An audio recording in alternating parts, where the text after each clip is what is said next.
Hari Hari Hari Hari Hari Hari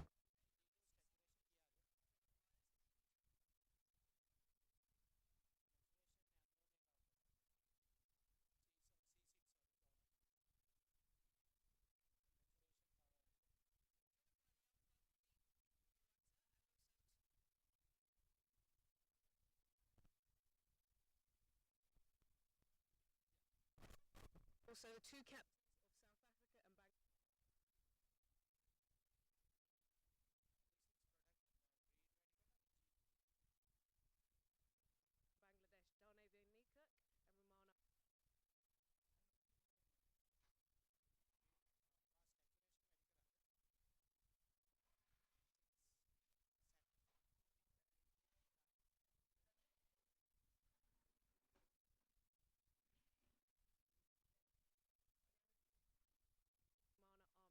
Rumana Ahmed. We're about to do the toss.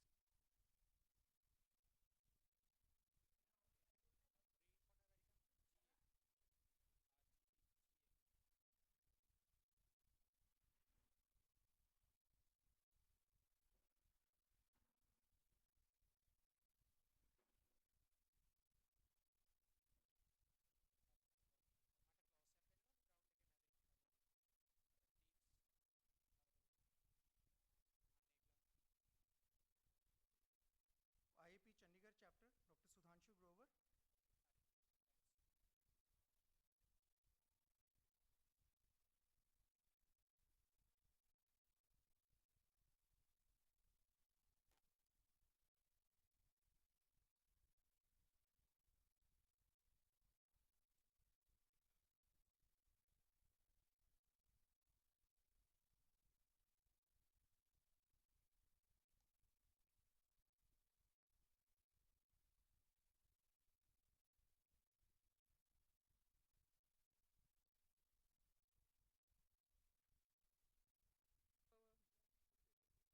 Ready?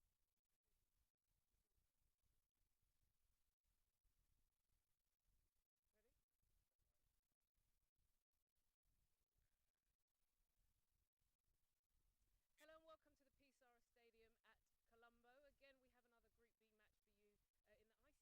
I'm joined by the umpire Pradeep Udawata and also the two captains of South Africa and Bangladesh, Darnavir Nikak and Rumana Ahmed.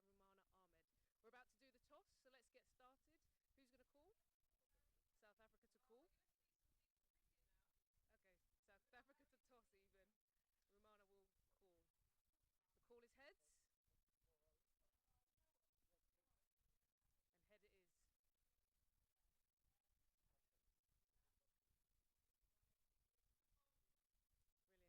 Rumana, you've won the toss. What are you going to do first? Batting first. Batting first. Do you think it will be another good wicket like you've seen over the last few days? Yes, sir. Wicket is good and weather also. I hope batting first is good. Any changes to your team? From yesterday, one change. Panna out and Sanda in. Okay, brilliant. And also, do you think after a good win against Scotland yesterday, your team are going nicely? Yeah, we hope will be better from yesterday. Actually, we are now confident, more confidence from yesterday. Now we win. Brilliant. Good luck and hope it goes well. Hey, Dane. So you're fielding first. What would you have done? We probably would have batted as well, but we knew if they're gonna win the toss, they're gonna bat. So not really surprised. Any changes to your team at all? No, we're staying with the winning team, and hopefully they'll do the job again today. And you talk about a winning team. You guys are going really well. How do you think your form's gone through the tournament? Yeah, it's good. It's always good to win. It's always good to have the momentum in the tournament, but we haven't been firing at all cylinders. So hopefully we can get the perfect game today and then secure the Super Six spot.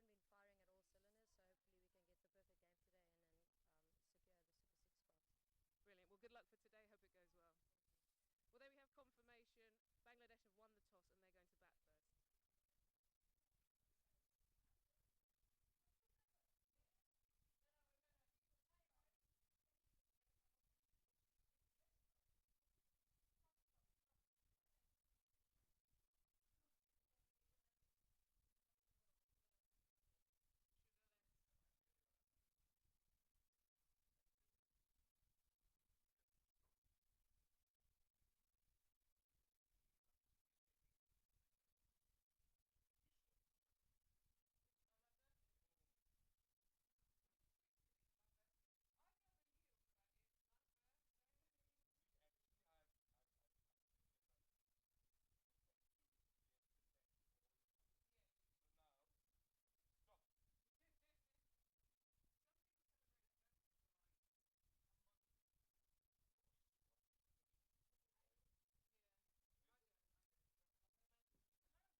It's a wonderful morning at the Sarah Oval in Colombo. Hello and welcome for the ICC Qualifiers 2017.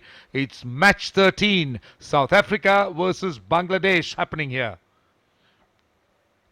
Let's take a look at the two groups. And first with Group A, India looking very good at the moment. They've been clinical at the top. 3 matches played, all 3 won. And look at that run rate, 2.875. Sri Lanka, Zimbabwe, really battling it out there. Ireland, after yesterday's defeat, seem to have dipped. Thailand, at the moment, not looking too good. Don't forget, the top 3 teams qualify for the Super 6. That will happen. Not today. Group B will have some games. In fact, today's game is from Group B. South Africa, Bangladesh. Pakistan again looking good. But South Africa might be the team to watch. They are unbeaten at the moment. 4 points from 2. But Bangladesh will also want to try and impose themselves. No points for Scotland and Papua New Guinea at the moment. So that's the story of the 2 points tables. And let's now join Ebony Rainford, who's out there with the 2 captains for the all-important toss. Hello and welcome to the Pisara Stadium at Colombo. Again, we have another Group B match for you in the ICC Women's World Cup qualifiers. I'm joined by the umpire, Pradeep Udawata, and also the 2 captains of South Africa and Bangladesh, Dane van Niekerk and Rumana Ahmed. We're about to do the toss, so let's get started. Who's going to call? South Africa. South Africa to call? Yes. Okay, South Africa to toss even. Rumana will call. The call is heads. Head is call. Yes, head. And head it is. Back first. She decided back first. Brilliant. Romana, you've won the toss. What are you going to do first? Batting first. I selected to batting first. Batting first. Do you think it will be another good wicket like you've seen over the last few days? It is good. Wicket is good and weather also. I hope batting first is good. Any changes to your team? Yeah, from yesterday, one change. Panna out and Sanda in. Okay, brilliant. And also, do you think after a good win against Scotland yesterday, your team are going nicely? Yeah, we hope will be better from yesterday. Actually, we are now confident, more confidence from yesterday. Now, we will win. Brilliant. Good luck and hope it goes well. Hey, Dane. So you're fielding first. What would you have done? We probably would have batted as well, but we knew if they're going to win the toss, they're gonna bat. So not really surprised. Any changes to your team at all? No, we're staying with the winning team, and hopefully they'll do the job again today. And you talk about a winning team. You guys are going really well. How do you think your form's gone through the tournament? Yeah, it's good. It's always good to win. It's always good to have the momentum in the tournament. But we haven't been firing at all cylinders, so hopefully we can get the perfect game today and then secure the Super 6 spot. Brilliant. Well, good luck for today. Hope it goes well. Thank you. Well, there we have confirmation. Bangladesh have won the toss and they're going to bat first. No surprises there at all. Bangladesh batting first. Just one change in the Bangladesh side. While South Africa has been unchanged and they will continue to be unchanged. And they just want to make sure that they carry on with a winning combination. Bangladesh still searching for a very strong and a solid combination in the tournament as they come up against one of the top teams in the qualifiers, South Africa. And as I said, no surprises for Bangladesh to bat first after they won the toss, because these pitchers can only get tired as the tournament progresses. So we might be able to get a look as to how this pitch is looking.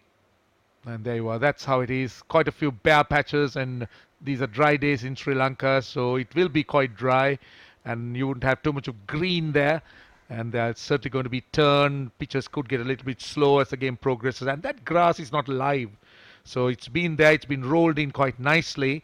But it's not a consistent coverage of grass, but instead quite a few bare patches, as you would see.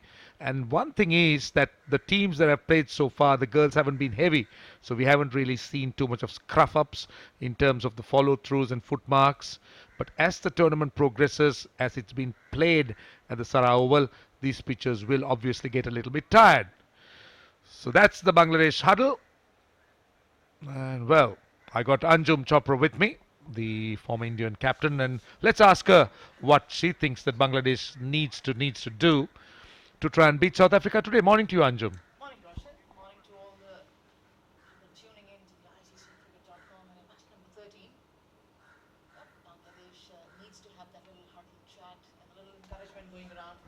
They've chosen to bat, which should be a good decision for the Bangladesh team, especially because they need to go out there and put some good runs on the board. Remember, your noise would come, that South Africa is a stronger team on paper that they will be facing and being up against. So they would require to have in excess of 200 at least minimum for them to go out there and defend later on. A few good performances did come in patches, especially in the bowling department from Bangladesh. Khadija Cobra was one of the standout performers. Rumana Ahmed contributing a bit with the bat. Janara Alam as well, the seasoned pro. So they had a few positives from the game that they played against Pakistan, which was broadcasted live as well to all the viewers. But they have a task cut out here. They've chosen to go out there and put the runs on the board and are up against a strong South African team. Yeah, that's what I want to know. There's more thoughts from you on South Africa and how good are they, and how much of a challenge could they be on these pitches that are quite slow. Doesn't really give the faster bowlers too much, but a lot of spin. So you reckon the South African strength is spin, or do they have more seam-up bowlers? Well, I think South Africa has a good blend of both the seam and spin coming in. South Africa, of course, the Marizan cap right up in the front. Shubnam Ismail, the two quicks, which I do presume should be opening the bowling for them. And they are quick bowlers, especially Shubnam Ismail. She's one of the quickest bowlers around women's cricket at the moment.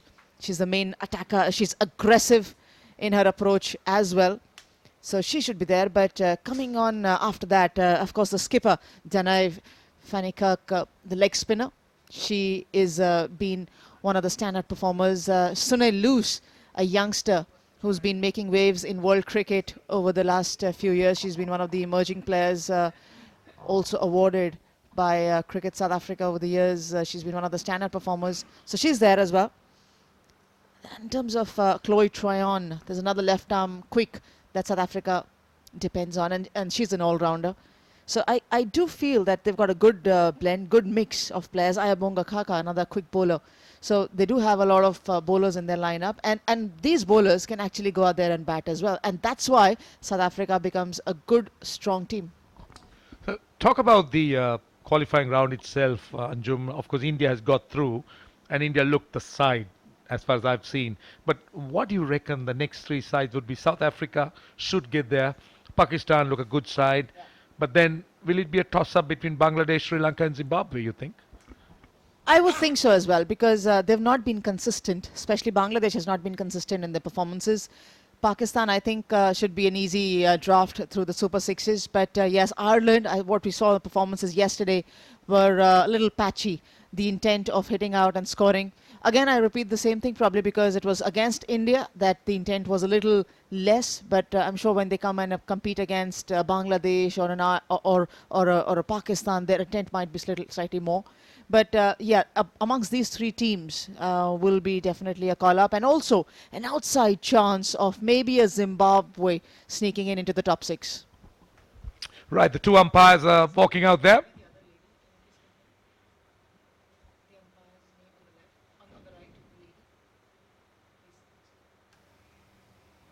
So the game should... so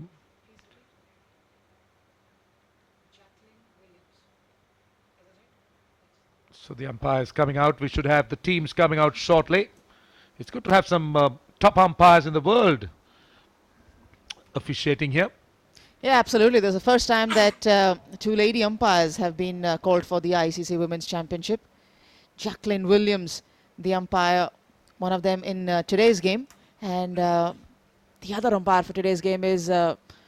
Anil Chaudhary from India, who's also been officiating in first class and international matches. So, yeah, the standards of umpiring have definitely been good, and it's an opportunity for a lot of lady umpires as well to come in and prove their worth. So the South African team coming out. They lost the toss today, but they are a very good side indeed. Jacqueline Williams, so we're talking about the lady umpire. And where is she from? South Africa, from Zimbabwe, or well, maybe we'll get Ebony to try and do some research on her. Anil, of course, doesn't need any special introduction. It's a name, it's a face that's been seen around the world.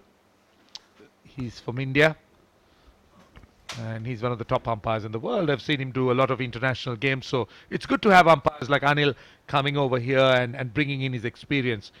And Ebony, as usual, always on the ball. And Jacqueline Williams is from Jamaica, in case you didn't know. Really? No, I didn't. But just to add on Anil Chaudhary, he has been umpiring a lot of junior cricket games, and in fact, of one of my first state games, he was umpiring. The opening batter for Bangladesh, who's taking strike, Sharmin Sultana is opening the batting for Bangladesh. Sharmin Sultana didn't have a very, very good game the other day when the match was up against India. And Shibnam Ismail, the opening bowler for South African team. There's no 90 here. This is 89. Here's the first ball. Straight away. My goodness me, what you said about her is true. She seemed to be running in quickly. She seemed to be aggressive. And she's having good carry through to the keeper. Oh, she can actually pack a punch. You could just don't go by the physique and the height that Shibnam Ismail is of. She looks like a tiny, petite character, but when you look closely, that's all strength and power in those tiny little shoulders.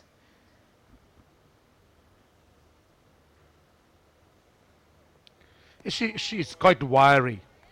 She looks very wiry. She seemed to be a regular visitor in her gym. Seemed to be doing a lot of gym work. She hardly carries any fat, which is good. And there's always a good energy in her. The best part is that she's aggressive as a fast bowler, as you would want it, especially when you're opening the bowling for your team. And she's not shy of words either. Really? Hmm. That's She'll remind interesting. you. She'll remind you if you miss the ball. Right, all right. Have you come across any? Well, we talk about it after this ball. Oh, this is Upish. Is that taken? It is. My goodness me. That's a catch that the men's game will be proud of. Great catch in the slips. It's an outstanding catch, Roshan, and I think any cricketer would be proud of that. Pitched up delivery, just in the perfect corridor for any batter to drive. But look at that effort. It's 100 over 100 for the skipper, Danae van Niekerk, leading the way for her team. Cricket South Africa will be very proud of right now. First strike, Sharmin Sultana walks back without scoring. First wicket down for Bangladesh.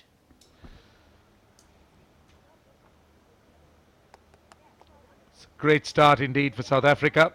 And Ismail is the wicket taker. Outstanding catch. That was brilliant catch. Indeed. So Bangladesh losing a wicket. Sanjida Islam is the new batsman coming out. But what a start for South Africa. You were talking about she being aggressive, but let's first take a look at this wicket and this catch. This is an outstanding catch. Take a look at this. Look at how the skipper goes. The thing is, it's a two-handed catch to her right. It's a catch that normally slippers would go with a single hand, but she went with both hands, which is outstanding, which means she anticipated it quite well and also moved quite well, and that's why she had both hands in the right place. And if you look at her, she's standing a little too wide. There's a lot of gap between the two slip fielders over there, so it's not been that very easy, because we remember, I as a slip fielder always feel that the first slip has the best view of the ball coming at them, but the further you go away from the first slip and you go to the second, third and even wider towards the gully field, you've got the slightest of time to pick that ball, because it comes as a fraction of a second and you don't know the perfect angle. That was awesome catch. Well, I believe that's why the slips, particularly the wider slips, keep looking at the edge of the bat. And the first slip normally would want to look at the ball from the point it leaves the bowler's hand. The first slip has a privileged lot. They can have an option of both. They can look at the edge of the bat, they can look at the bowler's hand, they can look at the sky, ground, whatever. But the person who's going away from the first slip only has the bat to look at and anticipate and react. Oh, brilliant. That was an outstanding catch from the skipper.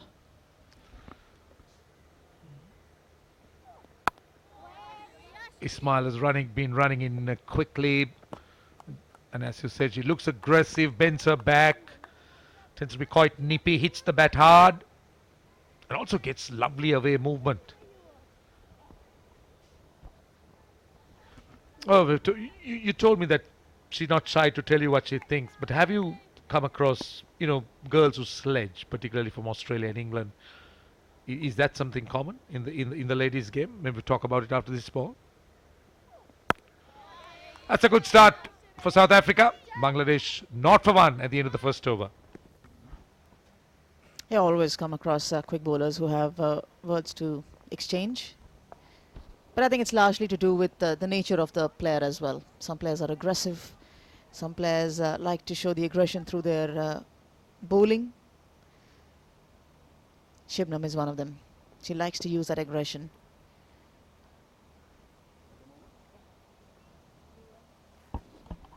Aggression followed by friendly words. Depends if she considers you as a friend or not, or she still considers you as a competition.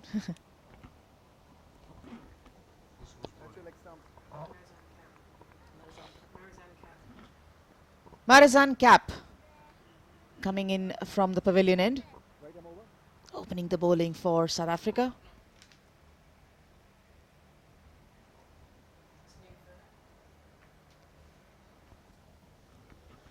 Marizan Cap.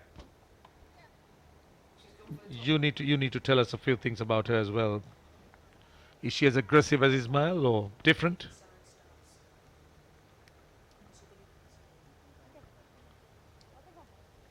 She's an aggressive bowler as well. She's an all-rounder, top-notch all-rounder in world cricket. Played in the Big Bash League, playing in the Australia. That should be a wide. And playing for the Surrey Stars in the Women's Super League in England. And she comes in as a genuine all-rounder. One of the all-rounders which in place of world cricket, she is rather ranked the top 5. You will see if she gets a looking into bat today, you will see the difference. She also packs a punch, gets good movement, generates good pace. Strong cricketer. So is she like a Ben Stokes or a Shakib Al Hasan of the men's game as an all-rounder? Would you kind of put her in that group when it comes to the ladies' game? Is it a higher position? No, I'm just comparing. No, I just asked. Well, No, I get your point. I mean, I understand that for a lot of viewers who would recognize Ben Stokes, it's important for them to identify in which mold you're talking about a cricketer, which I understand. That was just a joke, Roshan. Okay. Yes, I think Ben Stokes is probably the right word. Shakib, of course, but I'm not picking Shakib just only because he's a spinner. So for a Ben Stokes, yes, you will account for a Ben in any team, whether as a batter or as a bowler. Similar for a Marizan Cap as well. oh, goes past the outside edge. That's brilliant bowling. Absolutely brilliant bowling. So much a nip off the pitch. And she is quite sharp. Pitching the right areas. Just enough movement. Comprehensively beaten. She doesn't have a long follow-through like most away swingers or quick bowlers.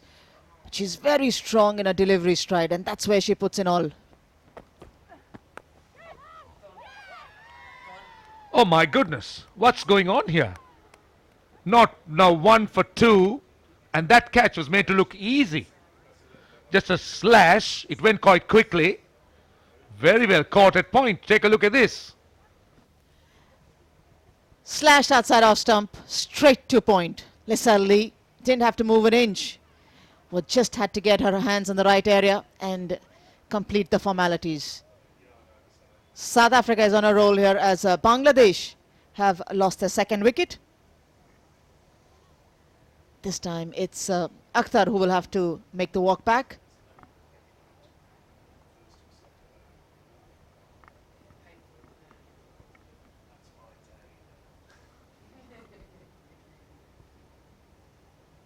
Akhtar will be walking back, and Bangladesh in all sorts of trouble now.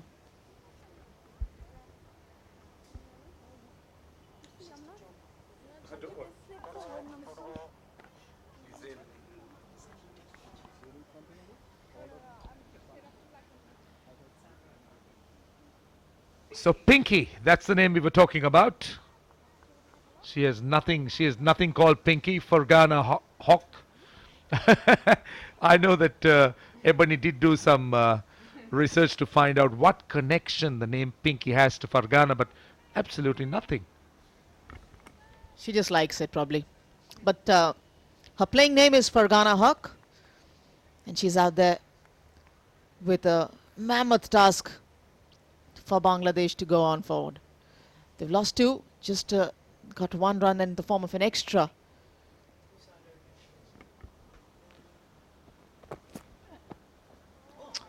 Is that a wide? It is. Anil Chowdhury thinks it's a wide, but I like the pace and carry. Such a nice movement. Very aggressive. Cap runs in and really lets it go. A lot of body in her bowling. Puts in a lot of effort at the point of delivery. I like the effort. As you said, no great follow through, not a long run up, but just look at the effort she puts in. Maybe at the point of the wicket, just look at this. Great effort, and now the catch. Straightforward, but went quite fast and flat. Luckily it was to her midriff, so she was able to take it, but again a flat stroke. Finds the outside edge again. 2 overs gone. Both wides. 2 for 2. Bangladesh.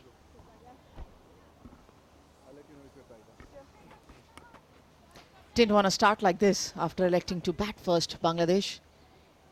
Especially on a wicket which is offering a little bit of assistance to the quicks. Went out there in the morning. Just felt it was a little soft early on.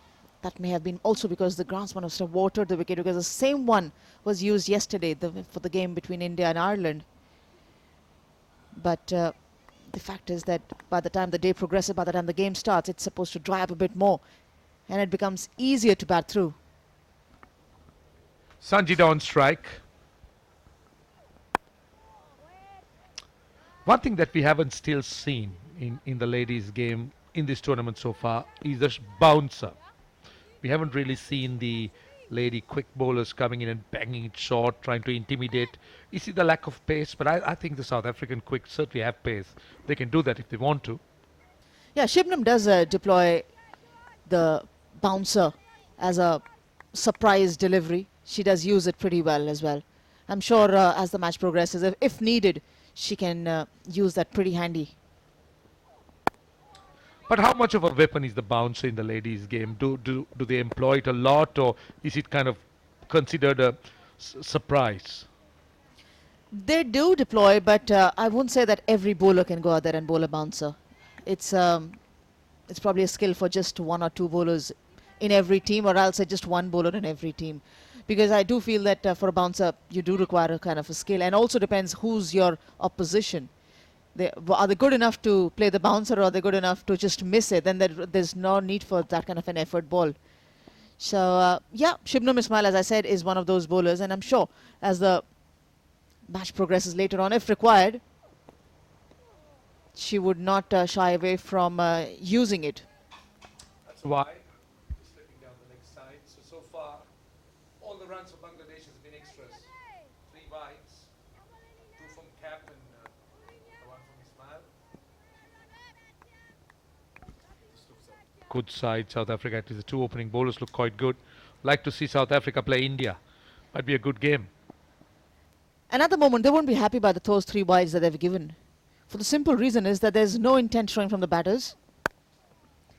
there is no excuse for either of the bowlers to give away those extra runs by bowling down the leg side or way outside the off stump. It just shows that you're trying too hard in the just 1 or 2 overs respectively that they've bowled. So they wouldn't be happy with this. Yeah, I agree. I agree. That's true. They need to just bowl their lines and just stick to the basics with the batting side like this. Bangladesh hasn't really shown any intent at all, as you said. Look to try and survive here. Oh, over the top. That should run down to the boundary. That's the attempted short delivery. Got big on her, but very well played. Again, the effort ball coming in from Shibnam Ismail, and very well executed shot. Beautiful. Any top order bat would be proud of it. She didn't try to overhit it, was just wanting to clear the slip cordon, and the ball had enough on it to race to the boundary. Sanjita gets off the mark. A very good cut shot. Rode the bounce and just helped it on its way. But Ismail, to me, must be getting close to 130, I think. In terms of pace, she looks quite sharp to me. That last ball was a real effort one, the short one that bounced. She's definitely around the 120 mark. And she's been consistent as well with her pace. A couple of injuries here and there, missed a tournament as well, but she's been one of those players who's always backed her skill and has ran really, really well for the South African team. At least the mid 120s. That's another good length delivery. 3 overs completed. Bangladesh 7 for 2 at the end of it. Ismail, after conceding that boundary, has figures of 1 for 5.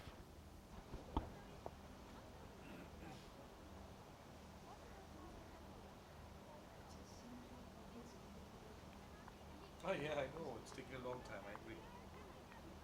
I agree.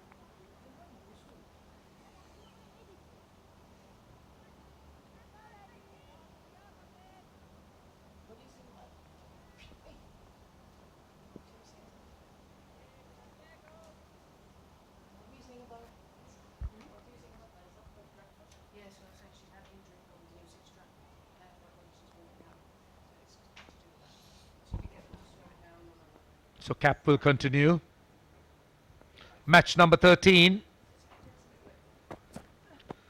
Group B game, South Africa versus Bangladesh.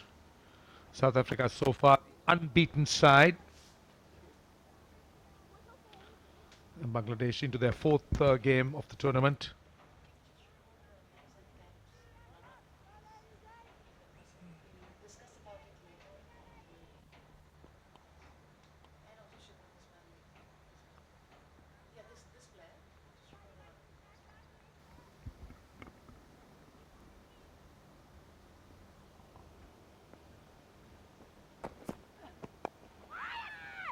Again, good pace, pushing the batsman onto the back foot, or the batter onto the back foot. Yeah, hitting lengths on different occasions, just pushing one ball higher up for the batter to go and drive, and then just pulling the length a bit back.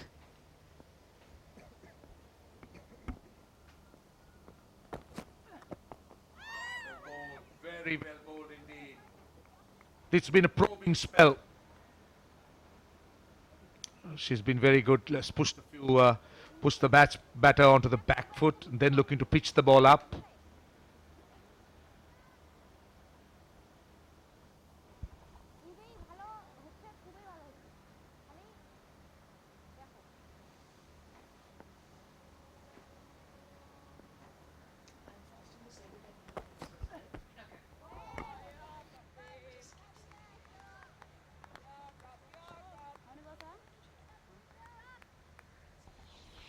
Nice outswing, looking to pitch the ball up. The lengths have been quite good. It's getting away shape. We haven't really seen the one that comes in or hold its line. She's been primarily an outswing bowler.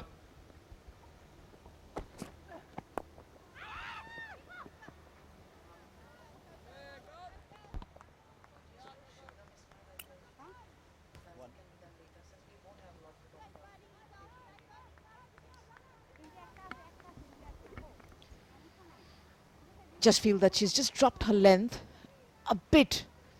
Marizan Cap, she tries to get it higher up to the bat. Remember, Fargana is not a very tall batter. That's a good length if you're not trying to really attack or trying to stop the batter from scoring. But if you're looking for wickets, I would feel you can just push the ball up closer to the bat. 4 gone, 7 for 2.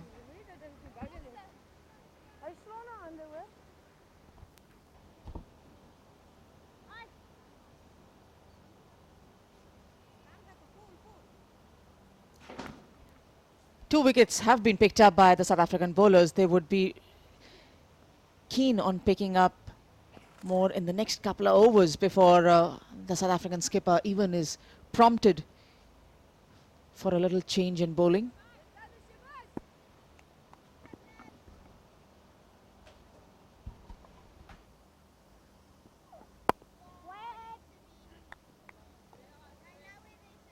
So Bangladesh strategy will be to try and get out of this trouble situation. Maybe try and have a partnership going for the third wicket. And then look to build. They'll have to go with their spinners in the second half for sure. But these pitchers will slow down a bit, will assist the spinners a little bit.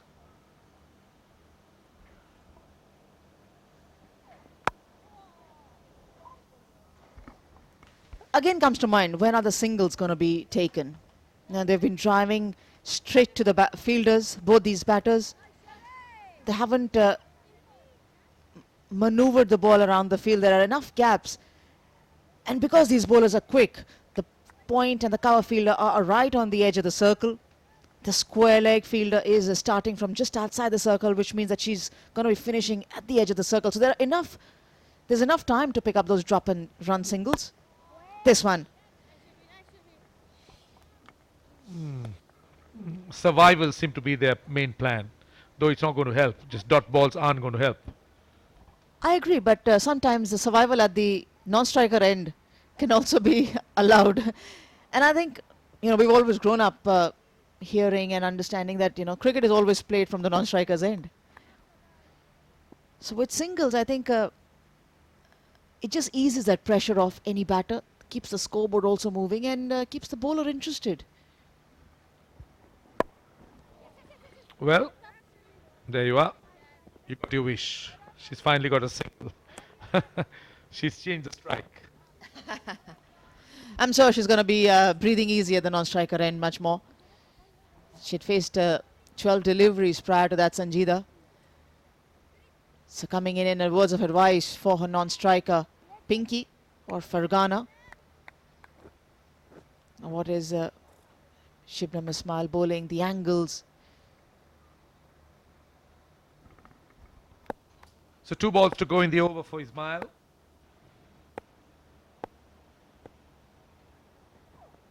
Oh, balled him! She's got her second wicket. Played on. Bangladesh are 8 for 3. Take a look at this. Definitely played on. Beaten for pace. No time to move back and play a defensive shot. Inside edge onto the stumps. Fargana Haq walks back without scoring. Third wicket gone for Bangladesh. South Africa will be happy with their performance. They know it was not a big task getting through the top order of the Bangladesh team, but this has been an excellent effort.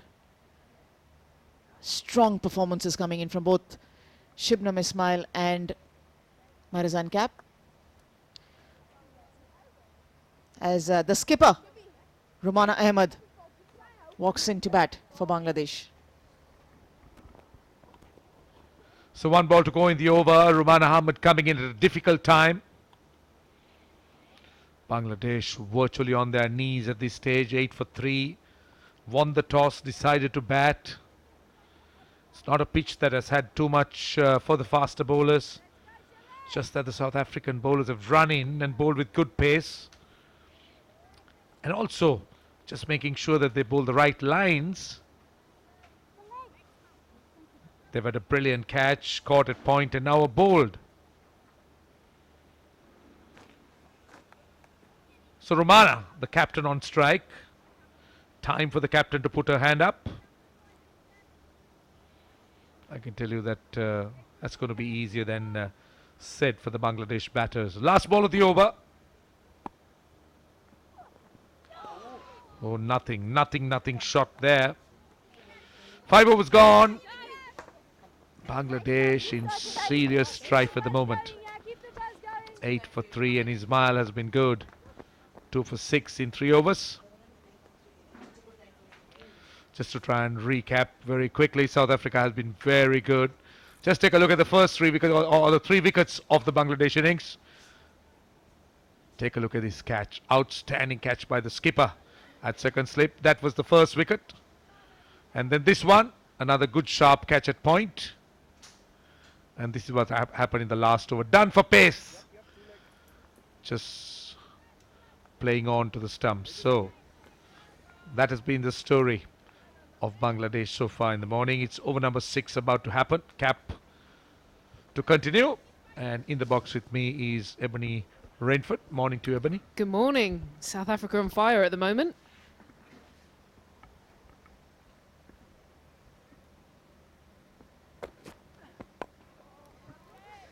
South Africa, for me, are I suppose, the most exciting team of the emerging nations. I've watched a lot of women's cricket over the last 4 years or so, and the first team that I thought looked exciting was West Indies. 4 years later, they've gone on to win a World T20. And I think if you give this South African team another 4 years, at the moment they're still not in that top 4, but the investment they're putting in, the development of their players, there's no doubt I think we'll see South Africa edge up into that region. Well, what I've seen of them so far, very little, just 6 overs of bowling. They look very impressive. Yeah. The 2 opening bowlers look good. I think the first thing to note over their history is just the increase in contracts. So we talked about in this competition how some teams have very little investment. They started with a small amount of contract and have built up now to the full squad, full-time coaches and support staff. And that's really impacted them as a team. Just looking at Cap as well, she's travelled out around the world. She certainly looks a good prospect, I can tell you. She's sharp. Haven't seen her batting as yet, but heard that she can be a Ben Stokes in the women's game. Yeah, she's interesting. She played for us at Surrey last year, so we signed her for the Super League. And I wouldn't quite describe her as a Ben Stokes. The only reason why I say she's got the seam bowling aspect. Her batting, she's a very solid batter, but Ben Stokes is more of an explosive batter, which is not so much her. She's more of a correct, knocks it around into the gaps, really strong shot straight. But she definitely comes in at that middle order and keeps things going. But she's a bowling all-rounder. No ball. So that's a free hit. That's a rare mistake by the South Africans, who seem to have got everything right this morning. Of course, there have been 3 wides, but well, she's asking the umpire what happened. She's quite she's a perfectionist as well, so I'm sure she'll be looking at every millimetre there and to see if she'll be making sure that every millimetre counts. So she'll be desperate to correct that. Let's see what she looks to bowl.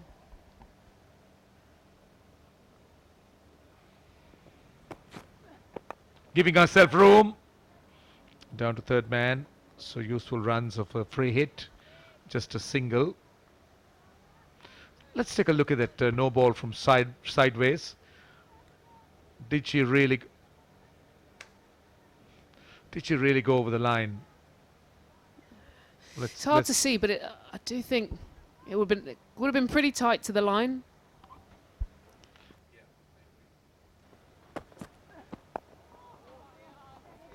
Gone a bit fuller there. So you're talking about she's signing for the Surrey Super League. Yeah, so she played Surrey Stars last season. So a couple of these South Africans came over. She did. The captain, Dane van Niekerk, went to Loughborough. And then also Lizelle Lee went down to Western Storm, which is based near Somerset. Somerset's one of the lead counties in that. And I'll tell you a little bit more about Cap and how she went.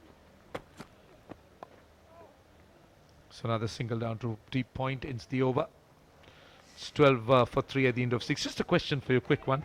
I know that the men's game has a lot of financial rewards when they play in leagues. How good is the ladies' game? Is it as rewarding? Yeah, it's interesting how the women's game's gone. So the ICC tournaments have improved massively. I remember being part of the World Cup that won in 2009, and we got a winner's bonus as such, which was, you know, quite small and modest at the time. That has grown, you know, maybe tenfold now in terms of the investment that goes into the teams. This is going to be the first World Cup as well where they get the same treatment as the men and the women. So we're talking about business class flights, which I'm sure as sports people they'll be delighted about. I just missed out on the good times. What a shame. But yeah, the conditions in terms of that, and that also goes with prize money's gone up. In terms of the Super League, it's a growing thing. We're comfortably in the first couple of years of investment into the tournament. The bonus is good if you win, but your match fee is, you know, enough to keep you ticking, but I wouldn't say at the moment it's at that level. The game, we're looking to improve commercial investment into So would you the girls. contract? Yes. So You the would- English you would get players a would be contract. contracted from sort of April to September because they'll have to do some training and commitments. The overseas players come in a bit like the IPL, a week or so before, play the tournament for a very short window and leave. So yeah, there's contracts in place. These teams now will get 1 year or 2 year contracts to their country. So these players now are, you know, making money. True professionals. They're looking to take a quick single. But in terms of comparison to the men, I would say it's still a long way away, long way. And I think that's right, because until the women's game starts bringing in the financial investment, I think it's going to take some time. But if you look at England and Australia women now, their salary is a very, very good salary. And I mean, compared to going out and getting a job, they must be doing better now with some of the income coming in. You know, you could be a young player now earning some really good money. Oh, Bidapish just committed on the front foot. That seemed to be the problem of Sanjida. She seemed to be committing herself all the time and just pushing even at shorter deliveries rather than really using her feet. The danger for Bangladesh is Sanjida was one of the better batters we saw against Pakistan a couple of days ago, and they really need her to settle in. They've now been quite aggressive. They put in a short extra who's catching. I think Ismail needs to bowl a fraction fuller. She's always got a danger of just dragging it slightly short, but when she does get it full on that off stump, she's very difficult to face.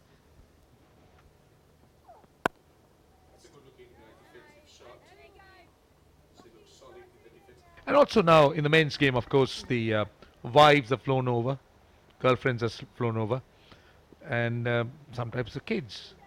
What about the ladies' game? It's not at that level yet of being able to afford that sort of. You see friends, family, you know, partners come over off their own back, but you know, there's not that level of investment to allow that to happen yet. So dot ball to end the over. 7 overs gone, 12 for 3. One of the things that the ladies or the girls will be burdened with is obviously kids. So is it kind of a rule that the girls don't have kids while they play? Yes, or some do. It's a tough one. So for an example is Aaron Brindle, who played for England. She played for a number of years for England, one of the best batters, went away, had her first child.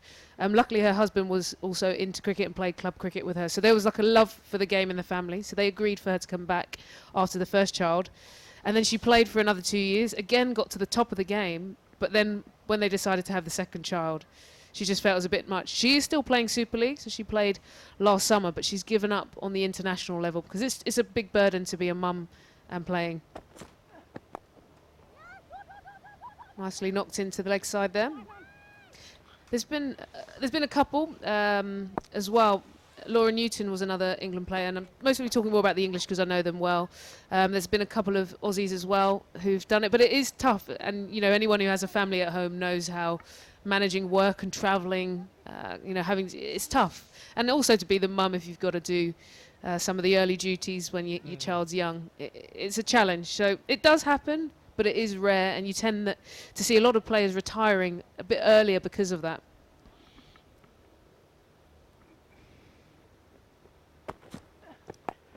On that score, I think the women's game deserves a lot more money. You know why? Because these girls have to sacrifice the opportunity of having kids at a certain time in the year of their lives. And when they reach a stage of retirement, it could be a stage where, childbearing is not very exciting, and they've definitely, lost out on, enjoying the motherhood, which is so precious, which is so sacred. So it's a massive price, I think, they got to pay, though it's not really been looked at it in that sense. Yeah, and I completely agree that it's tough work to manage it. Some have, and to do that you need a supportive partner who supports a mum being able to go off and travel. And it's been really nice on some tours. I remember seeing Aaron Brindle and her husband coming out, and the mum and dad came as well, their parents, to help look after little Harry, who's her youngster. So you need a kind of to be able to do it and play. You do need a support system. She's knocking her nicely, isn't she, around that leg side at the moment, Sanjida. Just straying a little bit. But it's different for the men, isn't it? In a lot of ways, you see at the moment, Joe Root, for example, in the England team has just had a little one, and he flies out 2 days after, which as a mum, is I don't really see that happening. What about Alistair Cook? Yeah. Yeah, that's what I mean. Sometimes the price a lady or a girl has to pay has actually not been looked at it in that sense. Because I believe that motherhood is something special. Every girl, every lady doesn't have that privilege for various reasons. So if you got to sacrifice it for a sport, that's a huge price. At least that's how I look at it. Well, I think that's one thing that I'm seeing in women's sport in general across the world, that there are more and more athletes and women who are finding a way to manage. Usually they don't get past one child. Well, knocked out there. One child while competing. Two usually seems to be the end of making it manage. But, it is a challenge. But it's also life. And, I think that to do it takes a lot of skill and a lot of commitment. But, good to see. How do you think you would have coped with it? No chance. No chance at all. I just think in terms of, I look at how even it was tough to manage university, then playing, then trying to work, and all these different things going on. Personally, I'd make a decision to just leave it till after, but it's tough. It would be tough, and I really respect anyone who does it. Ismail it is. Another no ball there, called by umpire Williams at the far end. Well, the South Africans have been a bit naughty. They've been a bit generous with the wides, and now 2 no balls. One thing about both South African opening bowlers is that they've wanted to know exactly where their feet or that front foot have been landing. They are very attention to detail players. I think that's why they're improving, because they don't feel like, speaking to the captain today, she didn't feel like they're at their best yet. She feels that there's still areas to improve, and clearly today they've bowled well, but they've actually given way too many extras so far. Well, they can't change the field, so let's see. She's got plenty of opportunity. If she just gets her hands through one, I'm sure she can pierce the field. What she's doing? What is she doing? I don't think she can change a field. What's happening? What are they calling for? Is there a substitute? Is it? I'm not sure what's happening. Well, Or a helmet? Is it? She seemed to be wanting a helmet, but still, you can't have anyone under a helmet from in a different position. This is interesting. Yeah, will this be allowed? That looks like it's Sune Loose. She's a young leg spinner in the side, very young player, quite an exciting prospect. But where is she gonna go? I'm guessing you must be allowed to just creep in a bit tighter then. I'm surprised it's allowed on a free hit, but Let's see. She was at short extra cover. I think she'll have to get to short extra cover, maybe for the next ball. It could be for the next ball. She's settled in at short extra cover. Free hit, slashed down towards deep third man. She was shaping for that shot, giving herself room. Helmet comes off after that ball. Maybe it was just to put her off a little bit. Well, good to see Dana van Niekerk, the captain's being proactive and aggressive. She's only taken over captaincy more recently. It's been Mignon Dupree who's in the side for a long time. She kind of led the side well, but it needed someone who was a bit more dynamic. And you can just see her as well. She's been marshalling the field plenty. So Romano on strike. Yes, is the call. Another single. One thing about the South Africans, besides the bowling well, is the over rate. They seem to be taking their time with the two faster bowlers. Still the 9th over. I think we've almost 40 minutes. So the over rate's going to be slow. Fast But bowlers she's- always take their time, don't they? They like a long stroll back. But they're making up for it with the wickets. And you'd assume they should be in a position to bowl them out.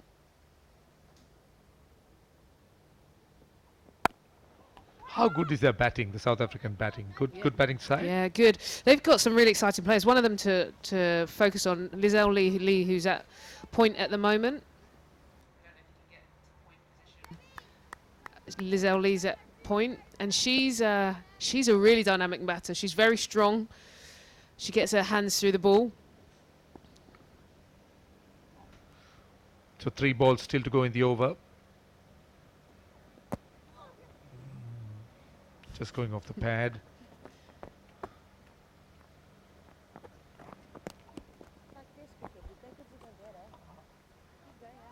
You can see Lizelle Lee there in the background behind Ishmael. She's a very dynamic batter, very strong, and she's somebody who's explosive. So I'm talking strike rates of 120, 140. There you go. You can see a nice field. She's hanging out there at point. And she's somebody who's very explosive. Dana van Niekerk, the captain herself, who's up. You can just see her in the shot.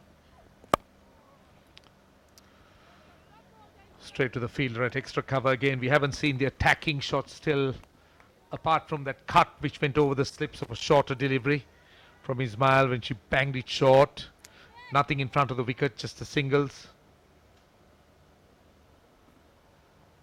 South Africa are a rounded team. You know, they've got to improve to compete at the top 4, but without doubt at this level, they're clearly the stronger Play and a team. miss. 9 overs completed. 18 for 3.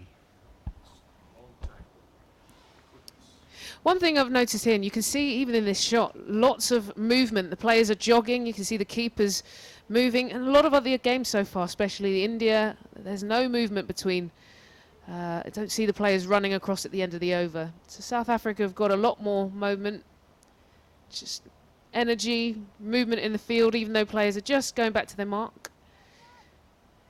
Just jogging around nicely. So this is really a good sign from South Africa. They're fired up and they want more. I'm wondering if this could be the last over from Cap here. They've bowled well, but after that early breakthrough, we haven't seen that much breakthrough. Finds the outside edge. Very safely down to deep third man.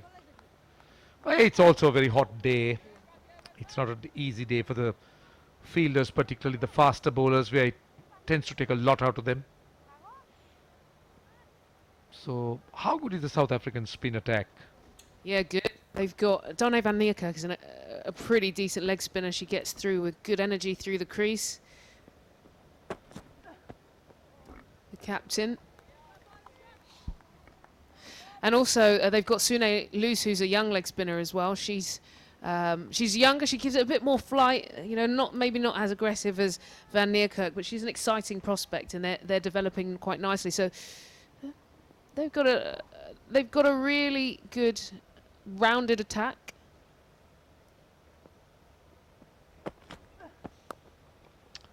That's a slash. Straight to the fielder at point. Just short and in fact pitched up and wide. Ideal for the square There's drive. Lizelle Lee. She's the one I was telling you about. So if say for example South Africa get them out for 50, I think they'll send her in to pretty much open or go in What early. position does she bat otherwise? She'd normally come in sort of 4. Actually taking that back, she's been opening in this tournament, so if she comes out today, she could knock this off in a few overs, especially But the pace at which Bangladesh might bowl compared to what they're used to, she'll look to get her hands through it. And she's comfortable getting on the front foot. I think to play out here successfully in the women's game, if the ball's dying, you need to be strong, getting on that front foot and hitting through the line. And that's something she can do quite comfortably. Or number 10 at the moment.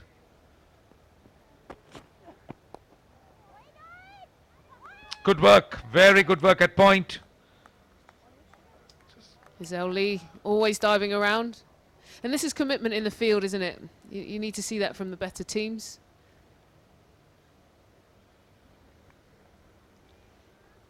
Quite a burly girl at point, but she's quite quick for the size she is.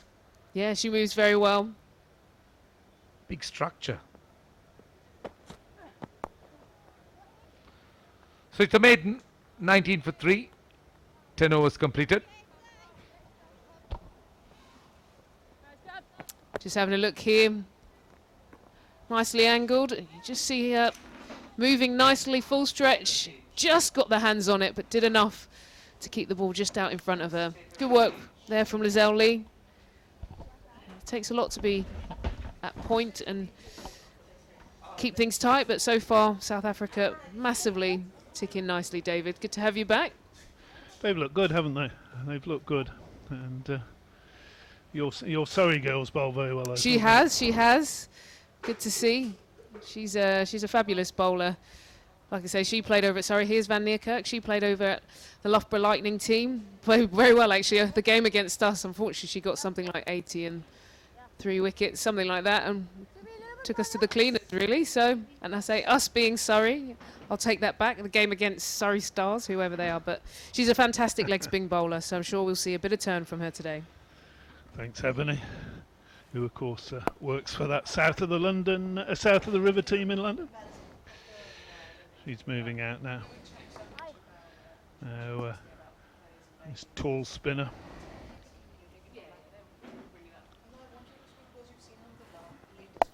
And maybe the Bangladesh batters are going to be more comfortable against the spin. I thought one or two of the early ones were hurried along by the pace of the very good opening attack from South Africa. When you're not used to playing that little bit of extra pace, then it does take a couple of overs just to get to pick it up. Whereas they'll face leg spin every day of the week. Maybe not as good as leg spin as this, but nevertheless leg spin.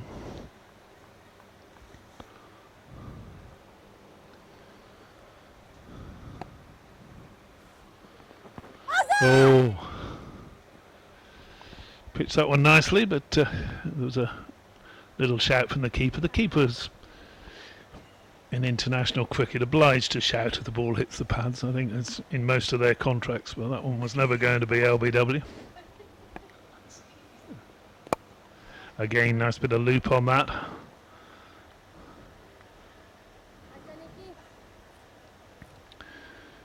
Kirk, tall, delivers some well above, and then gets just played quietly back down the pitch. A good opening over there from the leg spinner. Blonde leg spinners. Saw one yesterday. Kira Metcalf, she didn't have the best of days for Ireland. There was one in Australia a few years back in the men's game as well. Name Warren or something like that, was it? 20 for 3. He played a few games, didn't he? Yeah, I just heard that name. Sounds familiar. Did he represent New Zealand? No, I think he represented what the New Zealanders called the West Island. Ah, yeah, correct. It's just a little geographical difference. Romana there playing herself in. Ayabonga Kaka replacing Marizan Cap, and a good first seam-up delivery there from Ayabonga Kaka. Again, nice bit of pace, nice bit of bounce off the pitch, And if the Bangladeshis were thinking to themselves, well, we'll see off that opening attack and then maybe things will get more to what we're used to, they're certainly not going to find it here from Kaka.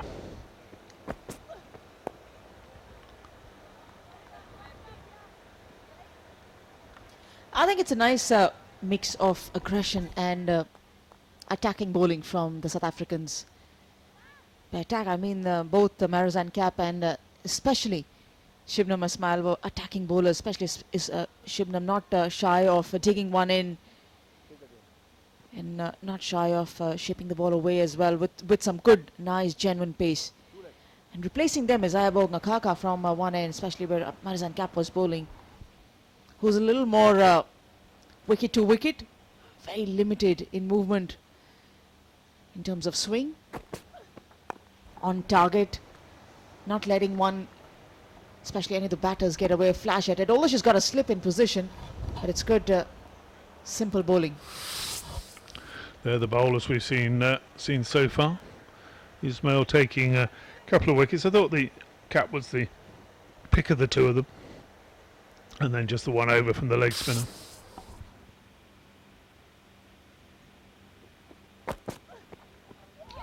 Oh, excellent delivery. Beautiful ball from Kaka. Just a little shape away. Let's have a look at this one again. Look at that, swung in and then just took its line. Cracking delivery, that one, and the batsman, she would be within her rights. Bowlers have done for years to have taken an extra couple of paces and said that was too good for you to the batter, and it most certainly was.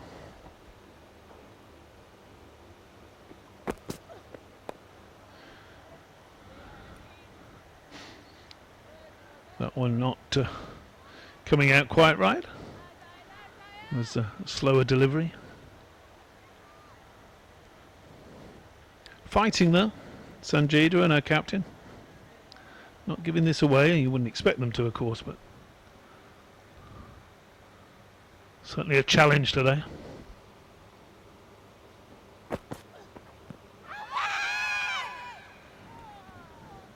Appeal there, I think we'll find that one was drifting down leg. Let's have a look. Swinging in, nice bit of movement through the air, and I think comfortably going down, although the keeper not going too far down leg side, but I think that was pretty much a regulation decision. Romana there, she's got a bit of thinking to do, the Bangladeshi captain. Well, she's got to concentrate on her batting, but she's thinking to herself, how are we going to get a score to defend against this lot? Second over of leg spin.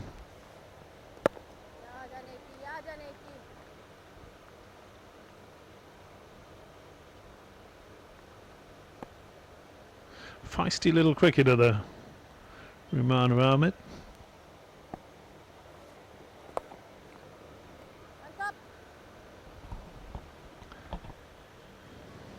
Trying to change a line there to entice a false stroke, but that was well played. Well played, because she managed to play it along the ground and implement that sweep stroke well. Never easy to a turning ball, because you have to get out on top of the bounce to play that sweep shot.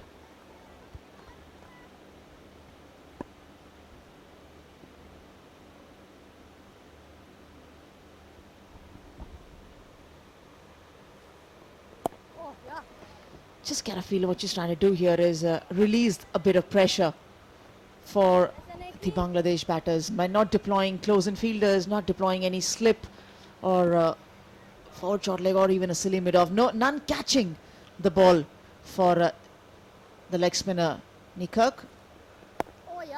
And maybe just to prompt them to play freely, whereas the bowler from the other end, Kaka, is bowling a tight line in length. Nice to see that side-on angle sometimes, isn't it? When it's not a replay, just to see it live. And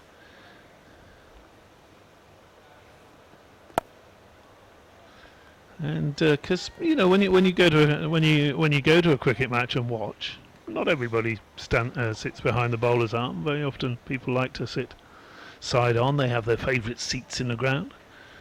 And here most of the spectators are watching in an arc from sort of third man around to fine leg.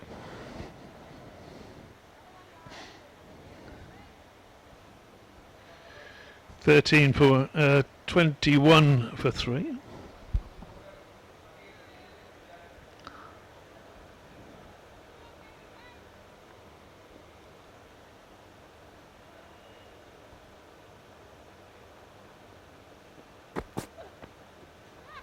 In the air and just over slip away down to third man. Just enough bat on that one to get it over the first slip. And she's practicing a better shot there, Romana. Let's have a look at this. Just guided it. She's lucky she got a bit of bat on that one because it was in the direction of slip. Like a bit of pace on the bat, the Bangladeshi batters. They're not shy of playing it over the infielders. Every time you watch these players, you discover that there is another side of them playing just a defensive stroke. They're comfortable playing over the top of the infielder, especially on the offside. So a brilliant shot over the slip board and just helping it on its way when Shibnam bowled in the initial overs. Dancing down the track was just a hint of a chance for the bowler to take one on her follow through. Yeah, she's smiling there. It was never quite there, was it? Here, look, there we go. Oh! I don't think even if she'd have thrown a dive in there, she'd have been able to get a hand underneath there. There have been a couple of cracking catches in this tournament so far. We saw one this morning. Down the leg side and eased away. Saw a cracking catch in the first over this morning, taken at a wideish second or third slip. That was a superb take, but there was an even better one yesterday in the Thailand-Zimbabwe game, where the fielder came across from a deepish mid-off and dived and took the ball literally millimetres above the ground. So cracking couple of catches. Let's have a look at that catch earlier today. A drive and look at that cracking two-hander. Always good to feel those in the palms and fingers of your hands. Worst one of those, and you'd know this as a slipper, Anjum, is when you get a hand to it and it comes out. Those are the bad ones, aren't they? You dive, you get the hand to it, you've done all the hard work, and then perhaps the elbow goes into the ground, perhaps you just can't hold on to it properly, wrong part of the hand. And Yeah, that's a bad one. I'm sure you're going to tell me you never dropped one. Yeah, I have. It's not that I haven't dropped a catch or so, yes, but that's why I feel the pain. That if you make all the hard work of getting to the ball and then you drop it. In fact, I've dropped sitters. I dropped one once when I swear to you the ball was actually stationary in the air, and I still dropped it. And it happens usually because if it's a tough catch, I mean, you don't plan to take a tough catch, but if it's a sharp catch and you react to it and you feel really happy that you've made the effort, that sometimes when a simple catch comes at you, you just get your hands in awkward scenario. Sometimes the palm is pointing downwards, or the fingers are not in the right area, pointing upwards, and you just make a mess of it and you realize, oh, what on earth have I done? And when you drop sitters, you just forget that you have been capable of taking a good catch as well. If it's a real sitter, you're celebrating having caught it or celebrating having got the batsman out before you've actually finished catching it, aren't you?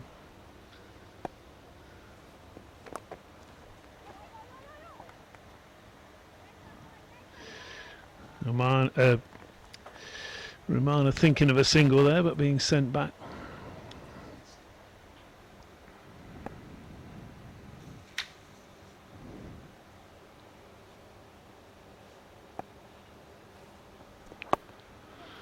defensively that time. I think the leg spinner's bowling a little bit too much on leg stump. Would you like to see her bowling more sort of off stump line, or?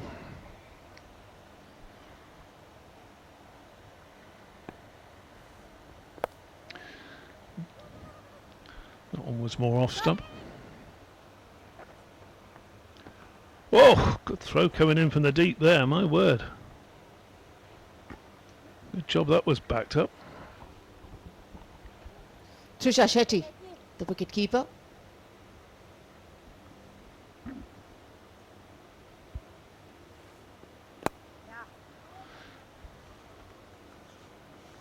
Good consistent spin bowling this from Nykirk. Bustling through her overs. And a wicket. Well, I said I'd like to see her bowling more to off stump, shows what I know. Bowled around her legs, getting right across there. And that's the end of Sandhya. She right over, look, got too far over. And that's the 4th wicket gone down. And good reward that for 3 tidy overs from Nykirk. So there you go, Sanjeeta's on her way. Battled away for a while. So we're going to have a little drinks break here after 15 overs. Anjum has moved out. Ebony's moving back in. Moving in. Turning this into my house then, am I? Or ours? No, you'd probably want to redecorate. So Sultana will be the next batter in, but there's the innings so far, and a pretty sorry tale, isn't it, from Bangladesh? God, look at 3, 4 ducks in there. I mean, I don't think I see scorecards with 1s, 2s. Yeah. To be That's fair, pretty- you're being a it's like little a bit phone number, unkind. isn't it? You're being a little harsh on Sultana, who hasn't faced a ball yet. No, okay, It's very sorry, difficult to get yeah, off the my mark ma- before actually, you haven't that's my, faced yet. You know. Maths. Yeah, more ducks than a Chinese restaurant there. Here's Well, Mail. Ishmael's driving it, isn't she? Yeah. Cap, though, for me, was the pick of the bowlers this morning. She just looked different class to the other bowlers that we've seen all week, really, including the Indian bowlers are very good, but she just looked to be a yard sharper. It's Ishmael getting started, isn't it? Fiery bowler, bowls John just floating it out there, but the catch was outstanding. It was indeed. Captain Darnay van Niekerk celebrates well as well. I think Marizan Cap gets another one, caught nicely at point. Lizelle Lee caught it in. It's one of those ones you catch in your actual stomach, and then Ishmael with pace, too quick. Kept a little bit low, that one, I thought. Just got a little inside nick on it as well. And then this last one. There you go. That was... she's looked good. The leg spinner, Niekerk. Yeah, she's a positive bowler. She's someone else. She's been at the Sydney Sixers over the winter, played Loughborough Lightning in the Super League. I guess it's also, this is what's good about South Africa at the moment. They're developing because a lot of their big players are getting to play overseas quite regularly, playing county seasons. Lizelle Lee played a couple of seasons for Somerset, and I just think that by playing against and with the best in Australia and England, and that's what I had a chat with Anjum Chopra today, that one thing I think the subcontinent teams don't get to do is they don't seem to travel as much. I've seen plenty of Australians, Kiwis, South Africans are starting to come, the West Indians come, and I think it helps the world game. But I'd like to see more from the subcontinent, Bangladesh, Pakistan, and Sri Lanka come over and play in whether it's England, whether it's Australia, just so the world game is improved. So that was the last ball of the over.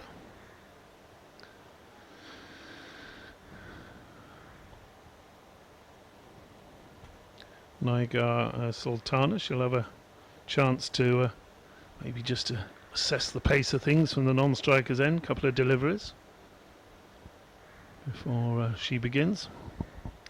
Skipper's got some thinking to do. Slashes away there, though. That's going to go away to the boundary. So a welcome first boundary for Rumina. Here we go, let's look at that again. Little bit of width, hitting it on the up, thank you very much. Similar to the second dismissal. But managed to find the gap that time, didn't pick out the fielder.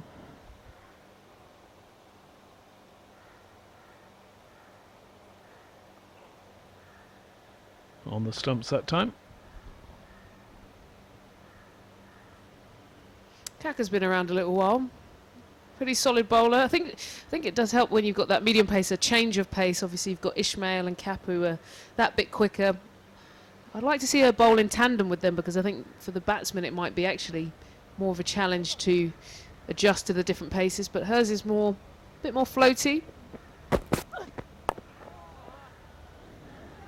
She has got a nice little bit of movement through the air, a couple of deliveries, hasn't she? And the big LBW shout, it was just actually doing too much. It had swung in too much.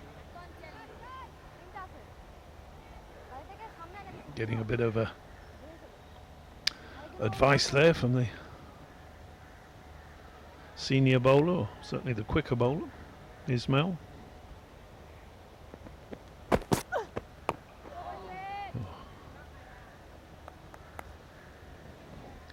Bit of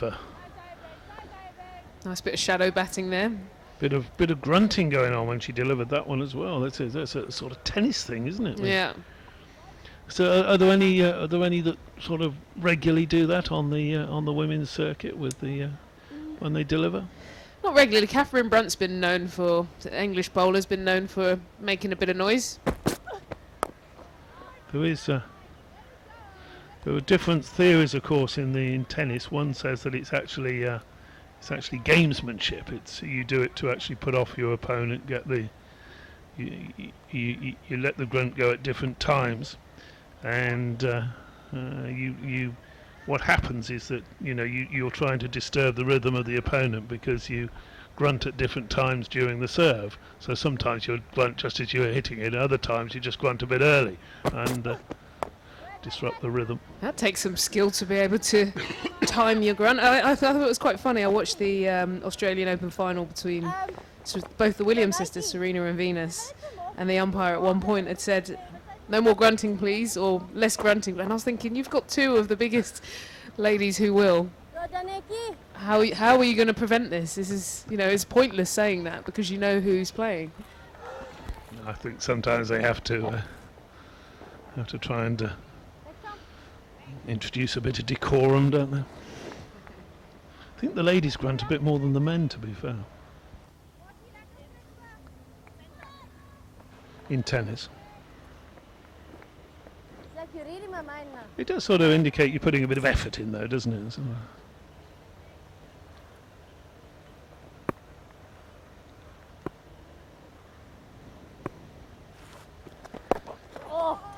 I think Van Niekerk could bowl a little bit quicker. I've seen, she tends to give it a bit of flight. I just think for the Bangladeshi batsman at the moment, if she could just get it through a little bit quicker. You'd want to see her bowling flatter, yeah? Not flatter, just quicker. I think what's good about her is just getting it above the eye line. That's what encourages the batsman, and especially when you're stuck in your crease, could be there a long time losing your eye line. But if she just get through the action a little bit more, I think she would rush them for the decision-making process.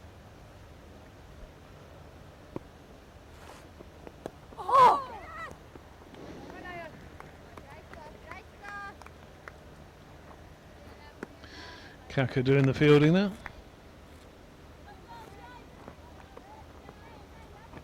She's a nice, lively character, Van Niekerk. Leads from the front. I think it was a really good move to make her captain.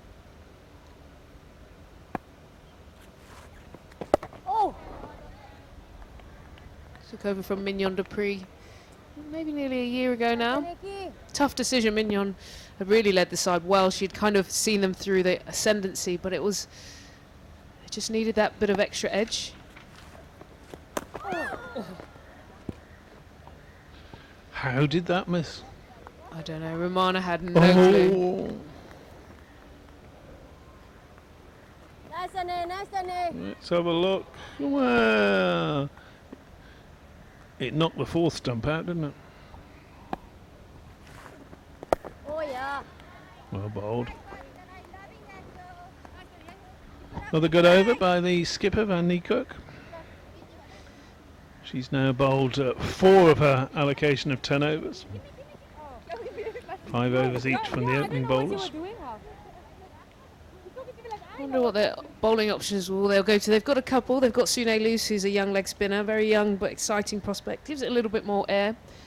They've also got Marsha Letsualo to come in as well, who's a seamer.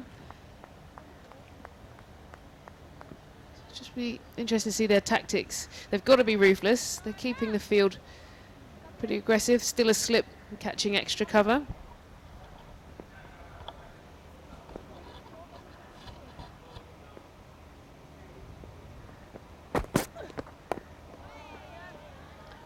South Africa strong favourites to finish top of Group B.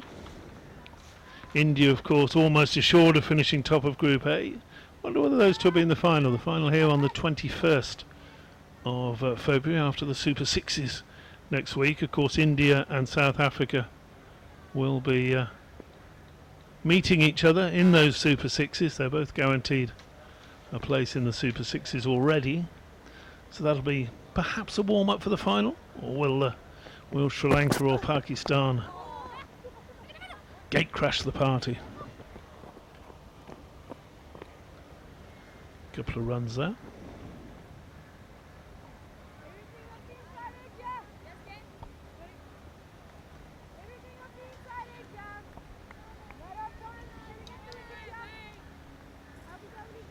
This is the tough bit for a team here, is to keep being ruthless. They've taken 4 wickets. Your energy can drop sometimes if things aren't happening.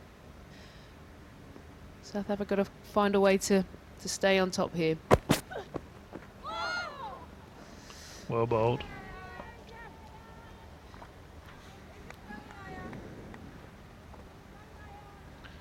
Let's have a look at this one again. Got through that one much better, didn't she, with her delivery? And sooner or later, she's going to get a little tickle on one of those to bring the 5th wicket, you would think.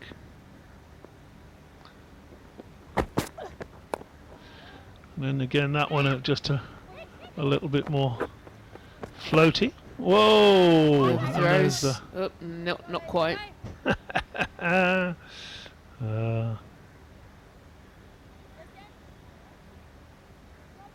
Got a chance to catch up with David Capel this morning, the Bangladesh coach. Had a good chat. He's got a good beard growing, actually.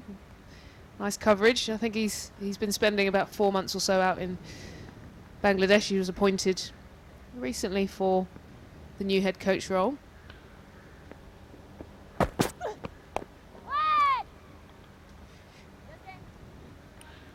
Yeah, let's have a look at this replay. Couple of deliveries. Bit of a fumble and quite a good recovery. The batsman really shouldn't be running for that. And then a bobble there and nearly an overthrow.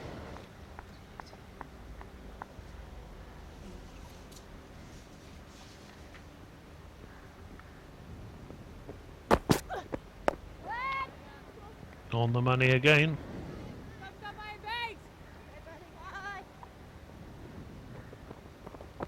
End of the over, 33 for 4, 18. Yeah, he was just saying, you know, from his experience, he's thought the girls have worked really hard. He said they're quite competitive, actually, and in spirit. You know, one of the key things for him was the focus on making sure they maintain that ODI status. As we know that everybody who gets through to that Super 6 stage will keep that.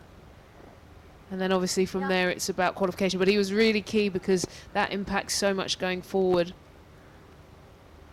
I think both Bangladesh and Ireland will keep their ODI status. That's swept away. That's going to pop up over the boundary. The skipper's thinking, strayed a little bit there.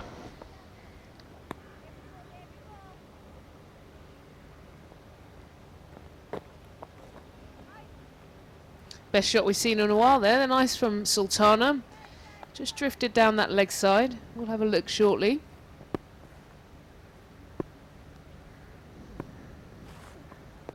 Yeah. Taniki. Let's just have a quick look at that.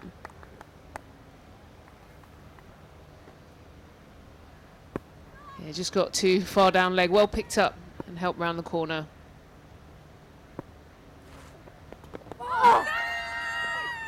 Bouncing a little bit too much, I think, now. Nice Taniki. Nice Taniki. Interesting to have a little look at that one. The South Africans seemed excited, but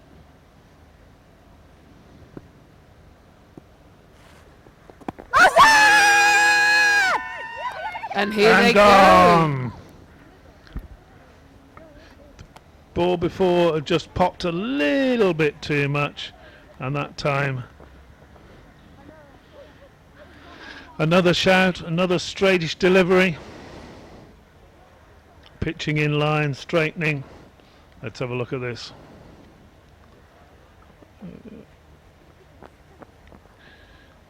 Not too much doubt about that, I don't think. Only question, perhaps, did she get a little bit of bat on?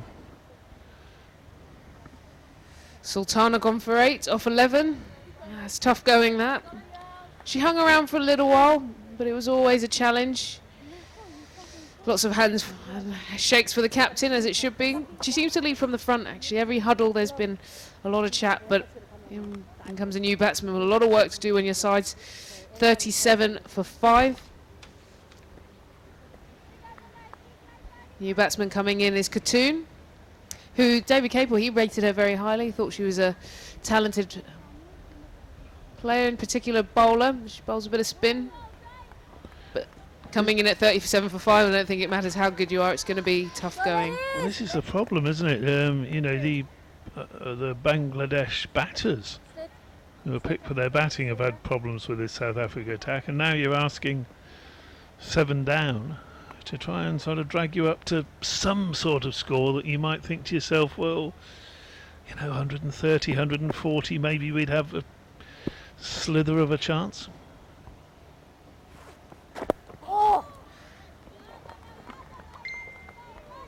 Good delivery there. Yeah, Taniki. Yeah, Taniki. One more, you go. One more. You can hear Trisha Chetty making noise behind the stumps.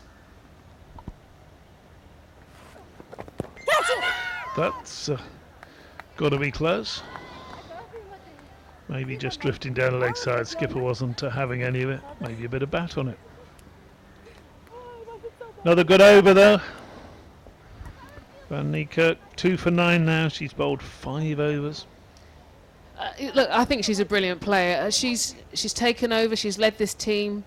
She's very much a competitor as well. You could see whenever they had huddles, she was in there talking very passionately. She really wants to be ruthless. She wants to win, but she doesn't just want to improve. She wants to see those improvements game on. Yes. So good performance. Serious cricketer. I mean, we saw that in the very first over, diving to take that very difficult wide catch.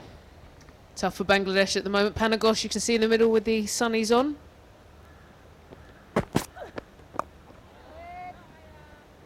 If you were South Africa, would you really sort of go for the kill here, perhaps, and bring one or both of the opening bowlers back? Yeah, I completely agree. I think they should. I think they should look to get, particularly Ishmael. She's a little bit quicker, and possibly Cap as well. But I'd definitely go Ishmael, and I'll tell her to just go for it. Just really rough up the lower order batters.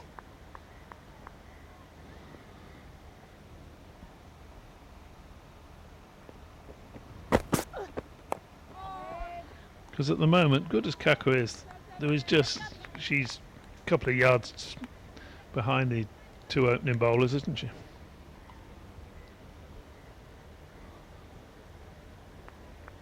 Or, given that you're going to have competitive games next week in the Super 6, do you give all your bowlers, maybe give your change bowlers, let them have a good spell, let them find some good rhythm? That's fortunate there. Well, that got through, didn't it? Yeah, just squeezed through. Gone away for the boundary. Oh, my inside word. everything. Not sure how that missed it. My word. Have you played a few shots like that in your day? Oh, that was one of my favourites. Very hard to defend against that shot. Can't set a field for it, Ebbs. Great bit of fielding there from Cap. This is what I talk about, intensity. You just saw she's one of the best fielders in the world, regardless of, you know, the fact that South Africa are on the top. She just fires it in every time. We just saw her there, pick it up and get it in. It's a great bit of intensity. Yeah, it's good. It keeps the levels up, doesn't it? Keeps the rest of the team as well from just sort of starting to cruise, coming up to 20 overs.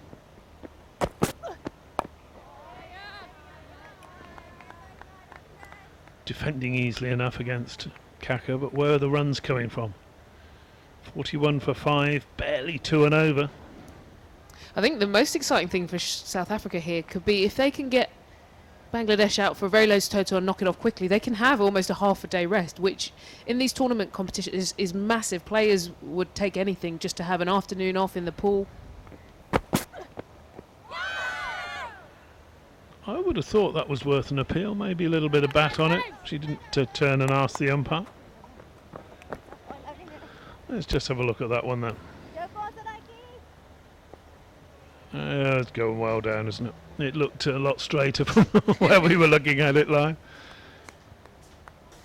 We're still very hot out here. End of the over, 41 for 5 after 20.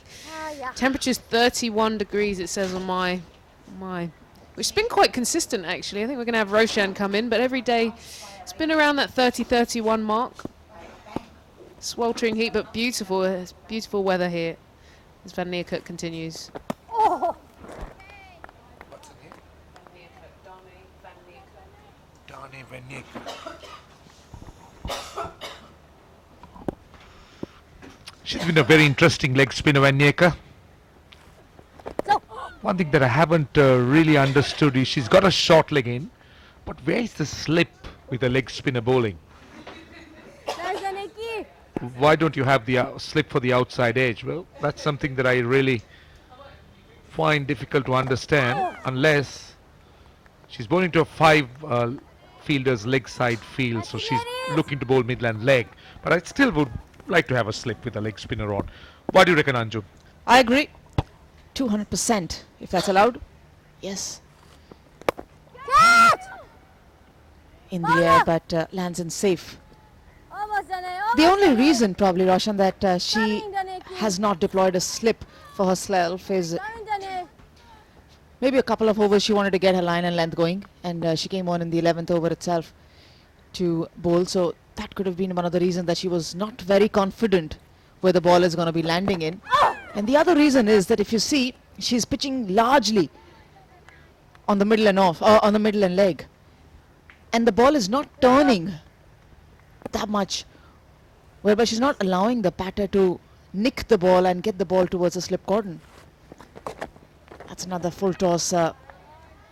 So probably that's one of the reasons she's not completely in control of her bowling, and that's why she had a short mid-wicket fielder and not the slip. 21 gone, 42 for 5. Oh, well, I see the logic behind what you're saying, but I'd still like to see a leg spinner coming on at a time when the batting are virtually on the back foot, defensive, not really looking to take them on. So always that element of attack and pressure could be brought into the Bangladeshi mindset. But I understand what you mean. Good point you're making. Let's Salo, another gentle medium pace bowler. Machipi, let's swallow. Again, another bowling option, one of those bowlers who's been very consistent over the years for South African team. She's used to coming in one change as well.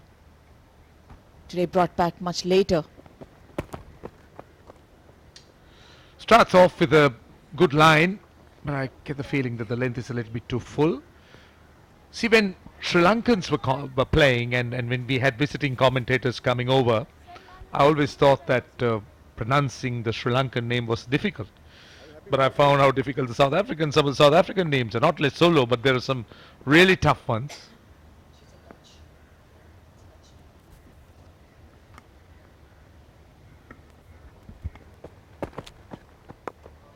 Lesotho is straightforward. Now, for example, Waniek is all right. Dupree, that's fine. Oh, try and pronounce this name for me. Number 99. Can you pronounce the full name of number 99? Ayabonga Kaka. Oh, well done. Ayabonga was the name that I was struggling. Well done. This is second nature to you. Ayabonga Kaka. Matshipi Letsolo. Shole Traun.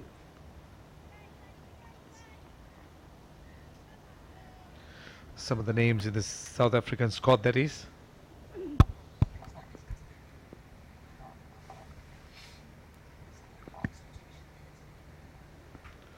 So this is the 22nd over in progress.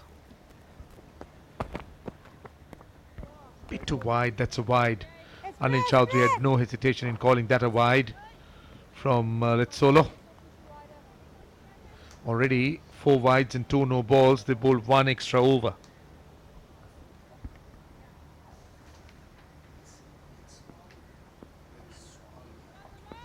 It's actually Let's Swallow. That's the right pronunciation with the S-O-A-L-O. Swallow. She is quite gentle as a medium pace bowler, just comes onto the bat quite gently. Let's Swallow.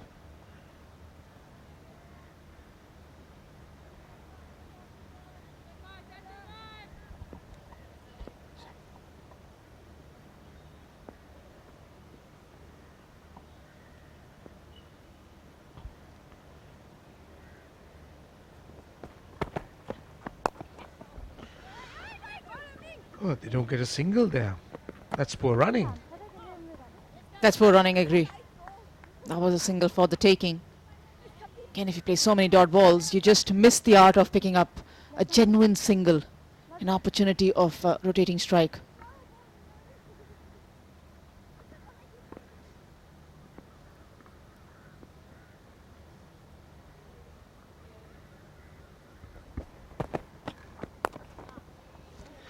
Well, Bangladesh crawling at the moment. Not even going at 2 runs and over. 43 for 5. 22 overs completed. Let's Swallow. First over just costing a 1 run.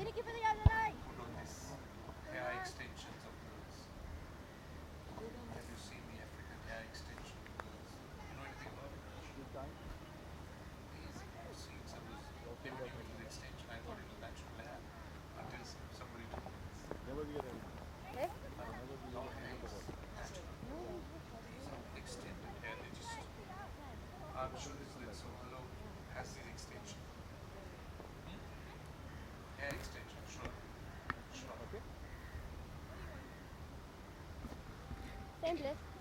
43 for 5. Bangladesh losing a couple of wickets very early on in the innings. First couple of overs as well. Third one was as well pretty quick. And 2 wickets to follow in quick succession in the last 5 overs. Salma Khatun and Rumana, the skipper of Bangladesh, batting out there in the centre as Danai continues. Excellent shot.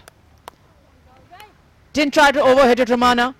Just got a foot to the pitch of the ball and drove it very much along the ground. Beautiful. Welcome boundary. Tossed up. And really didn't need to move her feet because it was almost a half volley. Stop, the ball is here. And took it in the gap. Maneuvered it through the offside. Dana just pitching it up. Tends to bowl with a fairly low arm, the right arm. Tends to depend a lot on side spin, I get the feeling. Wonder whether with this kind of delivery, whether she could ever bowl a googly. It tends to bowl a lot with this with a lower wrist and a lower hand.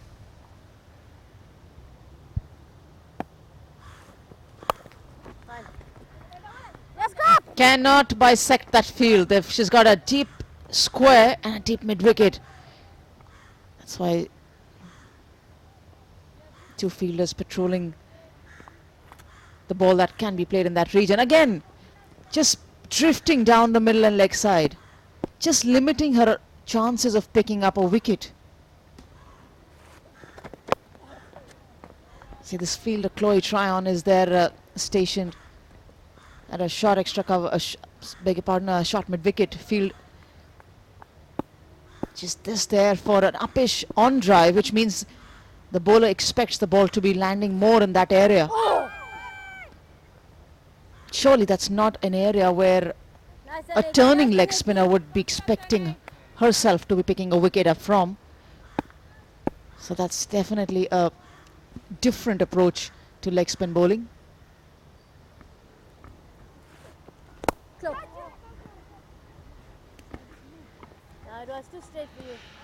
48 for 5, 23 overs completed. She's not turning at all. She's not turning as much. Why is that? Because she's bowling from here. She should have side spin. Yeah, but still, with this wrist, she doesn't pivot, yes. Sorry? Not pivot. How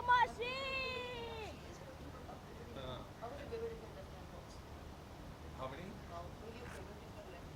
No, you can't. You have to go here and then come. Center. And she's also bowling with side spin. This arm coming from here. Let's all to continue. Second over, the first one was just an extra wide that was given, costing her 1 run.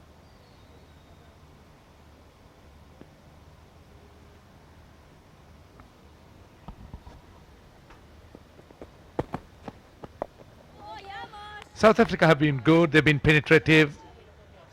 They've got 5 wickets in the first 24 overs. Let's swallow. Very gentle medium pace. Well, that's the offside field. There is a third man out on the boundary, almost right behind the gully fielder. I would have thought you might have a third man on the boundary in between the slip and maybe the gully and the keeper, but this appears to be directly behind that gully fielder. Yeah, that's a strange fielding position, because you've got a gully and in the same line, at least from the angle that we can watch it, it seems like a third man fielder is right behind that. So maybe a little bit squarer would have been slightly more better. Well, this is where the fielders also need to understand and adjust themselves rather than just stay there. But some of the fielders tend to understand the game quite well, and they tend to adjust a few yards here or there because they know they're exactly behind the particular fielder. It's in their interest as well. They need to have a sighter of the ball. The fielder in discussion is the one that's on the top of the screen, right on the boundary, the third man region. Seems to be Hebunga Kaka at the third man area. Or maybe if Matsala wants to bowl a very wicket to wicket line, then she can be drafted between the gully and the wicket keeper angle. At least then you're sure that the ball, in case it goes in between the two fielders, will be just taken in for a single. And she also is quite gentle, so I really don't think that there'll be too much of pace on the ball, even if it finds the outside edge, unless it's an intentional shot. She could even afford to bring that fieldsman down to short third man, if it's really necessary, a fine short third man. That's the one we're talking about. Right down at a very square position at third man. Oh, it's down the leg side. Wides and buys. Has that been stopped? I think it's a boundary. Valiant effort. Sunay Loose sprinted across the ground from the defined leg position to stop that, and a big dive coming in as well from her. Just gently tried to angle the ball into the batter, but missing everything. And look at this effort. Almost made it. Just a little extra bounce carried it over the fence. Oh, to the left of that person at gully. Maybe you should need a little bit of a finer fielder there. Bit too wide at gully. Look at this. Wasn't very far off.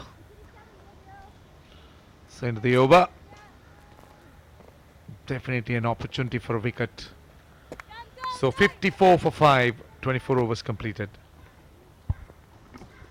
You know, I understand why certain bowlers keep that kind of field position, because they feel that a gully must be deployed because the ball is old and there'll be a chance of a slash going into the gully region. So you deploy not a third slip, but you've gully, and that also a wideish gully. And then just to give an extra protection on the offside for having a third man, just keep it in the same line so that that field position can actually cover the area between the gully and the keeper, and between a backward point and the gully region. So I can understand why a lot of captains keep that. But probably my answer to that can only be that if you keep your own gully fielder slightly on a third slip, and a lot of captains do that. It's not that I've not done it, I've also done it, but it's later that I realized that if you just keep that gully fielder on the inside, keep it on a third slip, you just try to cut a lot better angle there. Whereas your bowler will also be more cautious in bowling a straighter line, because it won't be a wide outside the off stump that a slash is going to go to gully. It has to be a ball on the stumps. So a little more adjustment and a discussion with your bowler and understanding. I think you can just cover a lot more areas and have your catch and fielder in the right spot.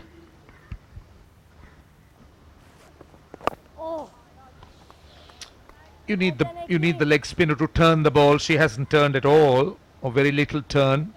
You've seen the Indian leg spinners turn a mile yesterday. So much of revs on the ball, but Dana hasn't really been able to do that.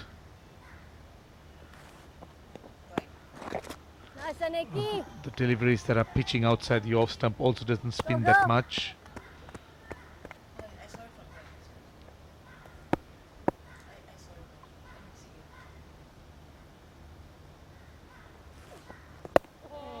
And the one that pitches on the line seemed to be going straight through. So frustrating time for the leg spinner. Half of the innings overs are done. 55 for 5 at the halfway stage. 25 overs completed.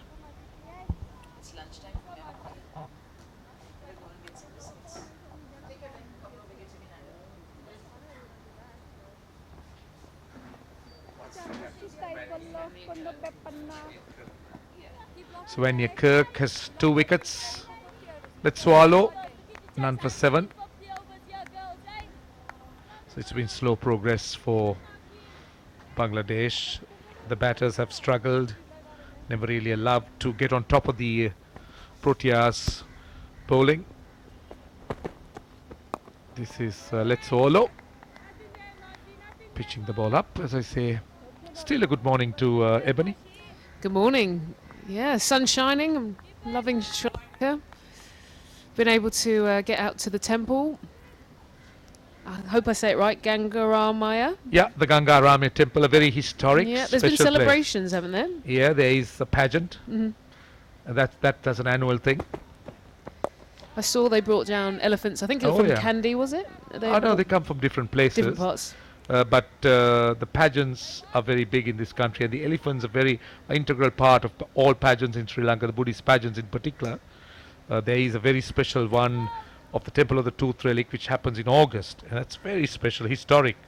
I believe that pageant runs for 21 days, and lots of foreign visitors love to catch a glimpse of it, because it takes you back to a lot of history. Now this is a wide and also bias, and it goes down for 4. In fact, it seemed to have got an edge. I didn't see the umpire signal. Yeah, I didn't see the umpire signal bias. Let's see. So, are you telling me that was a catch? It was a drop catch. Trisha Chetty behind the stumps. Usually pretty solid, but wasn't able to get something. That's tough as well. It looks like Kaka dived right onto the rope, which is pretty painful. So, some useful runs for Bangladesh in the last 2 overs. This time, well done, very well done at extra cover, but still a single. Can we replay that? Former captain Mignon Dupree diving nicely. This is the commitment in the field that the South Africans show. Full stretch, excellent. That's what we're talking about, the standards. That's excellent stuff. Bangladesh's approach has continued to baffle me. It seemed to be an approach made up of defense rather than really wanting to compete. I'm not saying you should be aggressive, but compete. Look for singles, look to try and have a score on the board, and maybe attempt something. That's not what we've seen. We've Khartoum, for example, have taken 20 balls over her one run. That's a long vigil. And sometimes I really don't understand the approach by just defending and defending. So 26 overs completed, 60 for 5.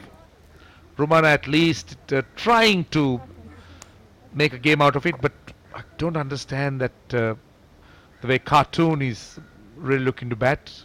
22 balls for one run. Yeah, look, this is tough going. These are two players. I spoke to David Capel this morning, and he was saying these are two players that he thinks this team can build around. It's just about getting them to perform. And I think when you get to, this level where you're challenged by some of the bigger teams, you see them going to their shells rather than come out and express themselves. The captain, she's ticking, she's trying, 26 or 59. But also when you know that maybe your lower order might not be able to hang in, the nerves come in and they don't really kick on as much as they would do.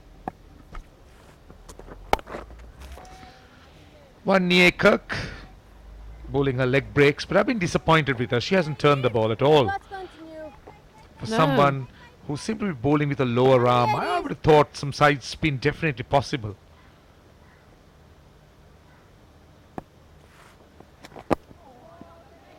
She has that general approach of a leg spinner who would spin the ball from hand to hand. I have no problem about the way she delivers, but and particularly her arm when it comes slightly round arm. Short and punched off the back foot. This might split the gap. Oh no, well done. Very well done. Great commitment. Good throw. Is that run out? Anil Chowdhury doesn't think so, but I think that's very, very tight because there was some great fielding and a good return. That is unbelievable. First of all, that is unbelievable. Nice, ladies. We've talked about the fact that South Africa have this, but just look at this. On the edge, just picked it up. It's Cap. Oh.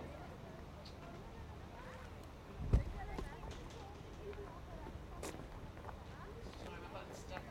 Yeah.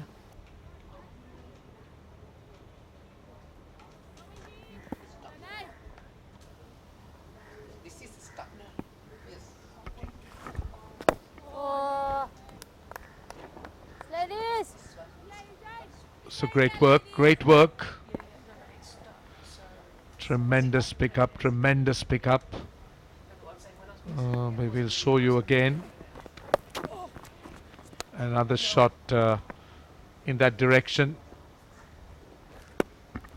But let's see how good the throw was. This is excellent. Marizanne Kapp, one of the best arms in world cricket. Straight in. Trisha Chetty is set in a great position.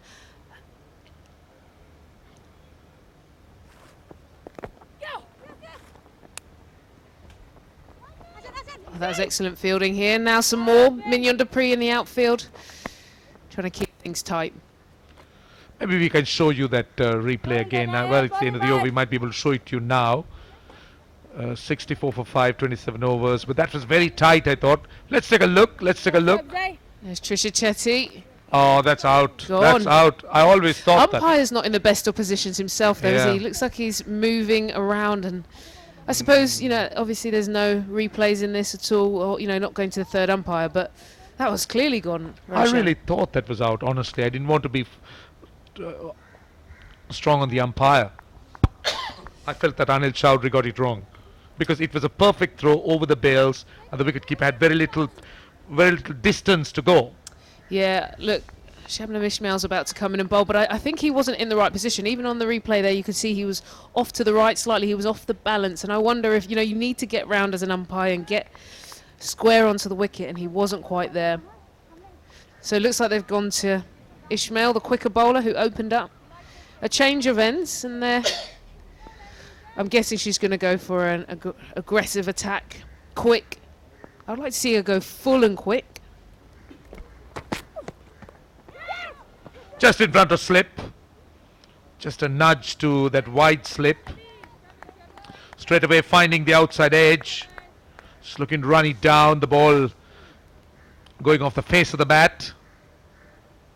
It was like slip catching practice. Just looking to run it down or trying to find the slip fielder. If you're going to, one of the first rules I learned is if you're going to flash hard, especially outside that. You don't want to poke and prod. If you are going to go for it, make sure it's difficult to catch. Well, I think so. When you hit it hard, the chances are that the ball will go hard at the fieldsman. So the reaction time and all that matters. So, well, there's a good chance that the fieldsman or the fielder could miss it. Yeah, there's Sune loose in the slips. Young leg spinner. We haven't seen her do too much today, but she's there quite wide, isn't she? More like a 2.5 slip. Just sliding down the leg side. Slipping down the leg side, I should think. But smiles nippy. She hurries on to the batsman. As we said, I love watching Ismail bowl. She's not the tallest. Anyone who's seen Isha Gur as well, she's another very short but quick bowler. But she does get the ball to skid through the surface. Nice bouncy action. Yeah, when you're not too tall as a fast bowler, that's the advantage you bring into the game. Great Malcolm Marshall. Never had great bounce, but he was very skiddy. Darren Gough used to be skiddy. But they were not really tall men. Malcolm Marshall was under 6 feet. I don't know how far tall Darren Gough was. Must be around 6, or a little bit slightly shorter. But they were very skiddy fast bowlers. And if you talk to batsmen who faced the bouncer of both Marshall and Gough, they would tell you, they'll swear that they were the bowlers that was very difficult to get out of, because most bouncers are loopy and they would bounce, but the skiddy ones just keep following you. Yeah, and it's difficult. You sometimes feel caught between whether it's a front foot pull or back foot pull, because when it skids on, normally when it's got some bounce, you can get back, get some leverage. But when it just races onto you, you get caught in between. So quite an effective bowler. Yeah, I remember that nasty. I was watching this. It's end of the over, 65 for 5. I still remember watching Paul Terry. No, it was Andy Lloyd, the Warwickshire Open. I wonder whether you heard of him. This is 1985, I think. The first whitewash, or the blackwash as they call it. West Indies versus England. Gower, captain of England, and the first test match. Andy Lloyd gets a sickening blow on the side of the head, retires, and out of the game. Never played test cricket again. That was it? Yeah, that was it. I don't know whether he came back and played first class. Nothing like, it was sadly not a Phil Hughes, thankfully. But he never played test cricket again. Wow, that's tough. That's the danger of the skiddy bouncer. Yeah, well, I mean, it's so dangerous, isn't it, these days? And, a lot of protection has come into the game, and we've seen helmets now even adapt with, since Phil Hughes having the padding that goes even underneath the back of the helmet. And also, it's not just the quick bowlers. I've seen people do damage to their faces when they haven't had a helmet on and tried to pull or sweep shots. They're playing the sweep shot off the slow bowlers, edge the ball into the face.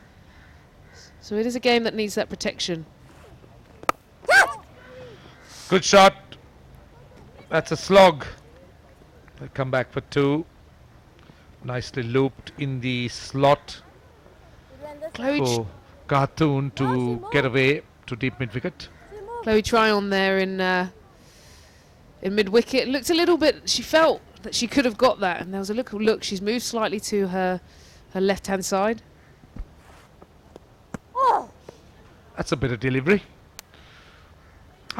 I've been talking with Anjum too about the field placing. Bit baffled that a leg spinner doesn't have a slip, and she prefers to bowl to a leg side field than an offside field. I can't find any logic in that, because as a leg spinner, the best chance is finding the outside of the bat if you're not bowling the googly or not bowling the top spin. So have a slip. The chances are that it could go off the outside of the bat. Yep. Yeah, no, I completely agree with you. I think for her, she's looking at bowling quite straight. She's got 2 deep men out when, Bangladesh haven't necessarily been that aggressive. I'd like to see, agreed with you, her to put 1 slip in. But 67 for 5 at the end of 29. And she's done a good job. Picked up 2 wickets. Good economy as well, 2.2. This is a day for bowling figures, isn't it? So well done to Darnay van Niekerk, the captain, taken over in the last year and really leading this side to a positive change there. They're onwards and upwards. Van Niekerk, that's the name. Sometimes, as I was telling Anjum, it's not easy to pronounce some of the South African names. I thought the Sri Lankan names were tough. Sri Lankan names, if you break it down to syllabuses, it's easy. But They just tend to be long though, don't they? That's the thing. Long. But South African names, you can't break them down to syllabuses. It's tough.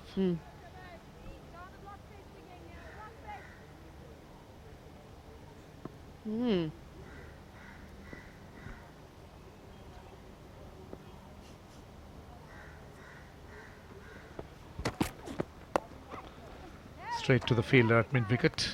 That was banged in short. It's tough on these wickets as well for a fast bowler to be encouraged to bowl short. I've seen Ishmael in, say, Australian conditions bend her back a little and she got rewards for it. But here, although she might do it, doesn't quite get that lift she might hope for. It doesn't rush on. She's pumping the arms nicely in. She has this very rhythmic approach, isn't it? I like the way the Indian opening bowler, what was it? No, Mansi was good, and the other one, Pandey, was very good. They're very rhythmic, nice, controlled. They get to the crease quite well, and at the point of the delivery, they attack the crease well. They get enough pace, get enough momentum, and I see Ismail also built on those same lines. It's so important for a fast bowler to get his or her run up right, the approach right, quick single. If you tend to stutter and if you're not smooth into the crease, then you don't get the best out of the delivery. I think it's not just fast bowling, any bowling. You need rhythm, you need balance at the point of delivery. And one thing about Ismail is she's really nicely balanced, and a still head and a very straight head.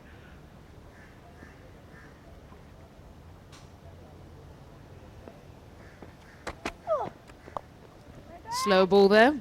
Just roll the wrists on it.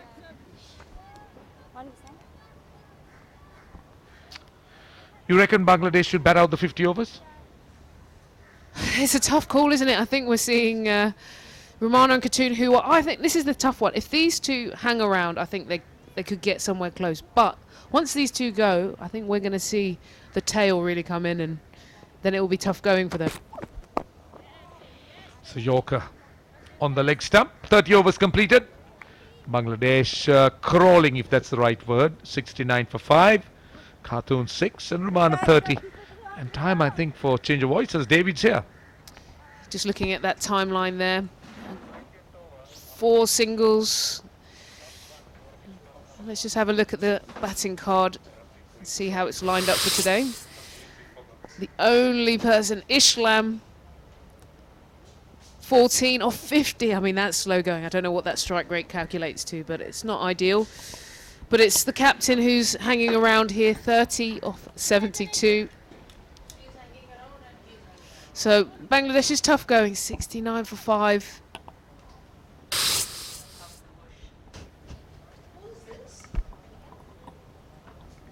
But in comes David, and he comes in was also for a change of bowling. As we said, it's Marizan Kat back in the action. Yeah, change of ends. She bowled her first 5 overs from the commentary box end, and she's having a look around. Pretty sharp to me earlier on. Just bowls on the stumps, good consistent bowler Marizanne Cap. Get the Z in the middle.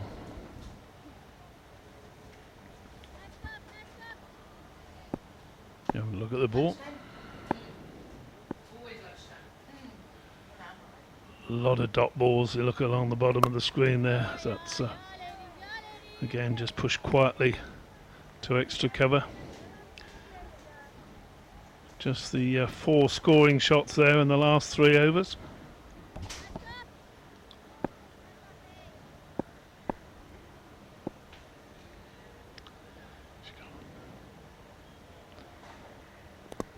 Outside the off stump, through. Keeper got a little excited, but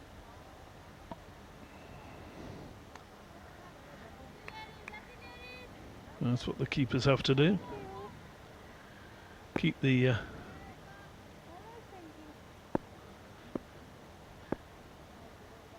energy levels up out there. Keep morale up. Attempted Yorker, dug out. Don't think it'll be too much trouble keeping morale open today, or up today. 69 for 5.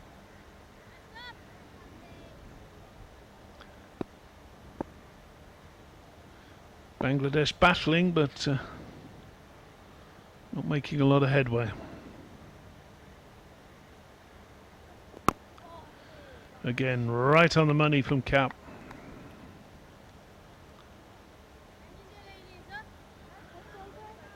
Not too much trouble defending, but when you look to try and score quickly.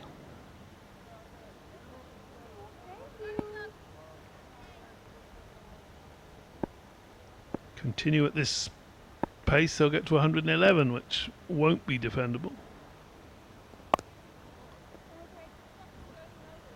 They could just score to run a ball, get it to 184. They think they definitely have a chance. With the pitch here wearing, it's the second time it's been used in a couple of days. Good spinners in the Bangladesh lineup.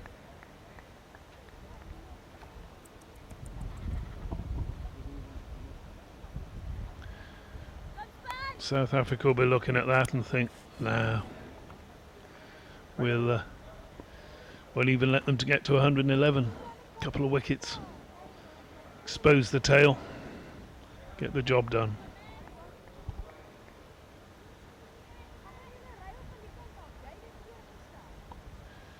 Kaka's back on. Tidy opening spell, but wicketless.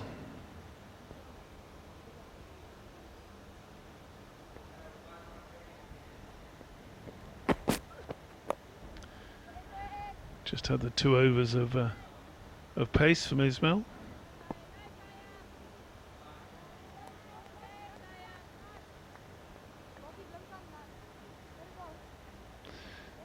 Anjum's back in the box. What do you think the lowest total really is that Bangladesh can get to, that they will think that it gives them just a sniff of a chance? Well, they're just not helping the cause. Quick one. If that hit may have been a very big cause of concern for Romana Ahmed. But in the bargain, the ball goes for an overthrow and she picks up 5. And that she missed by some way, I think, because the backing up was good and didn't really threaten the stumps. Maybe should have gone just underarm with that, but wanted to get the pace on it. Can you see that again, I think that was way too close for comfort. Because if that throw had hit the stumps, for sure, Romana, I feel, would have definitely be walking back towards the pavilion. But if she'd have just come in there, she's obviously well out there had that hit. Yep, yep. If that had hit, she would have been way back. So that's excellent fielding effort from Marizan Cap, because she was right on the edge of the tip mid-wicket region. Beg your pardon, mid-wicket region. Pick up and throw, and then sharp throw. Just that it didn't hit the stumps.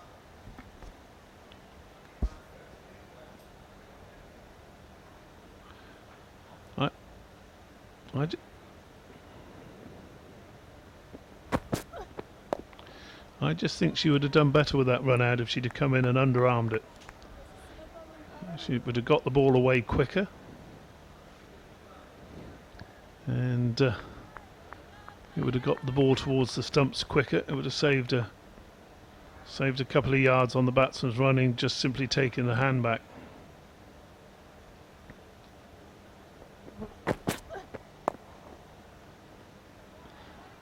But good running.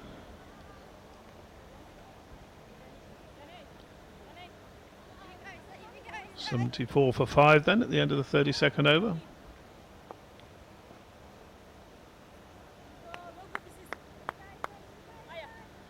There's the Bangladeshi camp, thinking to themselves, well, things are looking a lot better than they were at 37 for 4, but still not great.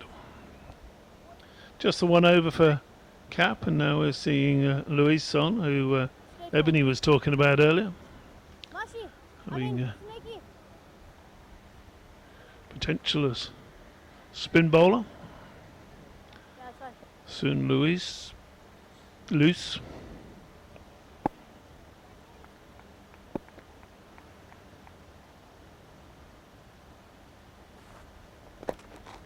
Oh, and a reverse sweep, got hold of it, and that's away for 4. So welcome Liz, and away goes the ball. Excellent shot.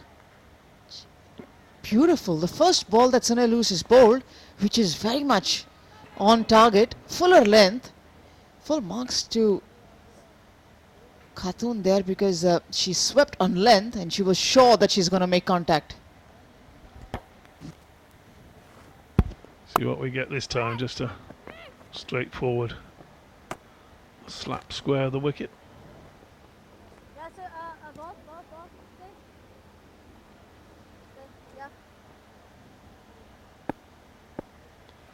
Always difficult for the bowler when you can see the boundary off the first ball. Toss that one right up. It's always difficult to get out of an over.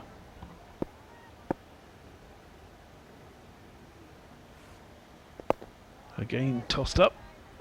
Again patted back.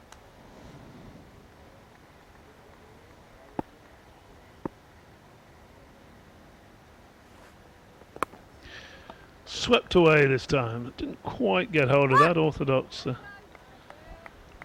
sweep. Just the one run into the deep.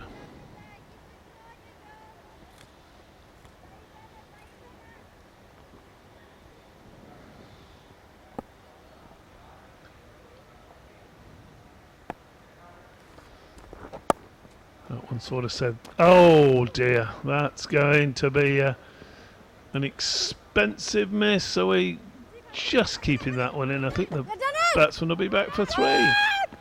But no is the call, and a good call. Very good throw from the long boundary there, right over the stumps.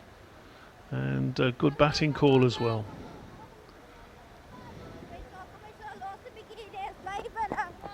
Let's have a look.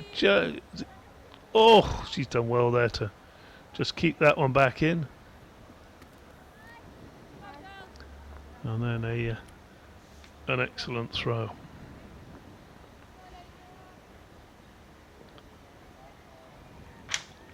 Laura Woolvert, she won't be too pleased with herself on that occasion. Expensive over, good one for Bangladesh.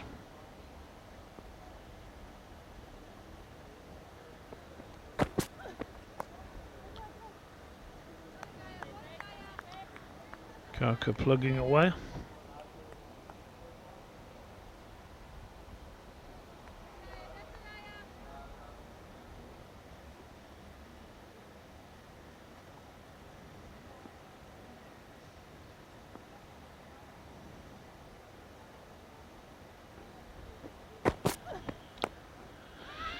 Not pushed firmly wide of extra cover. Good diving stop. Fair bit of dust coming up there. That was Mignon Duprise.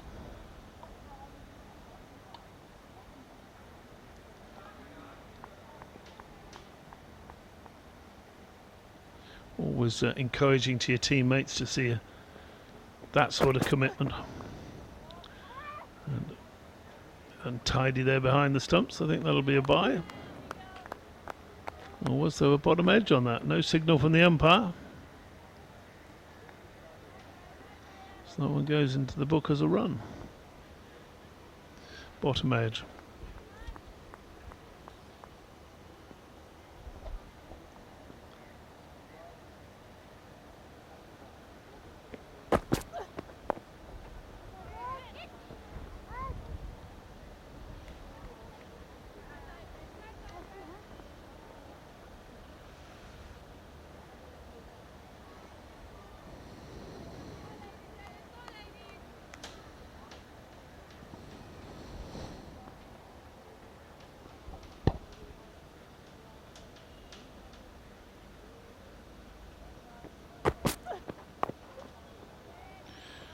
Dug out, pushed up to mid-on. One of the teams we saw playing yesterday, Ireland, in action today against Thailand. They won the toss and going pretty well, 143 for 2 after 41 overs, so they're well ahead of us in that game. The other team we saw yesterday, India, with a day off today. Day off tomorrow. It's a day off for everyone tomorrow. India will be back on Monday playing Zimbabwe. That's our game for you here at the Pisara Oval. Televised match, the final round of group games, and then from Wednesday, Friday, Sunday we'll have the 3 rounds of Super 6 matches, with the final here on February the 21st. Tossed right up, beautifully bowled that. Oh, what a cracking delivery. Batter could possibly have used her feet there. That one tossed right up, and let's have a look at this again. Oh, beautiful bit of flight that was, wasn't it?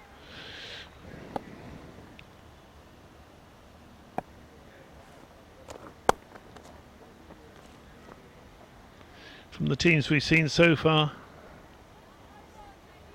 Anjum, who would be your 2 teams for the final? A couple of weeks away on February the 21st. Certainly should be India and South Africa, because they've been 2 top teams. Any chance of Sri Lanka or maybe Pakistan sneaking in there? The chances are always there, because these teams still have to confirm their spots in the Super Sixes. At least South Africa, by the looks of it, and India have qualified for the Super Six. But by the end of it all, when we finish the round matches, I'm sure we'll have a better understanding. But on the looks of it right now, it does seem like India and South Africa. Good over there from Sun Luz. Found her range, a maiden. Be pleased with that. Going for a drinks break. It seems to be the signal every time Ebony Rainford Brent comes to sit down. The players go off for a drink, so gives her a chance to have a natter. And That's what it's about. Nice and relaxed. 35 overs gone. Total there, as you can see, 84 for 5. Realistically, what do we think Bangladesh can get here? Or is it one literally where if they lose a couple of wickets, well, they certainly lose one of these 2, then it could all fall in a heap? Or could they... Yeah, after these 2, it could be easily, bang, bang, bang in terms of wickets. I think if you were Bangladesh right now, you're looking at maybe going at 4s and over, but that's still tough going. The captain is here. Look, she's on 38. Strike rate's not amazing, but she's really holding this together. These are arguably two of the best in the team here as well. Khatoon is very talented in terms of spinner. Yes. I think if they could push the 130 mark, 140 mark. I always feel like over 120 is horrendous. It's not a great shot score, let's be honest about it. 120 to 140 just gives you something. Anything less, it was when you get bowled out for less than 100, you know there's no hope. But really, this bowling today has been excellent. Kicked off by Ismail, 2 wickets. Look at that economy, 1.86. Cap, that's dynamic opening seam partnership. And then, of course, the captain coming in, 2 for 22. So great stuff there from South Africa. Yeah, we're just asking Anjum who she thinks will be in the finals. She says she couldn't really see beyond India and South Africa. India, they're topping Group A, as you can see. And they just got the one game to go against Zimbabwe, and you think that would be relatively straightforward. Zimbabwe today playing Sri Lanka. And now Group B, today's game being South Africa's third. They should go to the top of that group tonight. Pakistan not in action today. So, can we have a look at the woman sweeping the pitch? So those are my two. Of course, whilst they're having a drinks break here, the pitch gets all tidied up, and they're out with the dustpan and brush. We've all done that at home, haven't we? Sweeping up. Got to bend your knees or they could get a back injury doing that. Up to be honest, I don't bend my knees either. She's doing a good bit of cleaning up there, quite a bit of dust. That just shows, doesn't it? We talked about the fact that it's subcontinental wickets, very dry out there. This pitch is drier than the first strip that we played on in the first couple of matches. So a lot of dust there coming up. As it wears on, it might just be a little bit more turn there for Bangladesh this afternoon, but they're going to have to try and get sun runs. There goes Grandma. She's off to. Oh, don't drop any. Oh no, you don't have to run. She's running. She's got some energy in there. Look at that. She's making some. Hey, she's got a party to get to. She's overtaking the guy. She's going to be late, but she's got some lunch. Obviously, oh look, she's inspired him now. He's running. He's not going to catch her. Oh, I love it. I feel like we should go to the gym later. I tell you what, she's good. No way I'm keeping up with Grandma with the dustpan and brush. That's for sure. Cap to continue.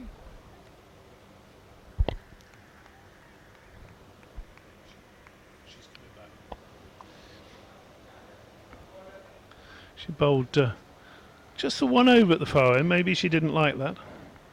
And maybe the South Africans have had a little chat during that lunch break and said, come on, Marizanne, just sort this out.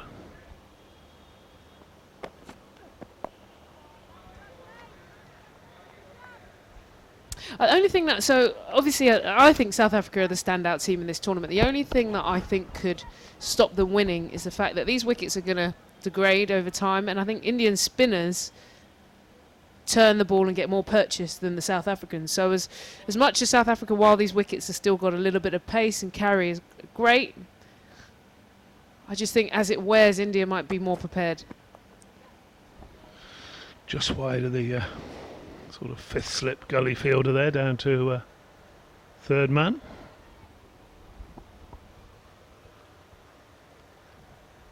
South Africa, when you attack, is based around 3 or 4 very good seamers. Then of course if you get a pitch where it turns, can be to the advantage of the opposition. You reckon they're a notch ahead of India, South Africa? I think they're massively ahead in terms of... first thing I judge on a lot of teams actually is their fielding. I think how dynamic teams are in the field, they're able to contain better. And I think India's fielding is below par where they should be. They're not very athletic. There's one or two in there. Harmanpreet Kaur. I really like to see Mansi in the last game. She was running around. But as a general, they're not as dynamic. I think South Africa do have that, and they have a varied attack. And that's why, sorry to just... I think that's why we're seeing so many of them as well being contracted into the global tournaments, because they're genuine now world-class players.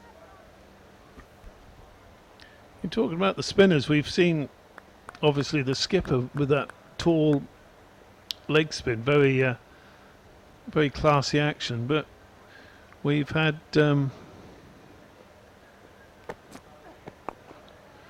Soon Loose on the last couple of overs. I think the Indians might get after her because she bowls it much slower, doesn't she? I think the Indians will be used to that. How they would go against this quicker pace attack, though, would be interesting to see. There's nothing to match that in Group A.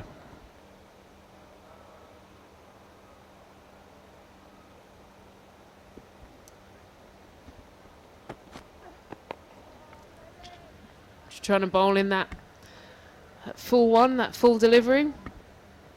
She'll be quite frustrated. I know Cap quite well from her time at Surrey, and she's very frustrated. You can see she almost would be talking to herself, saying a few stern words. She's quite an intense character, a bit of a perfectionist. She's going to take a chunk out of that cap if she's not careful. Yeah.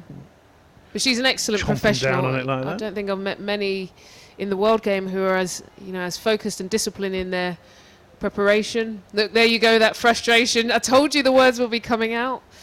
She has definitely that sort of character. She's fired up. She doesn't like anything to not go well. Great to see her. Well, now Sune loose to continue again, the young leg spinner. You see what I mean about the amount of time the ball is in the air when loose bowls. You're going to use your feet as the Indian batters do. Then I think she might have to push it through a little bit quicker. For the most part, the Bangladesh batters have been rooted to the crease.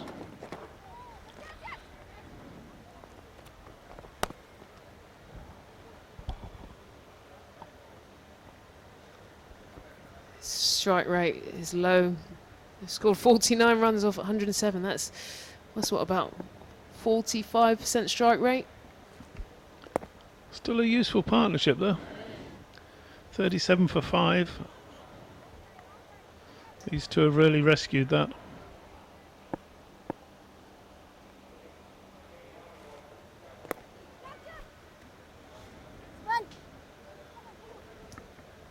Lizelle doing the work out in the outfield.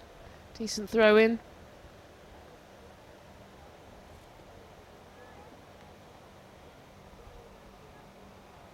We have to also remember Bangladesh, they're new to this environment. They've only started playing ODIs, I think it was 2011, which is very recent. Which, in the context of women's cricket, that's very new. And so for them, this is about building and learning. And this is why as well, the captain leading from the front is excellent, because there's no doubt when the coach does when he does the debrief at the end, when you've got your captain there who's scored runs, there you can see her there she's got glasses on. Had a little fist pump there. It's always helpful when the captain is leading from the front. 50 partnership up, 50 runs off 112 balls. She's not shy with the sun cream either, is she, Romana? She's gets the old factor 50 on. There's Katoon as well. She's done her part. 16 or 56. They needed something, didn't they, from 37 for 5? They could quite easily, from that situation, have been all out for 60.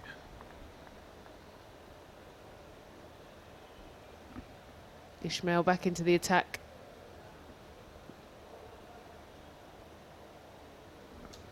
Look at that economy, 1.86. Doesn't get much better than that.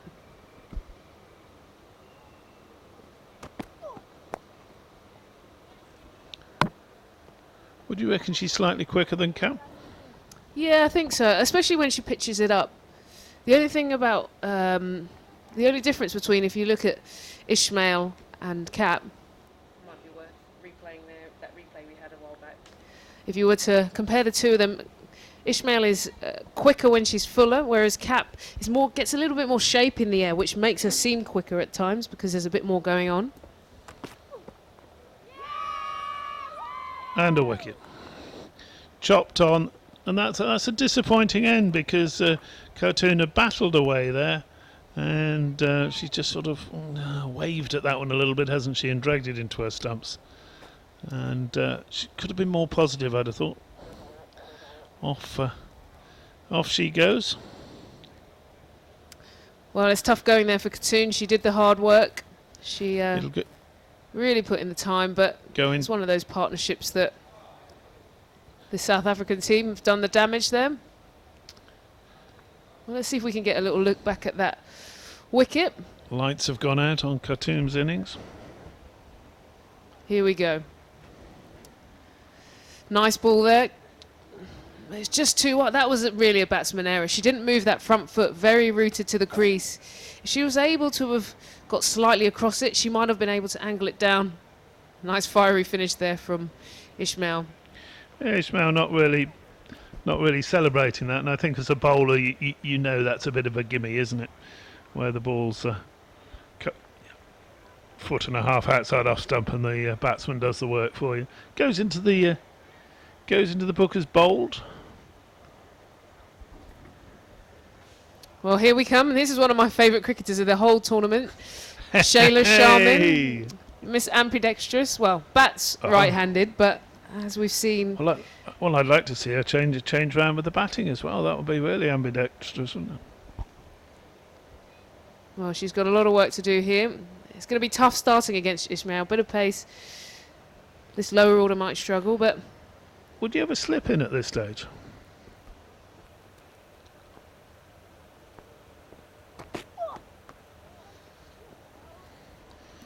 Bit of a misfield there.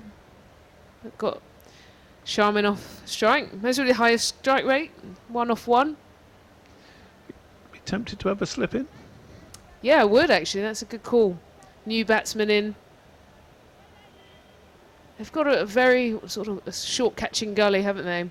But I think you're right. There's an opportunity for that. Skipper back on strike now, but for the new batsman.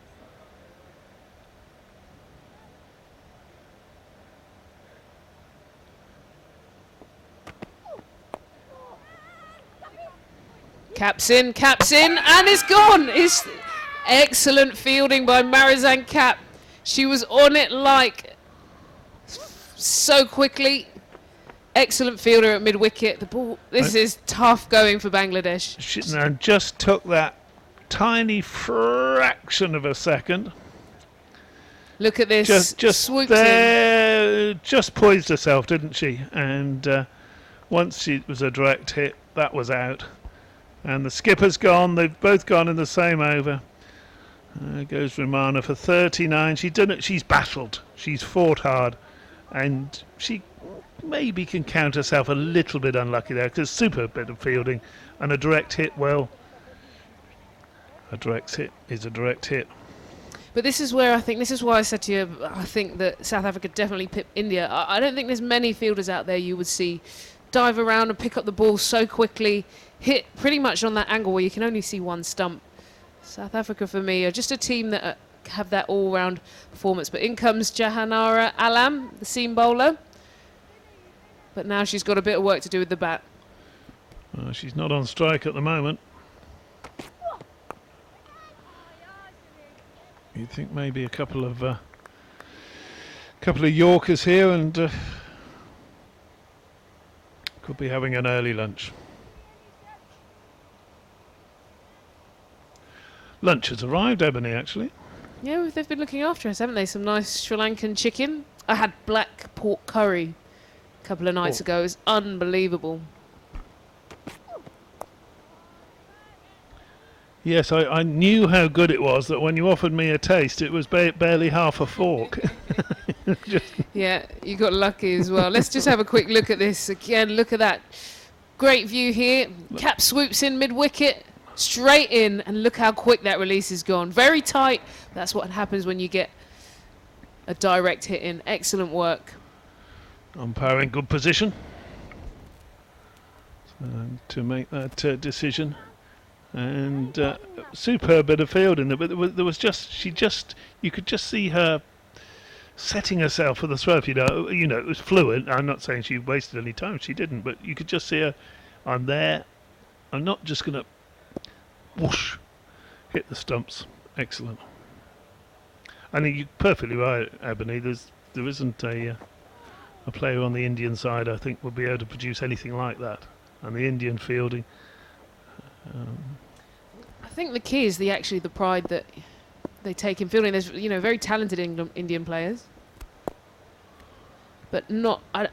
For example, Capin. I said when we stayed on her for that shot a little while ago, she's so attention to detail, the way she fields. A lot of the South Africans are like that. Oh, that's a drop off chance. The edge, shy at the stumps, and narrowly missed there.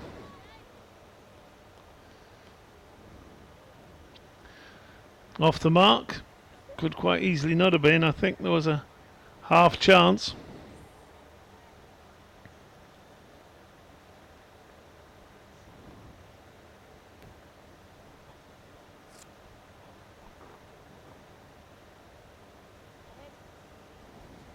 Shayla Sharma just taking guard. I wonder if she can bat left-handed. I'm sure she must be able. If she can bowl right and left-handed, she must be able to.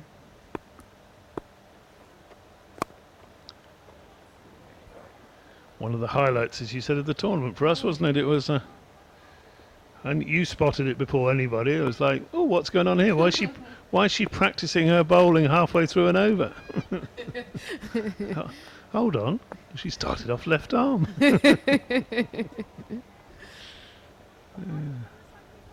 I'm a little bit jealous, to be honest. I had no talent on the left side. Yeah, not very well developed. Can't throw with it, can't bowl with it, can't bat with it. But look, there's nice slip in now. The captain's come in.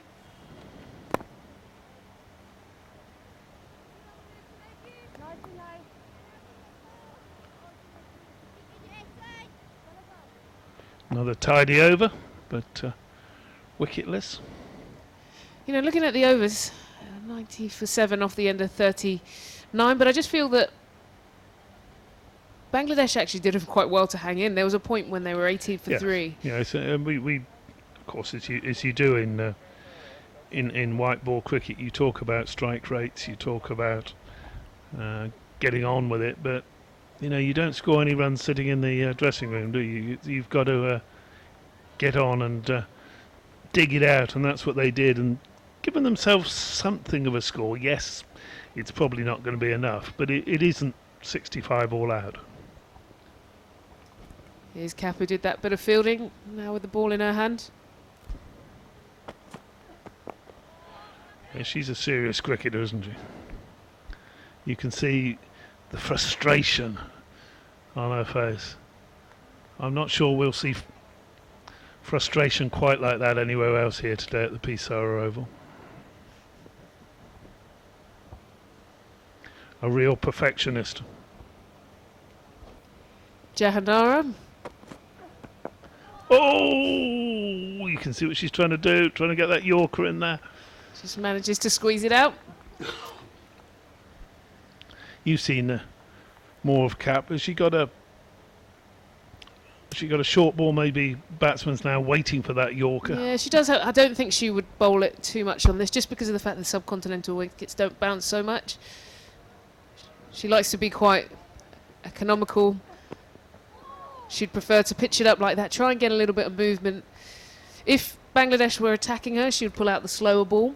She's got a good slower ball. She's rolling the wrists over it, but in this condition, I think she won't necessarily. Ishmael definitely will go for the short ball. A few movements here. Yeah, just getting slip moved in there, which I think is a good idea.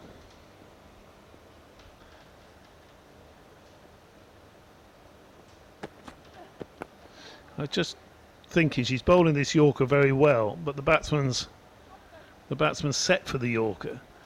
Cap does her hair, but by the way, after every single delivery. Just look at that. She ties it up in a bun, then it comes out, and then she reties it. I mean, that's a lot of energy to have to. Is that a top knot or is So it that's a sort definitely of a top knot. Okay.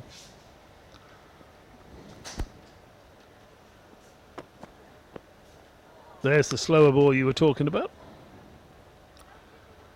Batsman rather rooted. I just wonder if you should dig one into the ribs, and then the batsman sort of thinking, oh, hold on, I can't be down here just waiting for the Yorker because, oh dear, I've got one up under my armpit.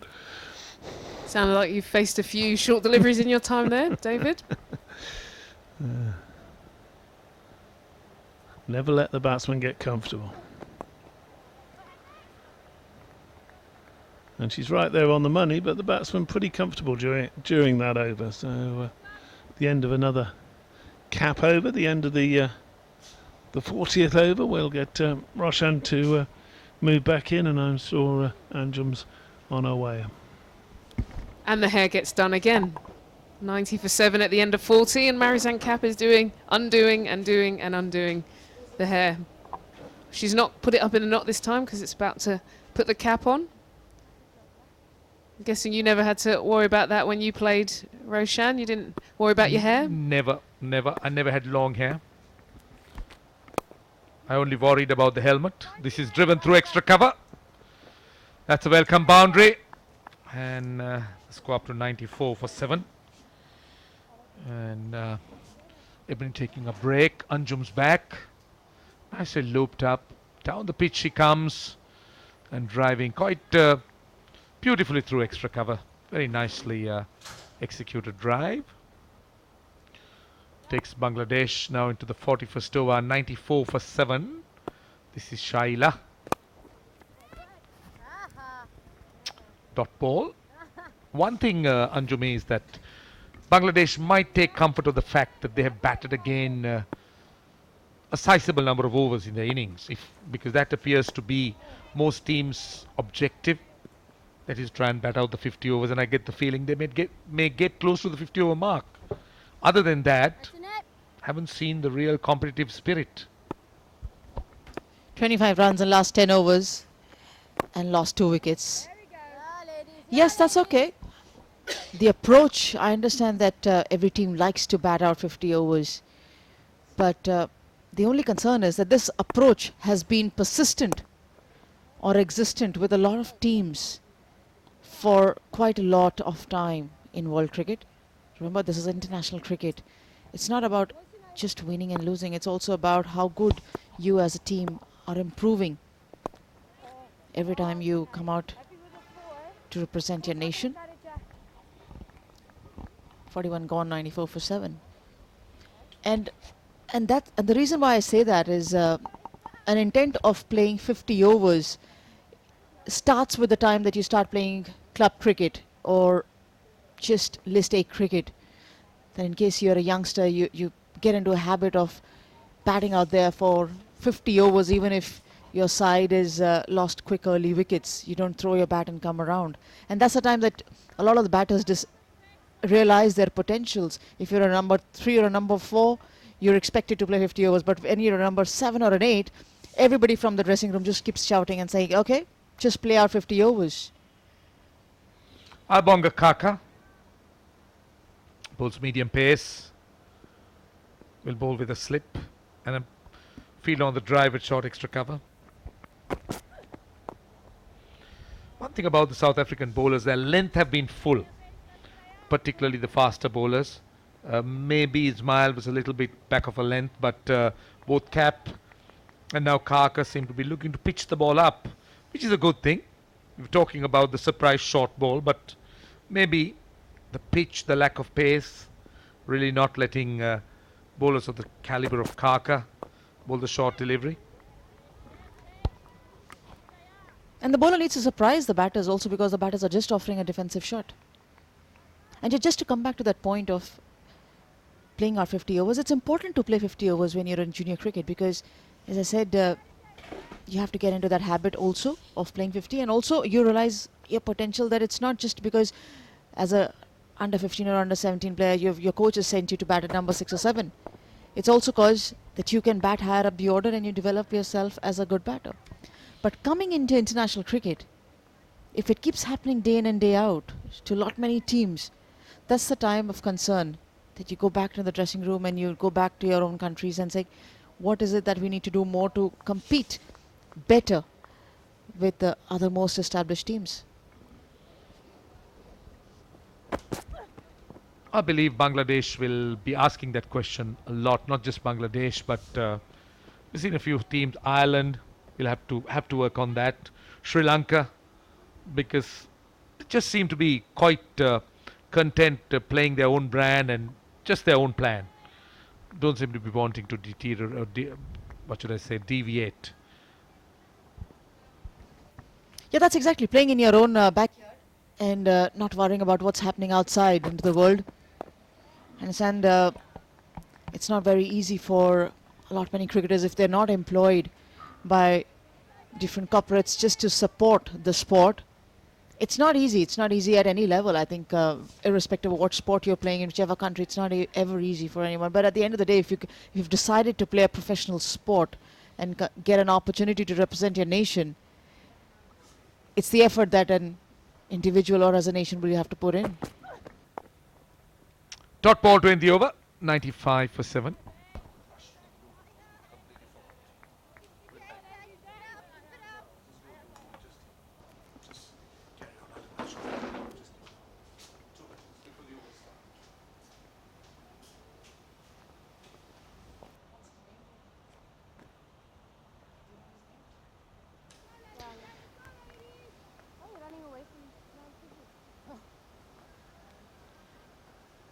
Bangladesh dressing room there.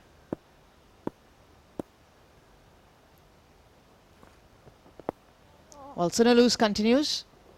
She's bowled well. She's been brought in much later. A longer spell of bowling was initiated by the skipper Danai Fanny Kirk. But she's looked impressive, Sunaluz. The difference, the variance and the trajectory, the speed of the ball, she's varied it all.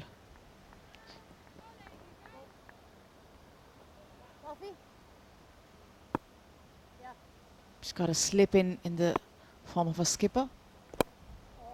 Enticing the drive, like the length that she bowls. She's a young cricketer, but shows a lot of maturity and control in her gameplay. Excellent fielding again there. Laura Woolworth is out there in the middle.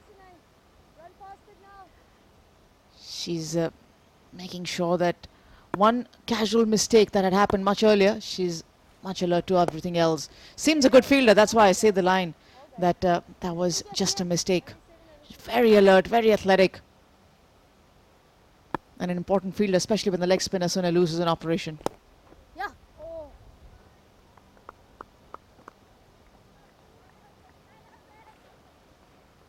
End of 43, 96 for 7.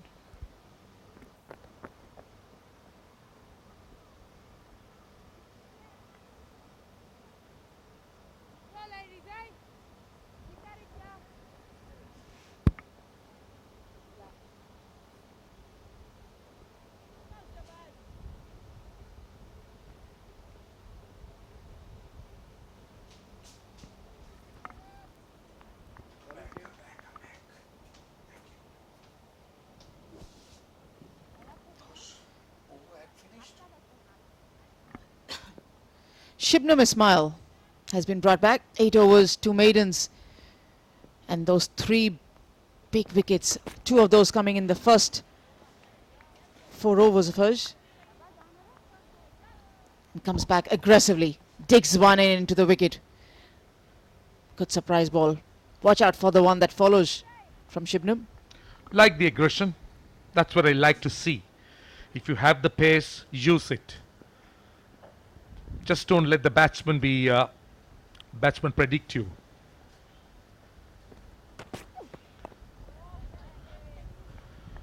Good follow up, pitched up to a ball that was short, the previous one. So 7 overs including this one. How much will Bangladesh get? don't think they'll get many. 96 for 7. They might get about 120. You reckon? That might be about the most they may get, unless we have something sensational. 1 or 2 big overs. And that's difficult to say that you're going to have a sensational scoring from Bangladesh. But yes, it's going to be difficult to estimate a scoring. Although we do know that if they score just around the same scoring rate that they're managing right now, they'll be between 110 and 120. But for that, an aggression will be required. An aggressive approach will be required for the remaining 6.5 overs from these two batters. Janara Alam and Shaila, both very comfortable in offering a defensive approach to anything that's thrown at them. They look good with their defense. Technique look good when they defend. But what are they going to get out of this defensive play? You know, they need to look for runs. They're quite content to just keep blocking each and every ball. So that's what really doesn't convince me at all about the way they're approaching this game.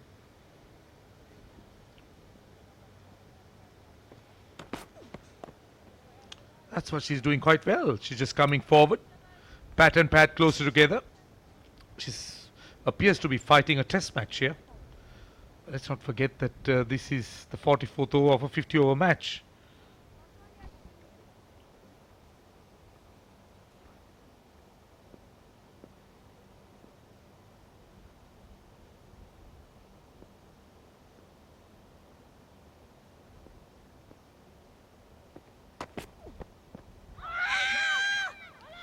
A polite inquiry.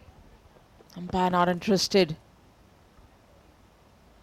Fortunately for Janar Alam, the ball was going down the leg side. One was drafted in from Shibnam into the pads of Janara Alam.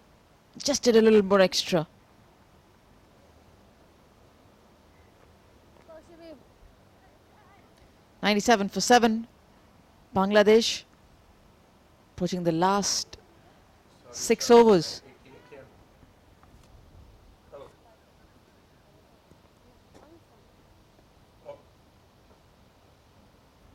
Sonalus to continue.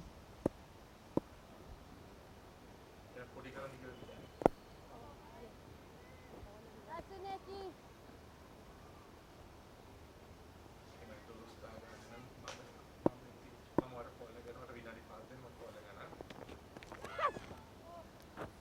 Sharp turn. Real sharp turn this. One of the first few that we've seen turning this much.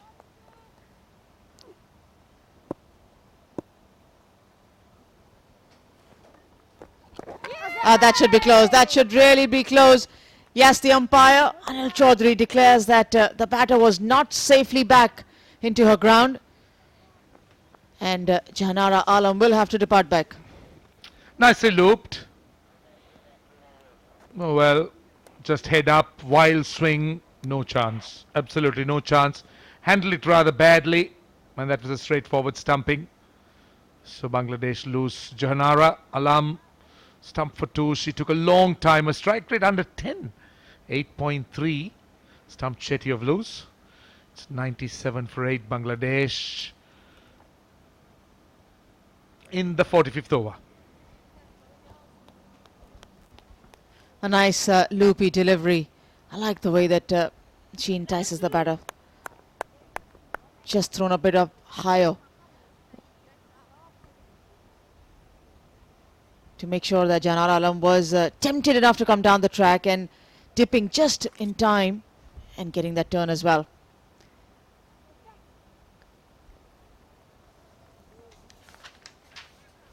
Khadija Kubra has replaced Jahanara Alam.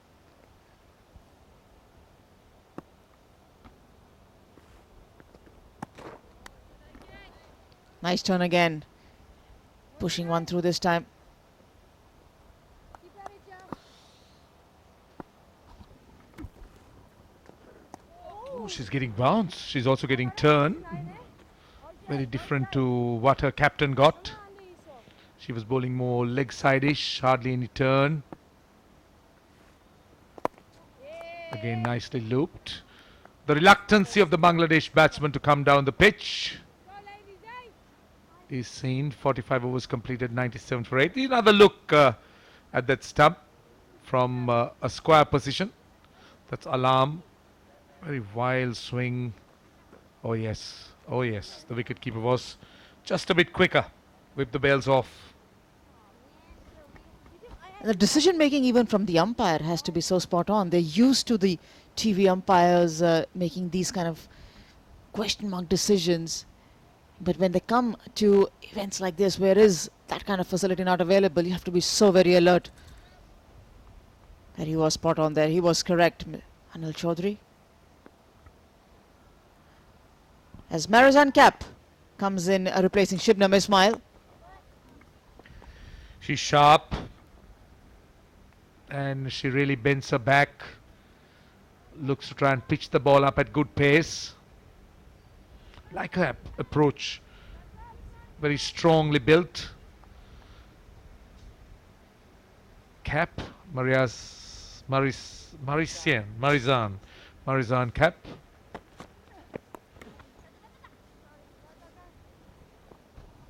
That one just slipped out there, for sure. He's checking with the leg umpires. She says it's safe.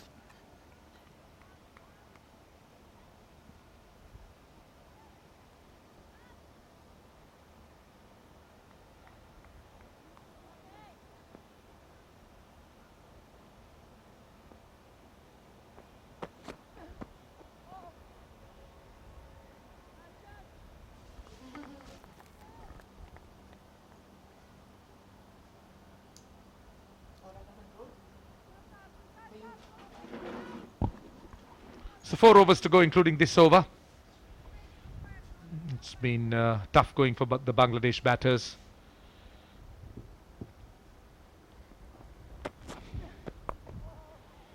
What Cap has done well is she's looked to pitch the ball up. Hasn't seen the short ball at all from her. We've seen one short ball from Ismail in the last over. Anjum's taken a break. Ebony is back with me to complete the last bit of the Bangladesh innings, the last rites, as it were. Yeah, they've done well actually to at least bat out this far. Could have collapsed quite quickly with this South African bowling attack, but they've managed to find a way to just hold out, really down to the captain who ground out an innings. Now I suppose these last few overs, South Africa in the hunt for the final 2. It's not easy actually to take wickets on this pitch. It is slow off the pitch.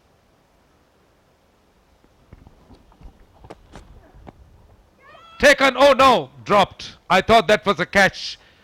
That was definitely a catch, catchable. Should have been taken to the left of that wide slip. Regulation, Ria, to me. Just look at this. That was a cutter. Sune loose. Should have taken that. She should have held on to that. She got it in the hands as well. And now she's got a bowler delivery.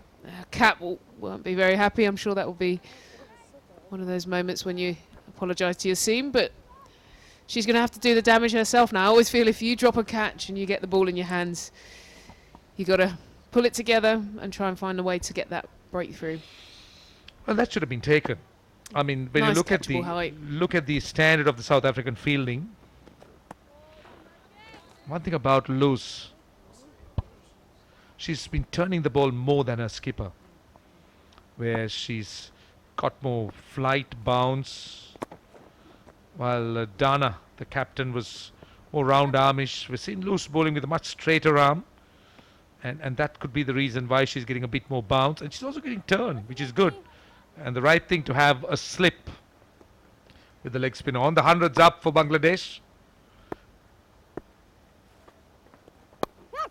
Apesh, quite a simple catch. Soft dismissal. Well, she have done a bit loose. Dropped a catch, but has got the wicket of a fairly friendly delivery, but this was a soft dismissal. Yeah, she got the turn, like you say. It was very wide, very, very wide. And the batsman just chipping it up. Nicely caught by Mignon Dupree in covers.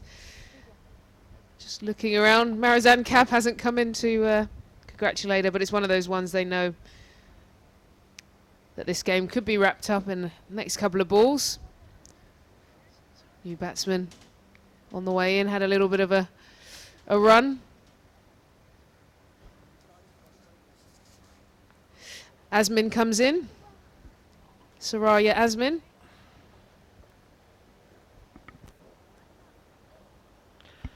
So Bangladesh 100 for 9, not putting up any resistance after they won the toss. Suraya Razmin, the number 11. I thought they would have looked at 120 at least. You know, I know that Bangladesh are a long way behind South Africa in terms of development. Gone. That's the end of the Bangladesh innings. Suraya Razmin out of the second ball. I believe she just lifted her back foot. And umpire Anil Chowdhury was unanimous in his decision. And he just was spontaneous. Just made sure, had no problem, just gave it out. Let's take a look. Head up, looking to swing. And yes, I think she was on the line. Second attempt, but she was on the line. Yeah, that toe was up, wasn't it? Good bit of work from Trisha Chetty behind the stumps. Well stumped and did the work, actually tried to time it, but this is tough going for Bangladesh. Look, they're a developing nation. But this is what I like about Van Niekerk. As a captain, she leads from the front. They finished up. She's not letting them walk off the field. She's giving them a good talking to, saying, let's be clinical and let's finish this off. I think they'll look to come out and be so positive. And this is what I said about the Indian team. They're good, but they came out and just knocked it, took their time. And I think they'll look to come out and say, let's dominate here. Let's really show we're a step above the rest. I believe South Africa will be batting here. There's some time for the break. But just a question about the huddle. Why can't they do this in the dressing room? Just a question. But this was never there then. No, I disagree. I was going to say that I think doing it on the pitch, because by the time you've walked off, you see that at the moment the players are walking off, they're talking, having conversations. Whereas if you do it straight away off, as soon as it's finished, I think everybody's in the moment, the emotions. Right. And by the time you get to change room, someone might have an injury and go and try and get... So you think you do it even before the game starts? That's the reason why? Yeah. Right, let's take a look at the 10 wickets that fell in the Bangladesh innings. This is the start. Ismail. Brilliant catch by the captain, Dana, at second slip. And then Cap had her scalp. Well caught at point. And then looking at Ismail again, she managed to squeeze through, just rushed her for pace. And this is the captain bowling around the legs. Tough going, but again, she picked up 2 for 9 during this spell. LBW, which pretty much was going on to hit the stumps. That was the play. And that was when it started to really go downhill here. This was Marizan Cap. Excellent work at mid-wicket. Clean, direct hit. And Sune loose. Trisha Chetty doing the work behind the stumps. And then again here, the last one, just to finish.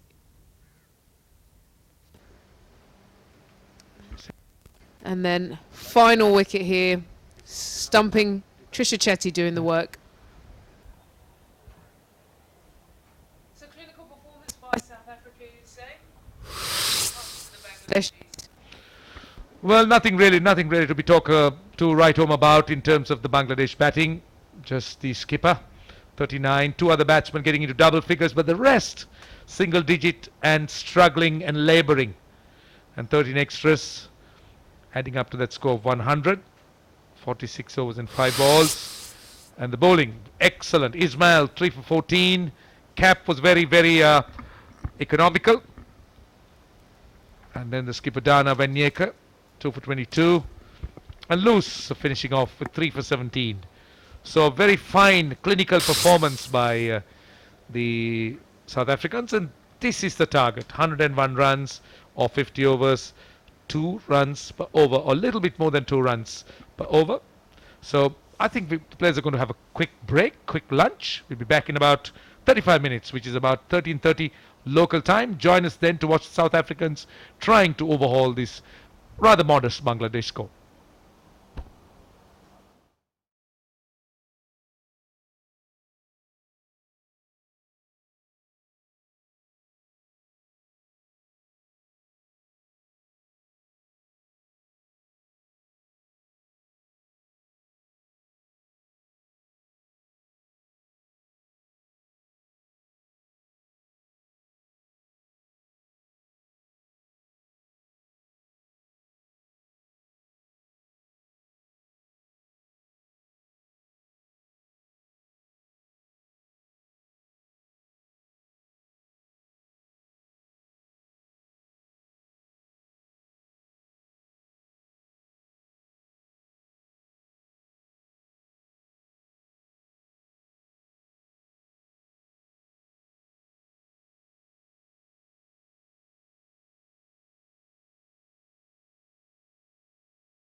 Well, welcome back here to the Pessoa Oval. South Africa about to begin in their innings. They need 101 to beat Bangladesh. There's nothing we've seen in the pitch this morning that suggests they won't be able to get those, but a couple of early wickets. And who knows? Could well be an interesting start to the afternoon. A couple of early wickets, and who knows what might happen. Fair bit of sunscreen on there. Very hot day today in Colombo. And Jim, have you been outside taking a bit of sun, or have you prefer to avoid the sun?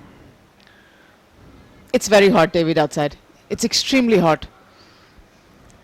I thought I'll go for a quick run in the 40-minute break. So I figured out it's pretty hot. You've gone for a quick run, oh. Just into town and back again.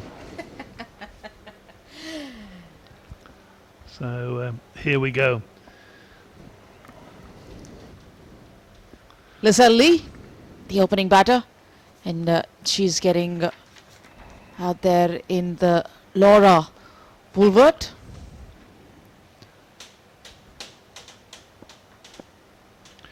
Let's see what they make of this Bangladesh attack. Jahanara Alam. Yeses and nos, that could be tight if it hits. There's another opportunity for the Sri Lankan, beg your pardon, the South African batters. Poor backing up. And had we seen one of the arms on display that we saw this morning from the South African fielders, I think that could well have been tight, but that was no chance of being out there. And what it means is Lizelle's off the mark. But I like the intent from Laura Woolworth. She was down there, the ball had gone to the backward point region. There was every intent to cross over for a quick single. She was running to the danger end. Ball goes behind point, it's usually the non-striker's call.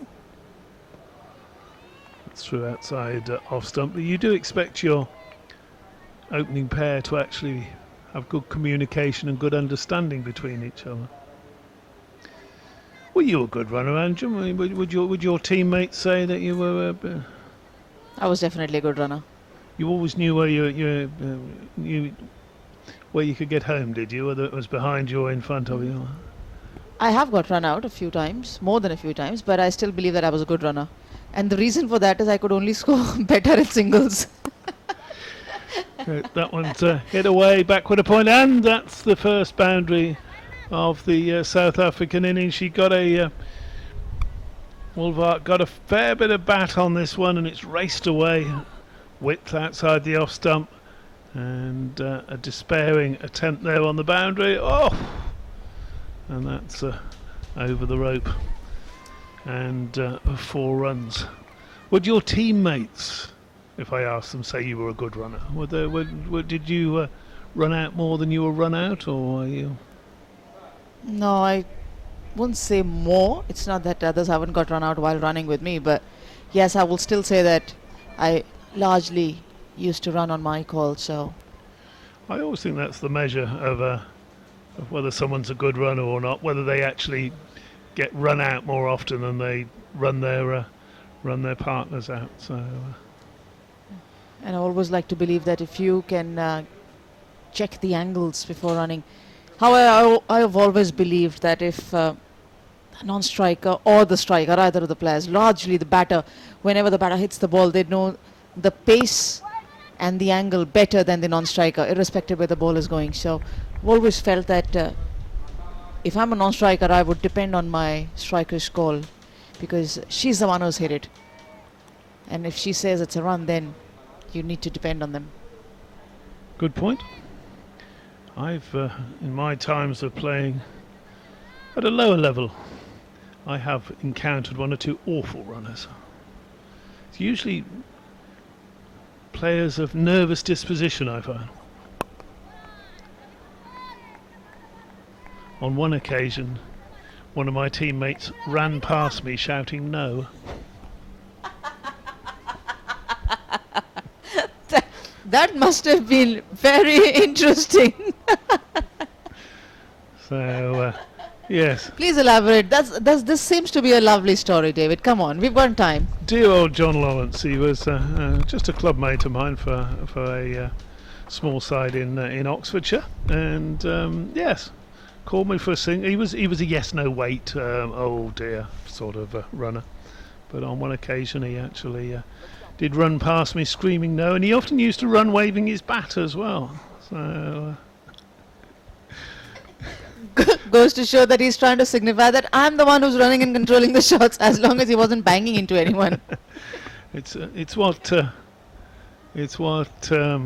Ebony would describe as rather village, and we were playing for a village team actually, but a village team that got to the final of the knockout at Lords a couple of 3 years ago, but long after I'd retired, long after John had retired as well.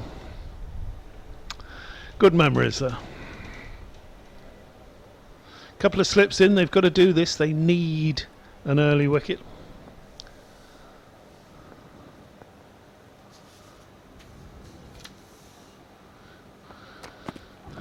That's a bit floaty there, but gets away with it.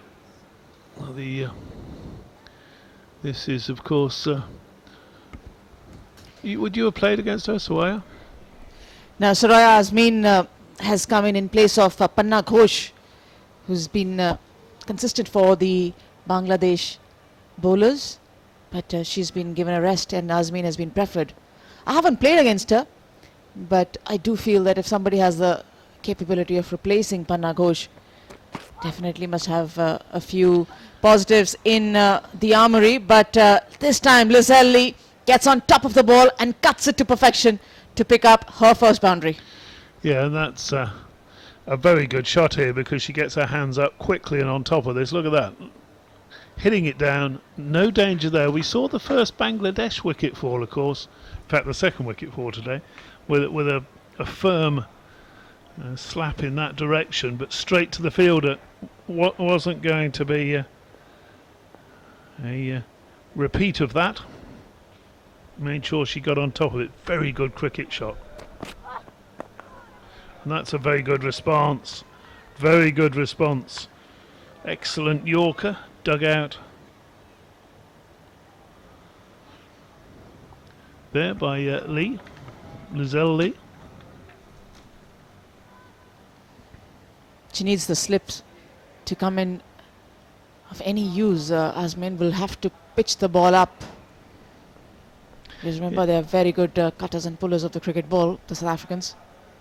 She needs to tempt Lee outside that off stump. She tempts her there, and that races away down towards the boundary. That's another 4. But it's a sort of minor success to the bowler there, because this wasn't deliberate. She's gone for the square drive, got a fair bit of bat on it, and that's raced away and beaten the despairing lunge out there in the deep from third man. So 13 for no wicket. This is what Bangladesh didn't want at the start of the innings. They didn't want a rapid response from South Africa. They were only defending 100, and that's 3 boundaries we've had in the first 10 deliveries. How's Azmeen going to respond? Another delivery on or outside off stump, and this time it's just played down backward a square for a dot ball. Do South Africa look to get these runs quickly, make a statement, or do they just play the bowling on its merits? Both, I would think. Played on its merit, and if you can muscle the ball away or time it, I'm sure they would be doing it. And knowing Lizelli, she won't hold back. Missed a full toss out there. Won't be too happy. Should have taken it to the boundary. End of 2, 13 without loss. Eyes lit up there, but she didn't time it. Goes down to have a word with her opening partner now, maybe just having a quiet little word about running between the wickets, or maybe they were discussing what they might be having for dinner tonight later on. Some excellent restaurants around Colombo. Sampled 2 or 3 of them already. Fair chance we'll sample a few more in the week ahead.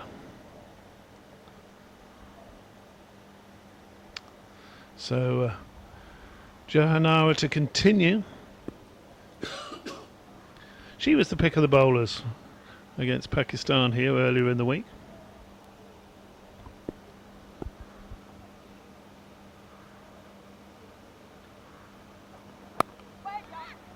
That one's through the field, and again it's racing away very fast outfield here at the Peace Oval. And that's the 4th boundary of the innings at the start of the 3rd over. Just a simple push, really, not a great deal of effort. A flourish of the bat after she's hit it. But once the gap's been found, that's away for 4. So 17 for no wicket. If Bangladesh were to have any chance, they really needed to get on top of this early on. Couple of wickets, couple of tight overs. It's not happening.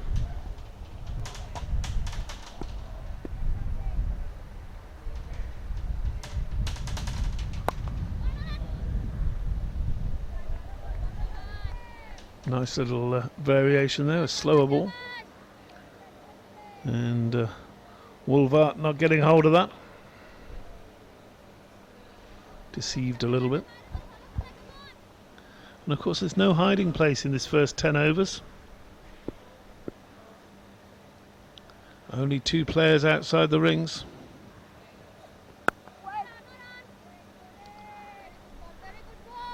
Feeling that one on the bat.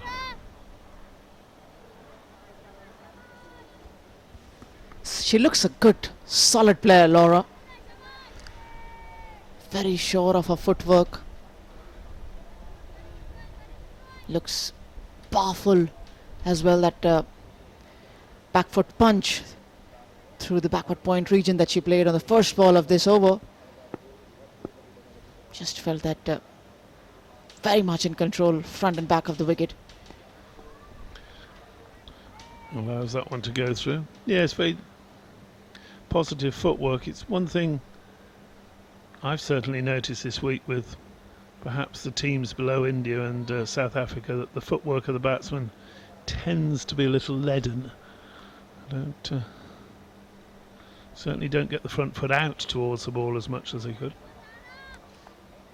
Even Laura doesn't have a, at least till now we haven't seen that big stride out, but she's very much in control. Plays the ball under her head. Good solid defense. Looking to pick up the gap if there is an opportunity. Another chirpy wicketkeeper. Sultana.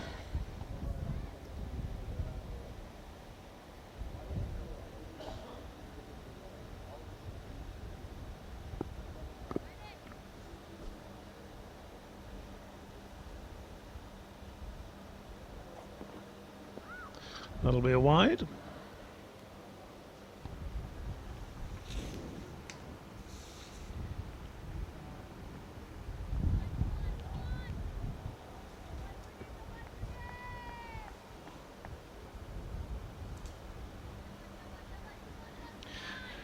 Number 1 on her back. Now go Sultana, the current Bangladesh wicketkeeper.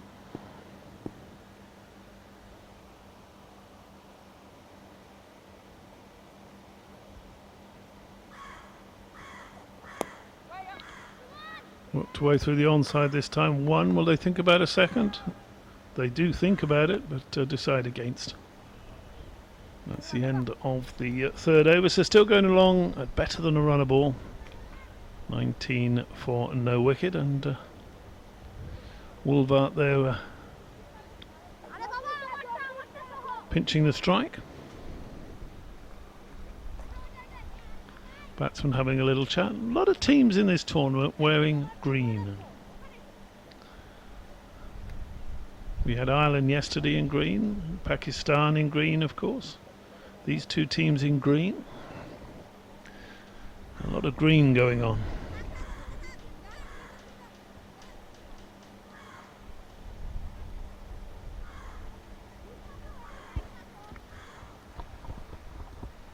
A lot of time being taken here is probably because Mana Ahmed has just been prompted for a bowling change. Just feel that she may be bringing herself on to bowl. And for that is that a wicketkeeper has just gone on outside, asked for help, but yeah, she's back. Quick changes coming in here. They don't have a lot of high score to defend the Bangladesh team. Just 100 was scored, and now after 3 overs it's just 82. So whatever best opportunities Bangladesh girls have, they will have to utilize those. Romana Ahmed, the skipper, bringing herself on, leading from the front. We need to keep the runs down. We need to take some wickets. Who's going to do it? I'll do it myself.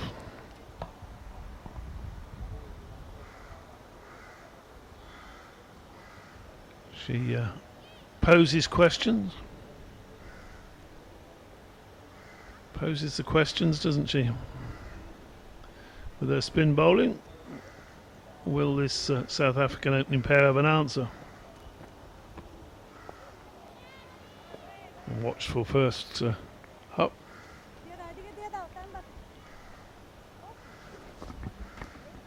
Romana would be reminding herself of the hat-trick that she took against the Ireland team last year.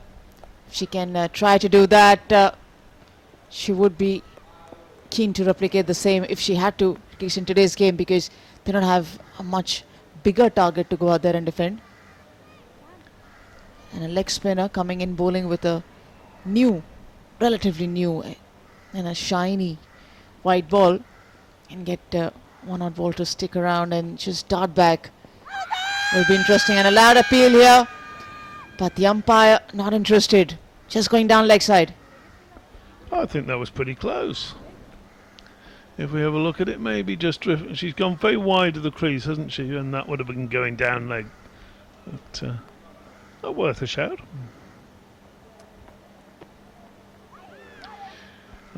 And that's away behind the keeper. It's not going to go all the way to the boundary. It'll be a couple of runs here. Let's see what the signal is, if there is one. So signal leg by the umpire did sort of come over and raise his leg, but then didn't really signal. Maybe it was just a very early signal to the scorers.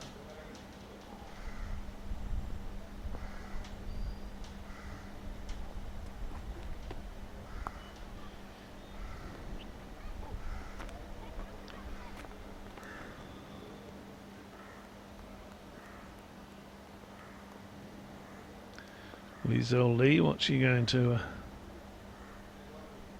make of this spin? Toss right up this time. She's got that well and should have gone. She should have gone. It was in the air to backward square leg, and she's coming back for 2 runs, and she very nearly didn't get there for the run out. So 2 chances in the same delivery. All happening here. Let's have a look. Here we go. She's picking the ball up there, trying to make amends for the drop catch. It was a sharp chance. I'll tell you what, not in the frame at the moment, and just gets there. Well, that was too close for comfort, really. I think for Liesl Lee. Now we got the third umpire out there at the moment. What's going on? Not happy about something.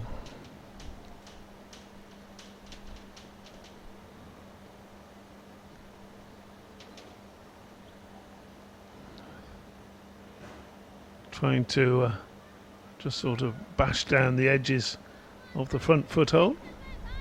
Try and make it easier for where the front foot is landing.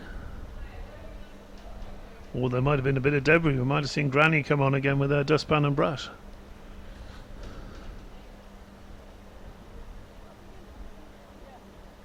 But we'll have to wait for the drinks interval for that.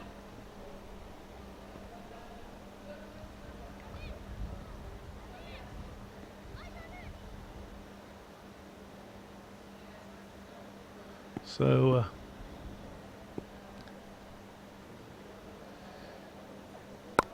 that one's outside the off stump and driven, but didn't get hold of it. 4 overs have gone. This will be the third over from Jahanura.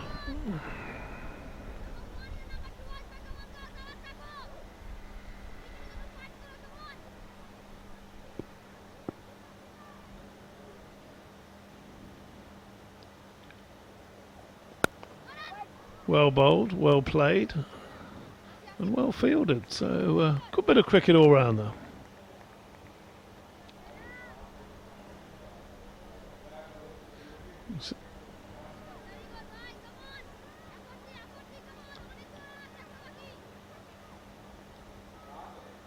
Woolvard on strike. Long flowing locks down her back.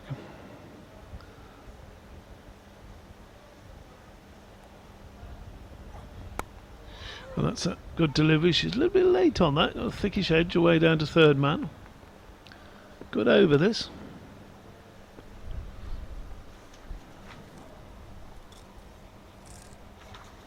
Keeps trying to stick an extra syllable into Jahanara's name. Bangladesh opening bowler was the most impressive of their attack on when was it? Wednesday, I think.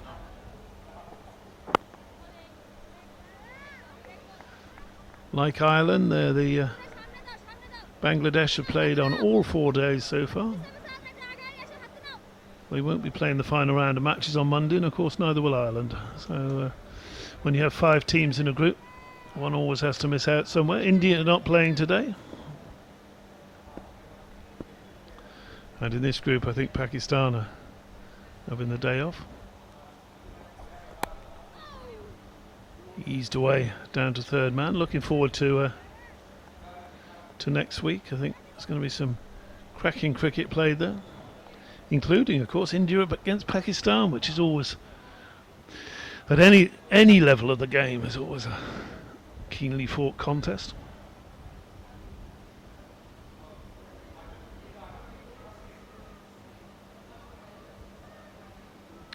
South Africa, though, looking the pick of the teams.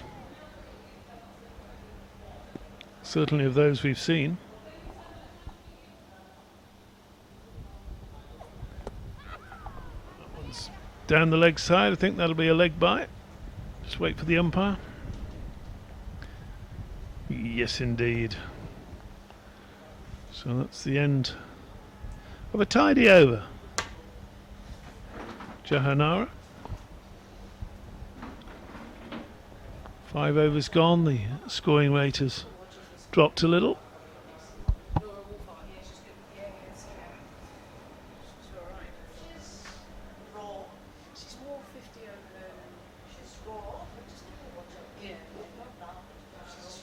Skipper to continue.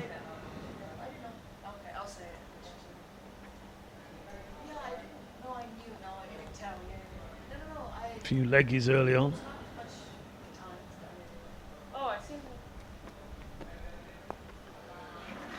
Watchfully in defence, pushing to extra cover. Anjum's left us. Ebony's back. Cast her eye over proceedings. That's flicked away fine. Again, didn't get it. Whether that came off the pad or the bat, we'll have to wait for the umpire. 2 runs one way or another. Must have been a bit of bat on it because no signal. So 2 more to Woolvard, who looks an impressive youngster. Seems well organised, nicely presented at the crease. Positive footwork as we've seen again there.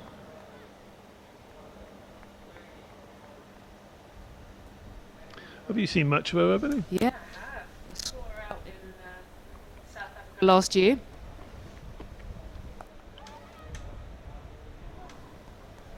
Saw her in South Africa last year. and she's a real talent. Only 17 years of age and very technically correct. And she's considered a big prospect for South Africa at the moment. You can always tell her because of the big ponytail, of course. Very curly. She sort of stands out, but she's a real exciting prospect. I think a lot of people will be keeping her eye on her in terms of the international game as she develops.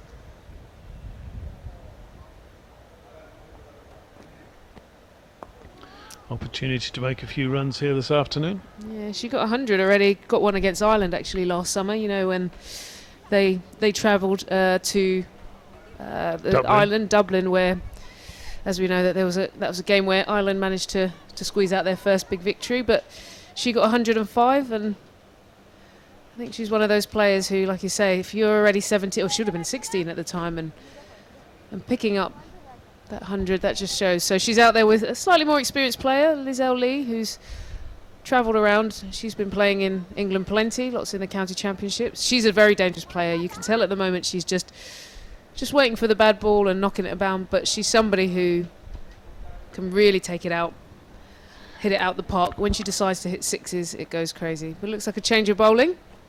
Yeah, I suppose a desperate situation calls for desperate measures. I didn't think that Johanna was bowling too badly, but we're having a change. Kubra coming on. Bit more twiddly stuff. Openers generally don't like the twiddlers, do they? No, they quite enjoyed the seamers, didn't they? They a few nice boundaries. I wonder if they'll just start using their feet a bit more.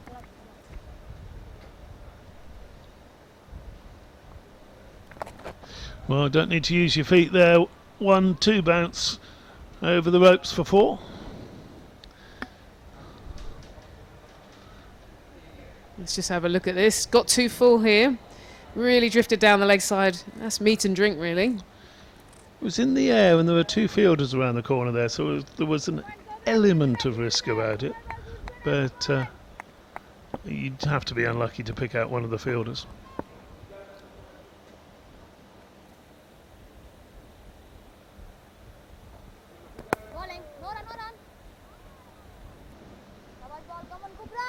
I'm surprised with the amount of we've seen both batters attempt the sweep shot, that they haven't looked to put out a deep backward square.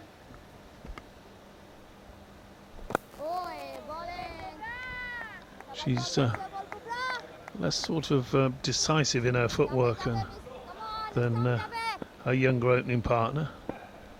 Very deliberate, Woolvard. That's an edge there. That's going to run away for 4 as well. So there's a slip in place, and I'm just wondering how close this was. Let's have a look again. No, it was bouncing well in front, and away goes down to the boundary. When the luck's not with you, it's not with you, is it? For Bangladesh, decent ball, but no luck for the outside edge. And treating that one with great respect. 37 for no wicket then. We've had just 7 overs, or this is the last ball of the 7th over.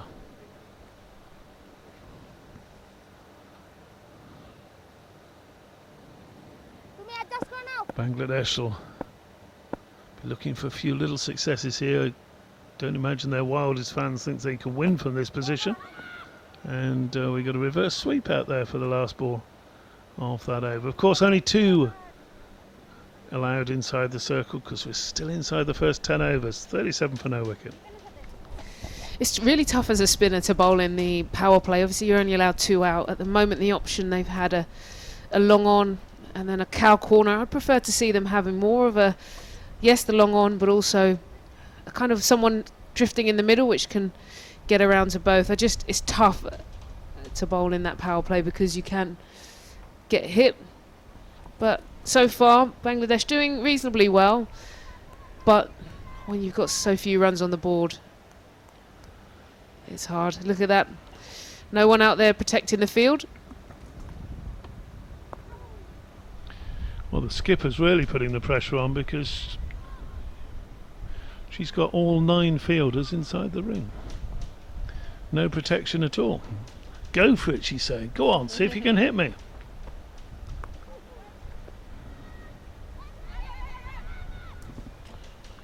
Poor fielding.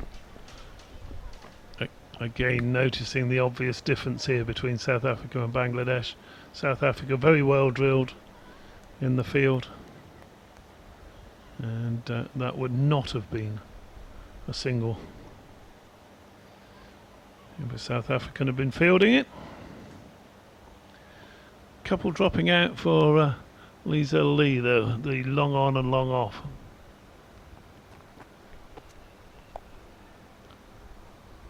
She's just waiting for that no pace off the pitch, nothing really to work with.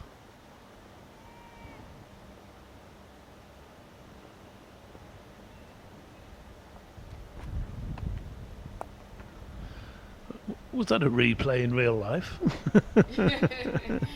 Identical delivery there, identical shot.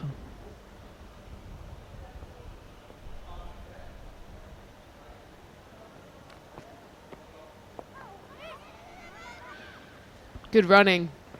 Easy single. Just nudged it in. Well backed up there actually. Some good work with the long on fielder having to do the hard work, or long off fielder even. Interesting, they think for Wolfhart they haven't got anybody out, but they know Liesel Lee would be tempted to go down the pitch.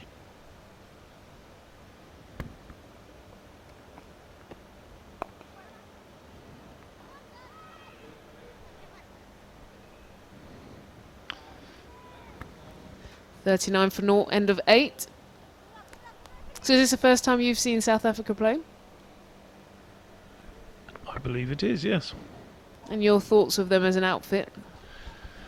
I'd heard they were sort of on a par with India, but I think they were a notch or two above India, certainly in the field. I think the point you were making today. And I like the idea that you can judge the overall, perhaps, team by how they field and their approach to fielding and their approach to training and how, what do we say, how professional they look. Would that be fair?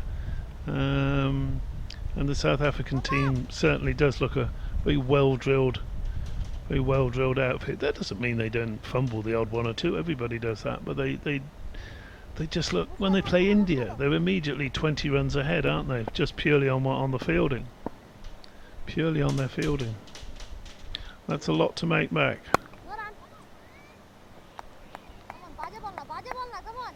Liesel Lee ticking nicely at a runner ball. She hasn't taken any risks so far. She does have a good strike rate.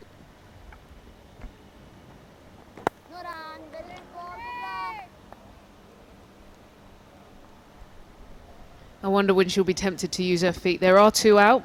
There's a long on and a cow. Only this over and another one left in the power play, and she's powered that off the back foot. One bounce for 4 runs, my word. Oof, you've got to have confidence in not only yourself but your bat as well to play this one. Look. Well, she's not going to hang around. She just created a little bit of room with that front foot, but like you say, powered it. Oh my word. I don't think that's in a textbook. No. But it's in the power book.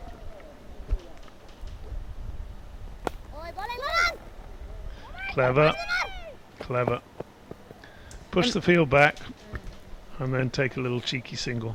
And these are the things that you talked about India are missing, is that we saw India pick up boundaries, but no look for a single, no look to rotate the strike. And that just shows energy. That was an extraordinary shot off the back foot.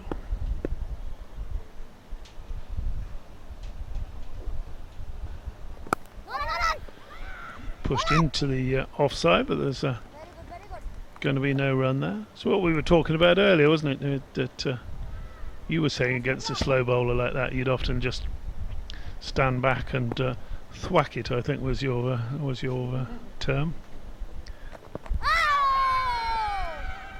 It's going down the leg side. Desperation there. 44 for naught at the end of the over.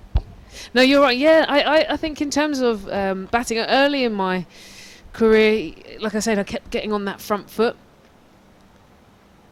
But towards the end, you realise when there's no pace on it, it was quite hard, and I found it a challenge. So you just started getting on that back foot, you're moving your weight, and you wait for it more like a baseball style, so you just get your bat up quite high, and just swing through the line, and it makes it so much easier. So that's what she did there, just stood in her crease, shifted the weight back slightly so you can get the elevation.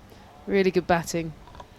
But to basically clear mid-off from the back foot against a slow bowler, that's a heck of a shot. I mean, you say not only do you have to back your own talent, you have to back your bat to do that, don't you? You'll make sure you got a good stick in your hand to clear mid-off the back foot. Back technology has helped as well. There's a lot of the players will mostly use a bat around 2.6 to 2.9 at maximum. I think Lizelle Lee will be more like a 2.9 bat. But you're right, if you've got a good bat, sweet middle, but she is powerful, then you'll see shots like that.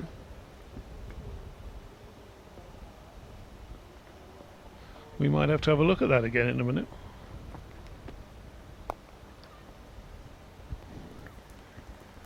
Let's have a look at this shot. Let's look at this. She Ordinary stayed shot, in the look. crease, weight back, and then powers it through. And that last bit at the back of it, that's the good bit. She's used her hands. That's an extraordinary shot. Unbelievable. Oh, something's just moved there. I don't know what that is. What is it? I don't know. It's not a stone.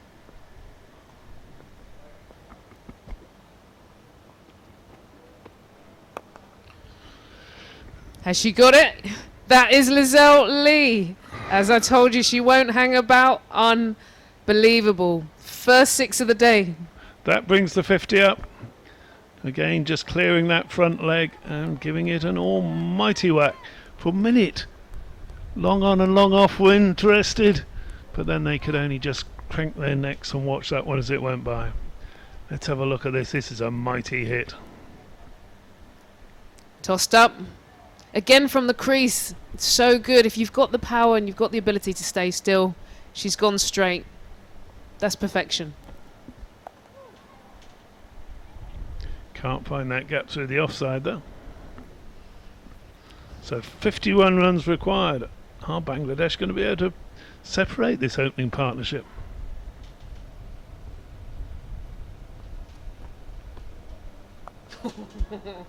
Thought about it, didn't she? I think she is tempted. Anything that's in her zone, she wants to get her hands through it now. But this is good from her because at the end of the day, like we said, there's no point being a team that pushes further without putting that time in. Gone again. Oh, That what is a catch! fabulous catch. That is a fabulous catch. Oh my word. She that was just extraordinary from for Ghana Hock. Oh dear. Look at this. We've seen two Almost- superb catches. Didn't get hold of it quite like the one before, but let's have a look at that. Oh, that is fabulous. Oh, that is a superb catch, and Lizelle Lee's probably going off thinking, muttering away to herself, because that would, well, had the fielder not intervened, that was another 6. The wicket has fallen. That is the end of the 10th over, and the end of the power play, and we'll let Roshan back in here. But Ebony, that was a fabulous catch. Unbelievable catch. Unbelievable catch. That's Pinky there for Ghana Hook, number 99. And wow, we've talked about Bangladesh's fielding being sort of hit and miss at times, but that was up there with the best. She had to move round to her right. The ball was travelling at some distance. That's excellent stuff. Well, in comes Mignon Dupree, former captain. Captaincy got handed over a little while ago. She's much more of a pokey, proddy player, whereas Lizelle Lee will like the power game. We'll see Mignon Dupree knocking the ball about, running up and down the wicket. Over to you. Over to you here, Roshan. So Wolfart and Dupree, the two players at the pitch, or the two batters. Wolfart, 14 of 28. Dupree hasn't faced a ball. What a start for South Africa.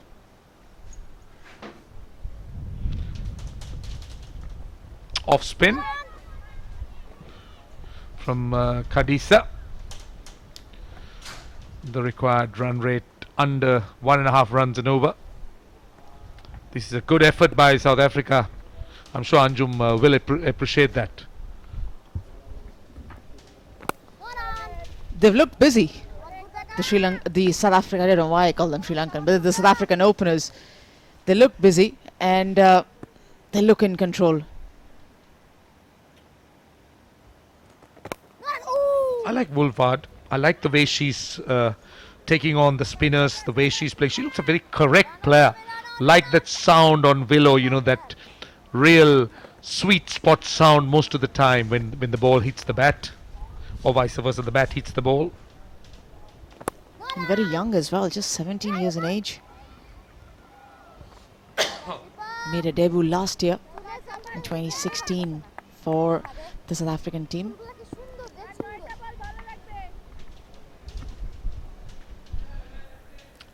This is the 11th over. Takes a nice stride forward. Very committed on the front foot. We were talking about the importance of playing on the front foot when you play ladies cricket due to the lack of pace, and Woolfard looks just that type of player, getting on the front foot, that large long stride out. Last ball of the over. Dupree on strike. That's a good over. 51 for 1. Bangladesh has been good in patches and fielding has been one of their stronger points. Lisa Lee lofting the ball, the second one in the over, but look at that effort. Oh, she was just missing. The height of that ball would have been just over her head, but timed that jump and placing her hands at the right area to complete that diving effort. Excellent catch there in the outfield by the Bangladeshi fielder. A great athleticism shown there. Good judgment.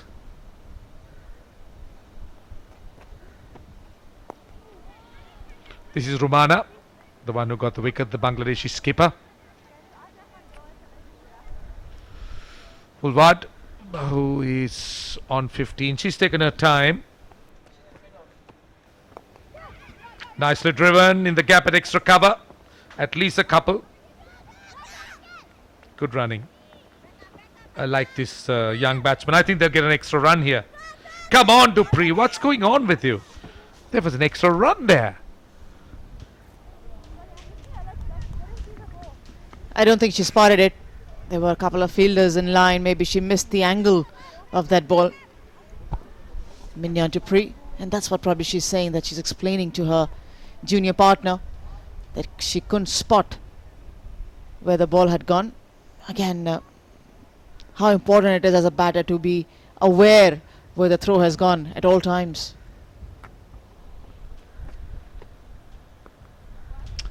Likes the way she shapes to play her shots. Gets into position very, very quickly, Woolfard. She's a tall player. Likes to get on the front foot. And equally looks at home even on the back foot.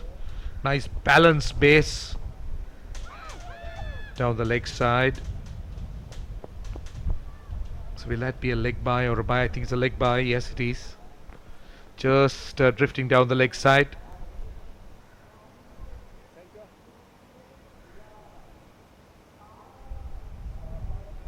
So Dupree's on strike.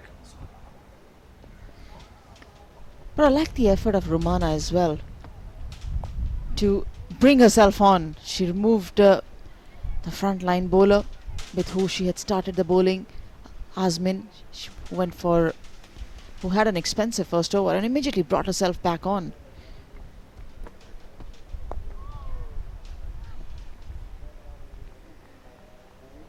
End of 12, 54 for 1.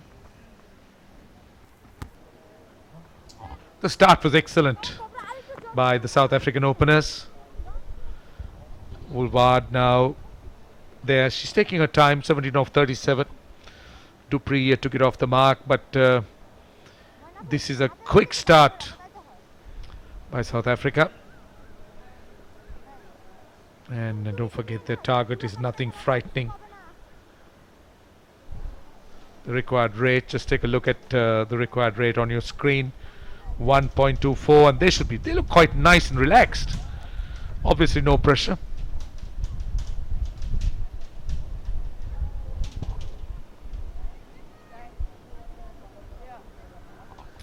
Looks like a bowling change at that end. Khatun.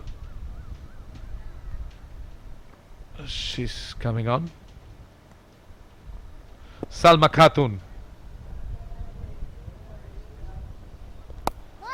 Another off spinner. Good running. Just punching it into gap. They come back for 2. Very good running. Definite urgency. We didn't see this in the Bangladesh camp.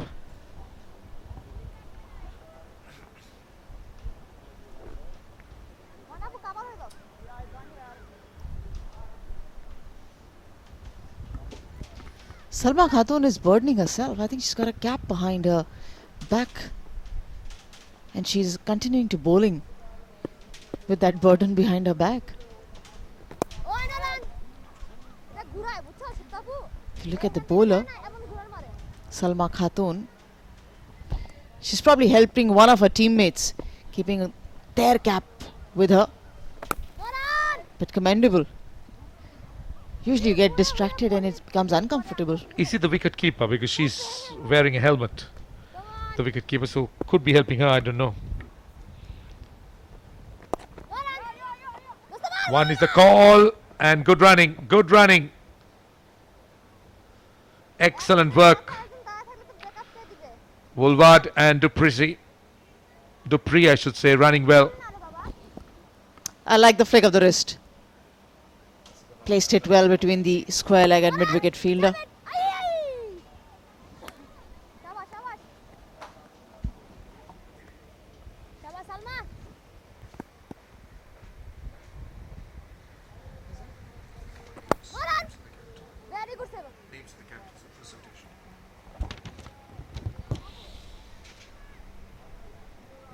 End of 13:57 for 1.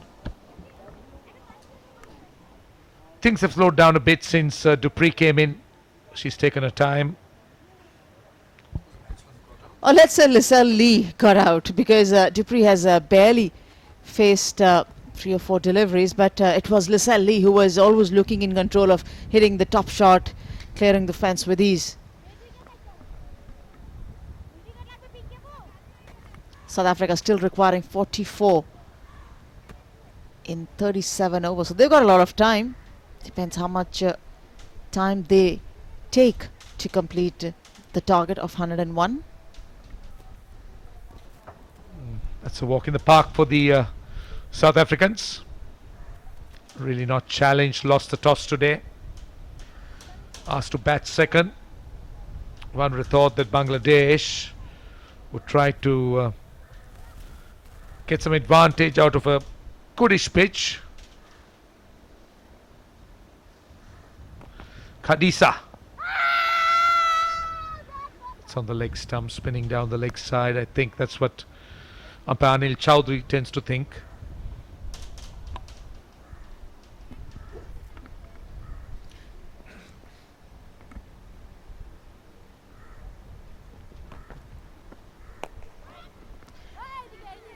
Just get a feeling, looking at Khadija start her bowling today, that she's bowling slightly quicker through the air.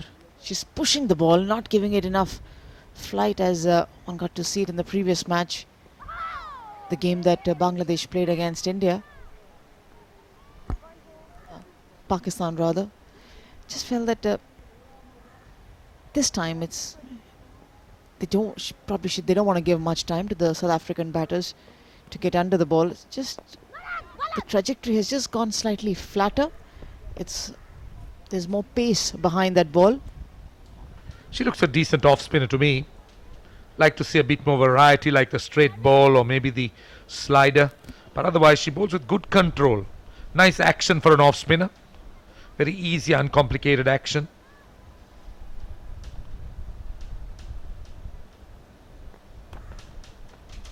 And seem to bowl the right areas, just outside the off stump. Just pegging away at that line outside the off stump. And a fuller length as well. Which means any batter who wants to play across the line really has to make a big effort. Lot of talk there. Captain and the main spinner. But there's very little, I think, left for the Bangladeshis at this moment of time. Chasing a very or defending a very modest score.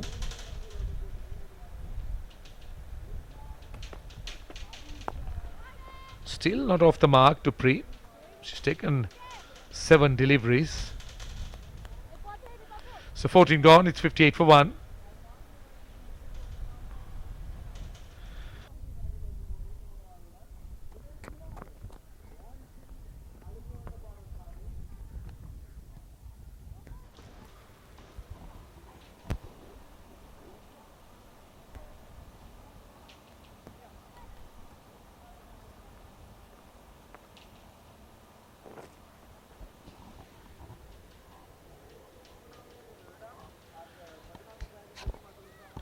Khatun continues. Woolward. She looks very solid. I like the way she plays. Very straight, hitting through the line.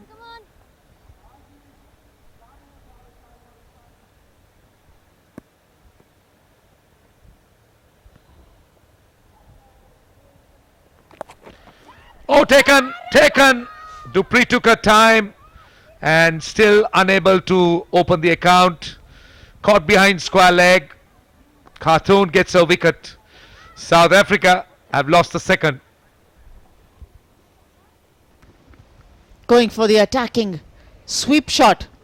Not able to keep the ball down along the ground. Parallelly in the air, it's travelling, and it was travelling quick to Azmin. First wicket for Khatun. Minyo walks back without scoring. 59 for 2, South Africa.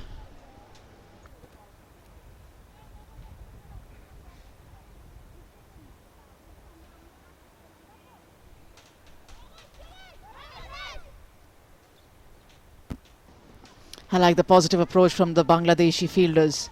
They know they have a smallish total to defend. They've come out all strong in their mindsets, in their body language, in their belief. They're giving it everything that these girls have.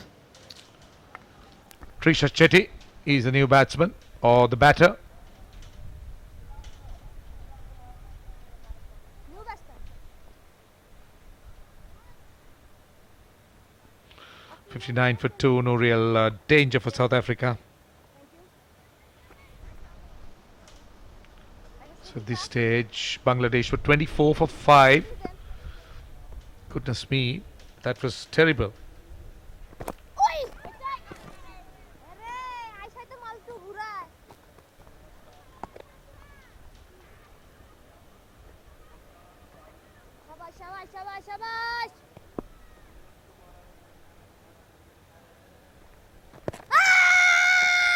Looking to turn it away on the onside. Playing for some turn with the off spinner bowling.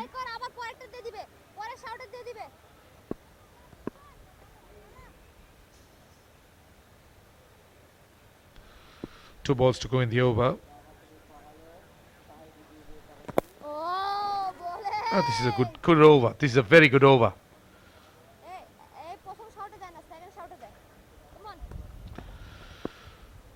So last ball of the over, over number 15.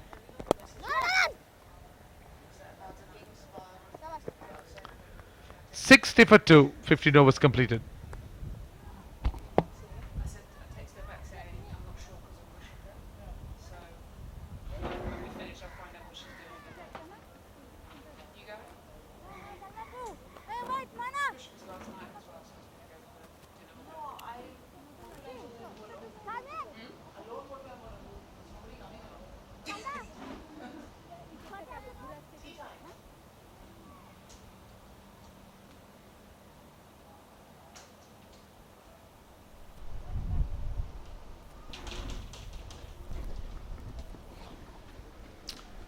So that's not a frightening requirement. 41 runs of 35 balls.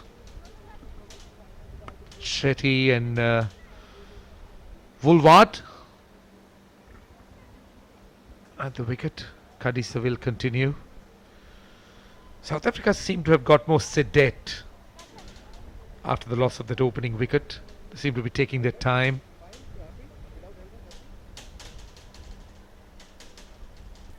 Good to see Bangladesh being aggressive. Got some close catches in. Look at that. 3 tight catches. That's brilliant.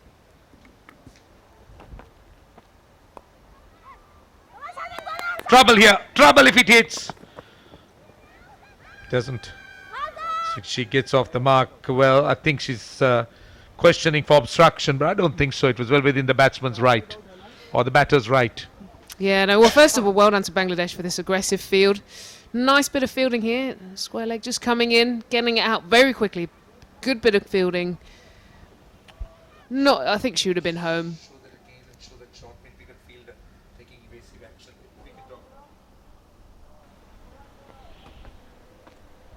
Very sensible on the part of the Bangladesh fielders.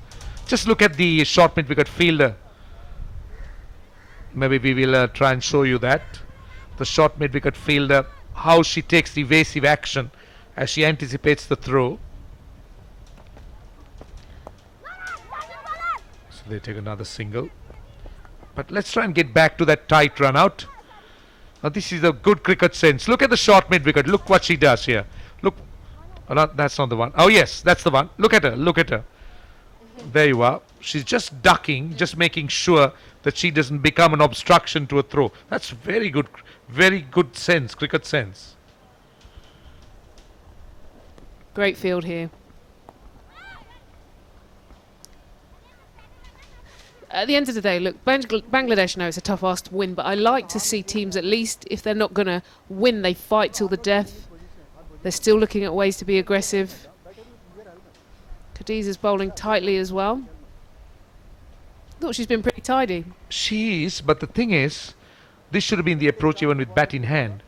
They're looking to be aggressive with the ball, and I suppose they realize that this pitch is responding a little bit to the spinners. So maybe score of about 160, 170 would have been a good game, even 150. Because all you need is to try and get a ball or two to spin, 2 quick wickets, straight away you put the batting side under pressure. So that's what Bangladesh ladies or girls didn't do. She's brought in a short leg, helmet comes out, back with short leg.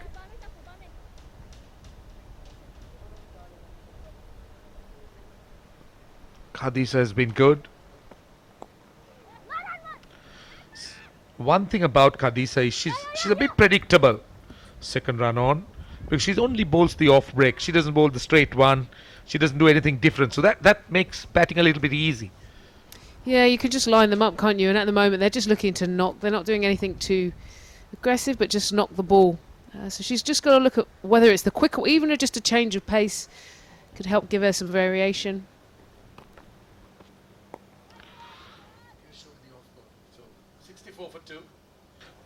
64 for 2 after 16. What I was thinking is you take off the extra cover, get her to drive, bring her a short mid, stop the signal. Well, there they are. Wolfhart's going well. She's taking her time a little bit here. She's maybe just thinking back through, but I would like to see her be a bit more positive, especially towards the spinner. She can use her feet. She's a very good player, moving her hands through the line, but she just seems to be settling in rather than looking like we saw Lizelle do, is be more aggressive and get the scoreboard moving. So Wolfhard on 23 will be the one on strike. Khatun will continue. She's a quickish off spinner. Oh, come on. I don't think that's out. I think there was an inside edge. Yeah, you could hear the bat noise, couldn't you? Good line, but she's absolutely nearly middled it into the pads, really. See, one thing that I can see is this pitch is starting to respond. It's starting to take a bit of turn. Balls are turning, and that last ball turned, the one that they appealed, turned almost from the off stump. So that's why I think tosses become so vital, and runs on the board become so vital.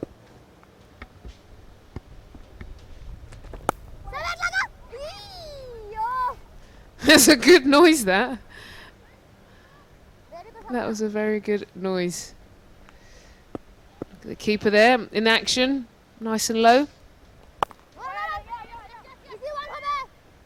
Good work, good work. Only a single. One thing that I haven't seen in Khartoum is that she hasn't tried to really spin the ball. She's tried to bowl a bit flat rather than really giving it a bit of spin. That was the ball I'm talking about. That last ball had a bit more zip on it, bit more spin. As a result of it, she did get that ball to turn. Again, the very predictable spinners. They're just one way.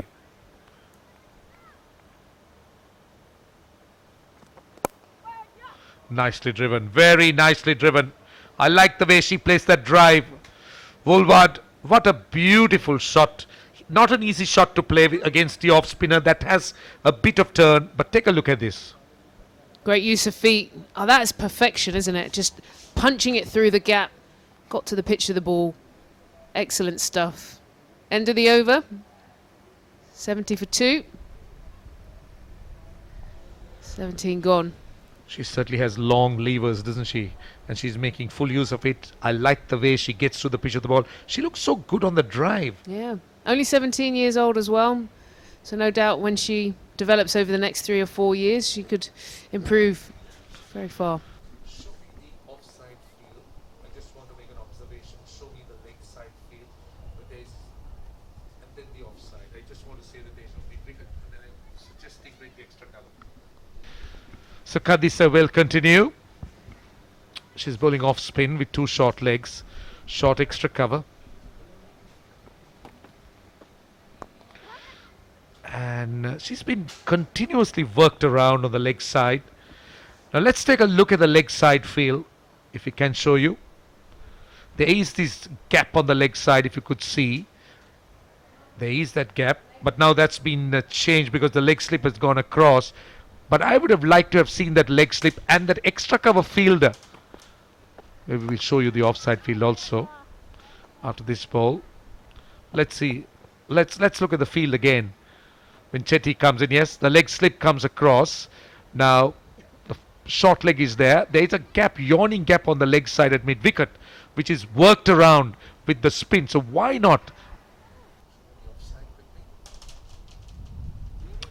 take that extra cover fielder out, get the batsman interested in driving against the turn, and get her across to mid-wicket. I mean, that could be something that the captain could play around with. Oh, good shot. Very sensible cricket by Chetty. Mid-wicket came out in long. That's the wrong decision to bring the mid-wicket fielder in. And with the fielders inside the 30-yard circle, that's what happens. Great hands through that ball there, isn't it? But this just kind of makes your point. There's been that big gap. If you're working with the ball as a batsman, it's a much easier decision. No stress, you just go with the spin. But that's good stuff from Chetty. This is the difference between just simple game knowledge and understanding there. They've still got a big gap. Yeah, that's something I don't understand with the off-spinner bowling. She's not bowling the straighter one. She's turning into the right-hander. That's not the area she should be bowling. She should be bowling off-stump and open that extra cover area and get her. If you're looking for wickets, I'm talking if you're looking for wickets, you might still leak some runs, but there is a chance of getting a wicket. This is what happens when an off-spinner bowls and it's turning into the batsman with a wide area open on the leg side. You just allow batters to just keep knocking the ball, maneuvering it into gaps on the leg side, which is quite easy. Small differences, small margins. They've sent mid-wicket out to protect the over.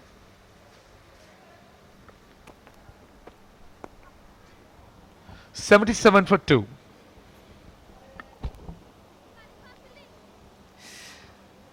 Well, South Africa ticking along nicely. They're going to have a quick drink. So they just need 24 runs, and they have plenty of time to do it. 32 overs. So this is pretty straightforward for them. The real aggressor today, no doubt, has been Lizelle Lee, opener, going at over a runner ball there, 34 off for her 32.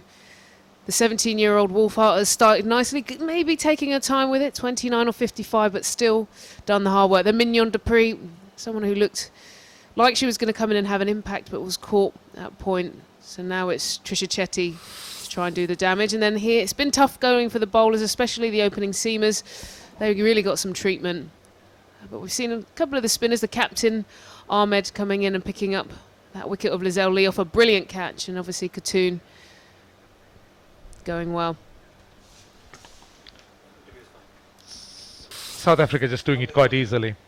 77 for 2, and they need just 24 runs in 32 overs. Doesn't seem to be a contest out there. No, I think there's a few things I've thought today. Is obviously, firstly, the two key teams I'm most interested in about who are at the top is South Africa and India. And I think South Africa look miles ahead in terms of their fitness, their fielding. They've got seam bowlers that are much quicker. So they seem to have a bit more of an all-round game going on. The only thing that I would question, though, is their spin play in terms of they haven't been very aggressive. And I think as these wickets wear, the Indian spinners are good. They're definitely better. And so I think towards the back end of the competition, we could see that gap narrow between the two top teams. Yeah, and also, I think teams with good spinners and teams that can play spin should progress from this point, because to me, these pitches are now starting to respond to spin, as we would see. The off spinners are bowling, getting some turn. So quality spinners might be difficult to work with as the tournament progresses. Super 6, you'll have to really have good spinners and good skill to play spin. Yeah, completely agreed. I'd also say, Bangladesh here, what I like seeing, although they weren't able to put runs on the board, what they have done is fight in the field. I think we've seen a bit of aggression in terms of setting inner ring fields. Yes, there's some areas, like you talked about, that mid-wicket, which could be better, but they are being attacking. They've got plenty of catches around the bat, especially to the new batter Chetty. So it's good to see, I suppose, a developing nation who only started ODI cricket in 2011. So that's a small history, starting to learn and try and show that. But it looks like the captain has got ball in hand, Rumana Ahmed there. Plenty of sunscreen on and the glasses. Yeah, that's one thing. They seem to be carrying a lot of sunscreen. Jahanara as well, Jahanara Alam, she's also covered up. It's a bit of war paint as well as protection, isn't it? There she is, the captain. Picked up that one wicket of Lizelle Lee.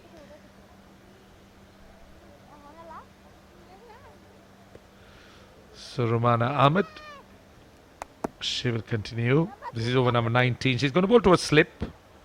She bowls a bit of leg spin. She's got 4 saving, 1 on the offside. That's very close to wide. Putting well wide outside the off stump. Think about Rumana Ahmed. I think his arm speed is a little bit slow. You'd like a spinner to have a quick arm speed where the ball comes out of the hand quickly. Bit more energy. Yeah. I want to see Shayla Sharmin, the bowler who bowls with both arms. The ambidextrous one. Good work, good work. Punched off the back foot. Yeah, I just think, well, just from an X factor perspective of a batsman not being used to facing someone who bowls with both arms.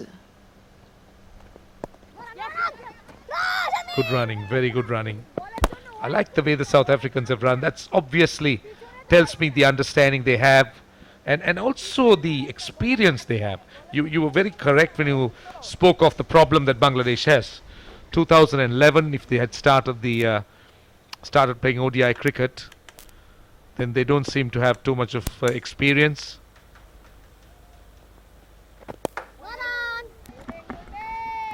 Deceived a little bit in flight. Rumana Ahmed just tossing it up. So they'll have to keep playing at this level for exposure. Good use of the feed, but just didn't launch herself.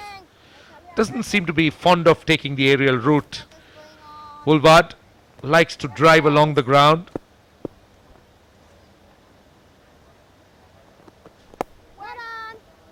That's the shot she likes to execute quite regularly. Yeah, it's nice and inviting, isn't it? I mean, the bowler's tossing it up. There's both the fielders in the ring, but you're right, she likes to just punch it. So, end of over, 78 for 2. 19 gone, and well, South Africa, this is easy pickings really, isn't it? Only a few runs needed, only 23. So much time. And also, like I said earlier, I think they want to get this done because they want time to go back, relax, have an afternoon off. Maybe go into the pool, enjoy the last of the sunshine of the day.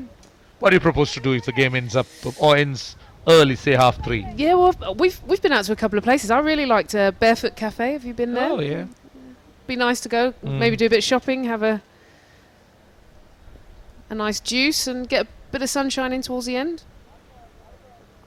So Khatun pulls a short delivery. Oh, poor work. That's poor work. That's not helping Bangladesh at all. But not great running, just a single. Should have resulted in at least an extra run. Let's look at this. Jetty just getting her hands through it there. But this is poor. Through the legs. It doesn't get worse than that. Oh, yeah. Terrible feeling when you let a ball go through your legs. You just feel as if a big hole in the Here's ground. another one. That is... Oh, dear. Is it contagious? It must be. I think sometimes when the standards drop, it goes, doesn't it? Look at this one. This is even worse, I think, because there wasn't that much pace on the ball. Look. That was dribbled into the... She's gone for the footwork and then stitched Jahanara Alam. Very sensible cricket. This is good cricket. They just seem to be working the ball into gaps quite nicely. And seriously, when you let a ball go through your legs, you feel as if a big hole in the ground would open up and just swallow you, at least for that moment. Such an embarrassing way of not fielding.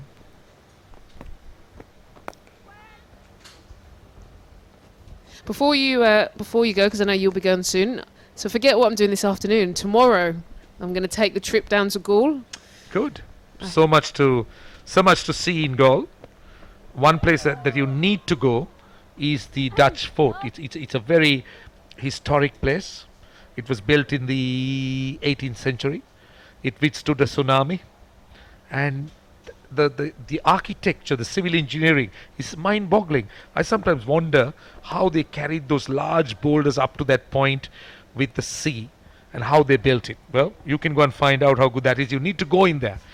So that's a place, if you go to Gaul, and anyone watching and wanting to come to Sri Lanka, south of Sri Lanka, Gaul is the place to go. 82 for 2. 20 overs completed, so not much to go in the South African innings. Yeah, no, I'm really looking forward to it tomorrow. Myself and David should be checking out the local area. We got a lovely guy we met, Hamid. Got chatting away, and he's going to be nice enough to drive us along and to check out more of this beautiful country. Definitely one of the best places I've been to.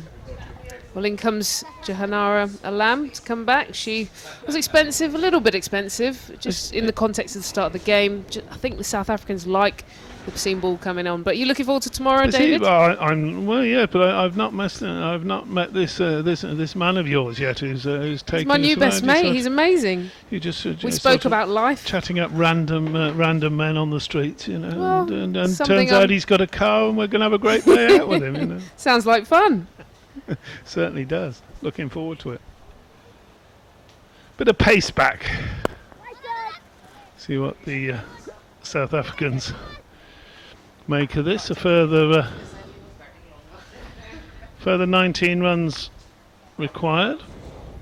Although the board does say 81, our caption says 82. One of those will probably be correct.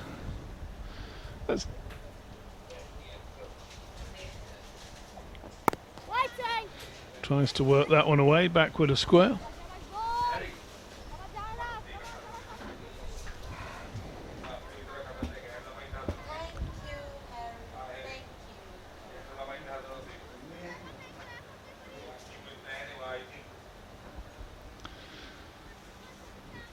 Anjum's back. You all have been to Gaul a couple of times, will you, Anjum? Have you? No, never to Gaul. Oh. Been around Colombo.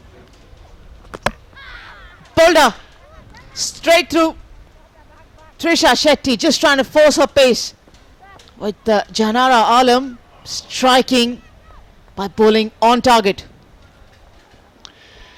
It was in one sense, it was a well, it obviously wasn't a safe shot to play, but the ball was angling down the leg side, so she thought she could have a free hit at that one. And of course, as it happens, there is Chetty, who's on going for 15. Bold Jahanara, as we were saying, she was the best certainly of the seamers the other day against Pakistan, and she's struck here. Too late to affect the result, but well, here comes Cap. Can certainly give the ball a bit of a tap, but we're looking to see whether the score's 81 or 82 for 3. Marizanne Cap, the opening bowler, the Surrey player. Didn't have the greatest success today with the ball. She bowled very well, but you know, sometimes it just doesn't go for you. Sees the field spread out. At this stage, I'd have a slip in, I think. She digs that ball out. Attempted Yorker first up.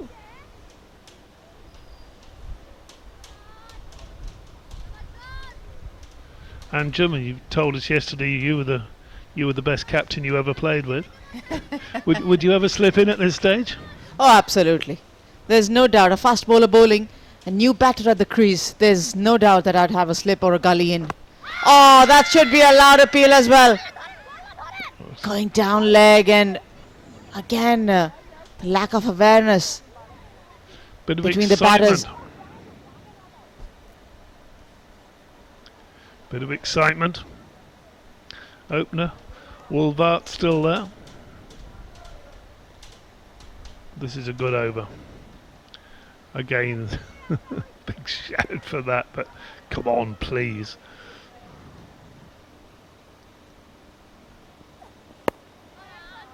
And that's the end of an excellent over from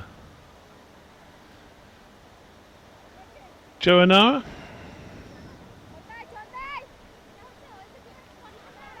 Good to come back on, take that wicket. Delay, I think we can say, the South African victory. They only need 19 runs. They've got 7 wickets in hand.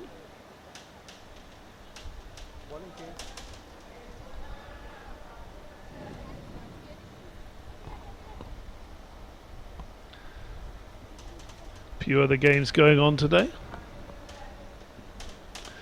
Various parts of Colombo. The other game in Group B, Scotland women scored 169 against Papua New Guinea. Papua New Guinea going well in reply. They're 55 for no wicket off 20 overs. So you would think Papua New Guinea would get up there if they don't panic. A couple of important games in Group A. A nice wristy flick into the circle there, can't penetrate it. And the games in Group A. Ireland, if they win today, should qualify for the Super Sixes. It's their last game in the group. They scored 218 for 7 against Thailand. In reply, Thailand are 69 for 2 in the 22nd over. So putting up a decent performance, Thailand. That's struck in the air, and a good tumbling stop there. The other match being played today, Zimbabwe women 149 and Sri Lanka 77 for no wicket off 15 in reply. So Sri Lanka look to be on course for a comfortable victory there, as indeed they should be.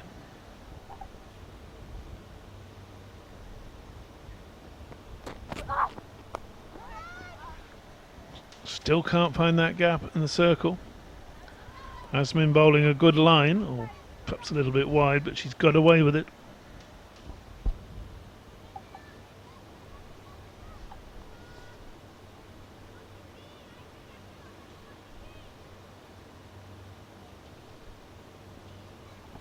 Puts a lot of energy into her bowling, but it's quite got the pace of the others we've seen in this game.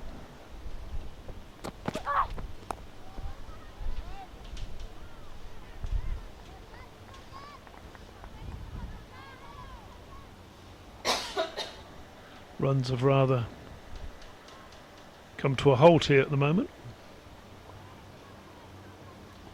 That is some fabulous hair, isn't it?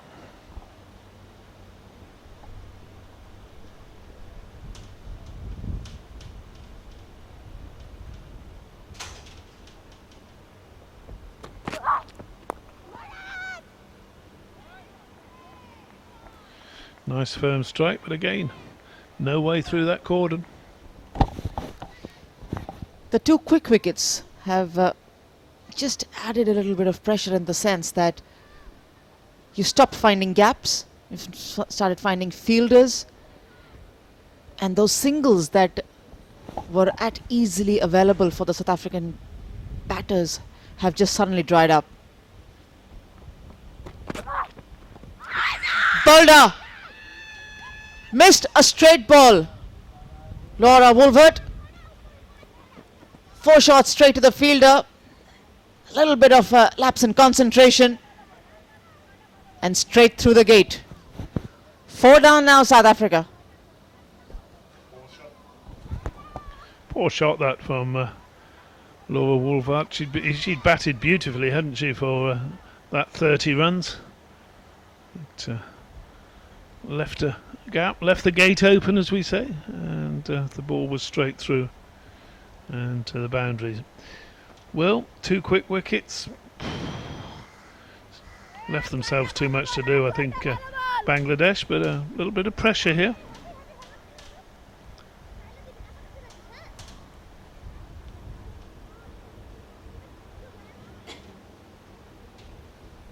Chloe Tryon, the new batter,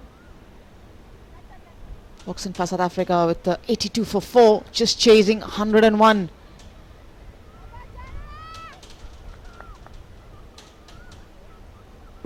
Really a spring in the stride for the Bangladeshi bowlers. Janara Alam. Really, I think that wicket was earned, wasn't it, by the accuracy of the over, in as much as she tied her down and she was looking, and then just lost the technique a little bit on the shot. Trayon, the new batter, but she's not facing.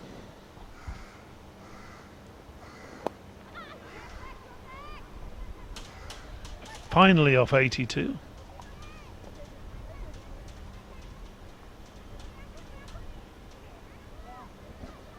The spring in the stride just shows that strong body language and their own belief that they can go out there and defend it. Strong voices, pretty much encouragement going around in that 30-yard circle for the bowler, for the fielders. And the pace of the bowlers have also increased.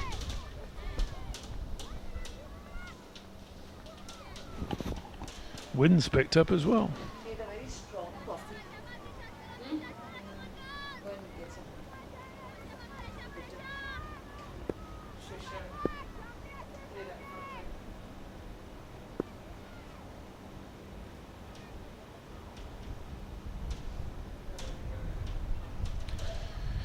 $18 runs required.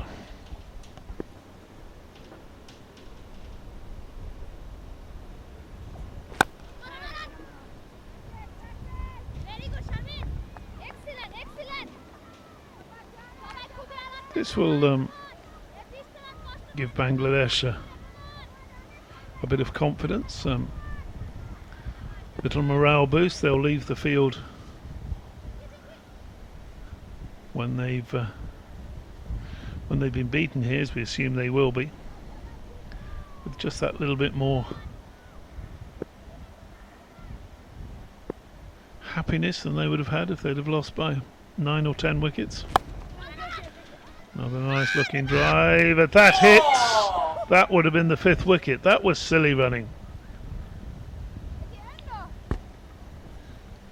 That could well have been the 5th wicket. Look, not even in the picture when that goes past the stumps, and indeed if the bowler had managed to pick that up, that could still have had time to take the bails off.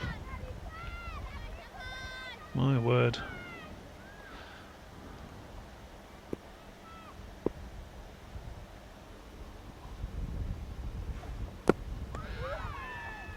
Yorked, but not on the line of the stumps.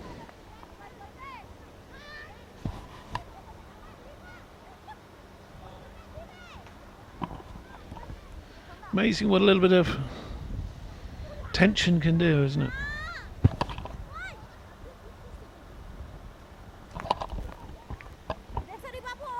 A little bit of pressure.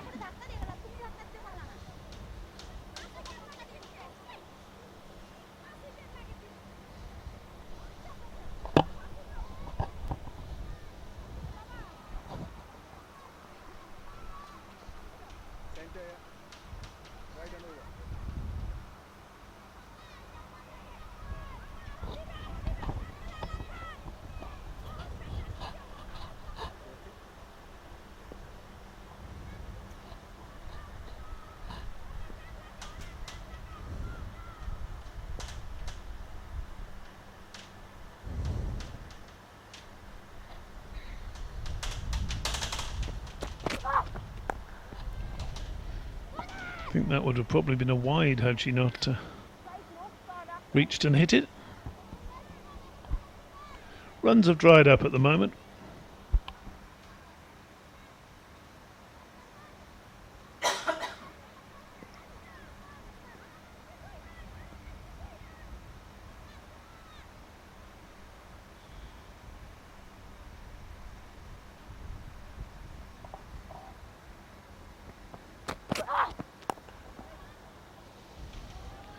Good looking shot, well timed, but again picks out the fielder.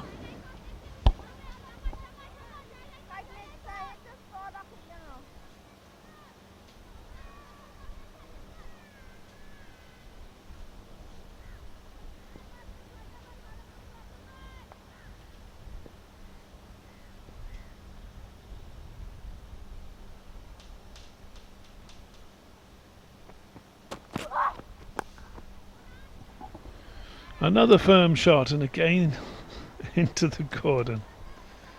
Tryon can afford to smile. She knows that sooner or later she'll find the way through there.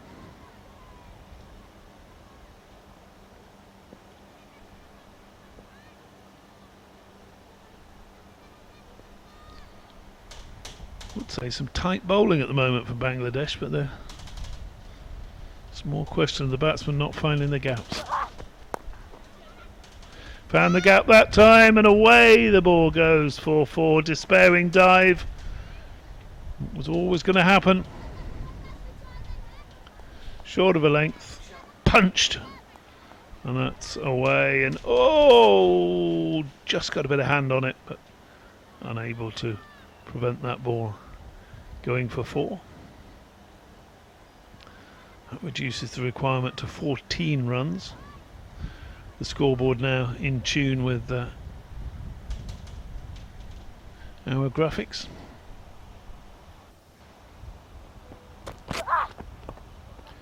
And this time that one's eased away on the leg side. There'll be one. Will they come back for a second? Tryon decides she won't try a second.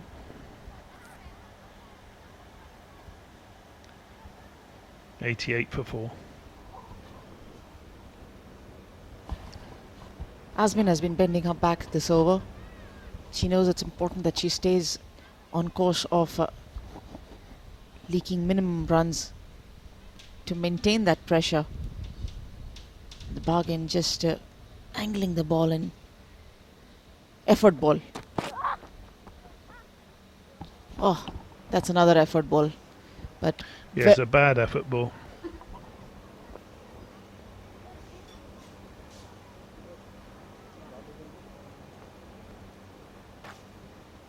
Needs to find a better line.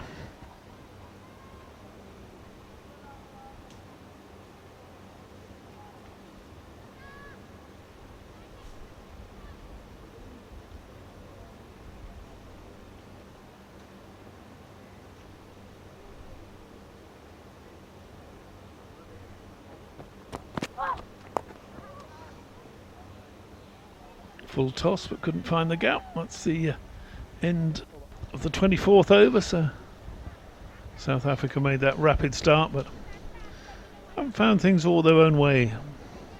since the end of the first power play. Two batsmen having a natter there. They know the game's theirs. Looking around to see where they're going to find these runs. Bangladesh sticking with the pace.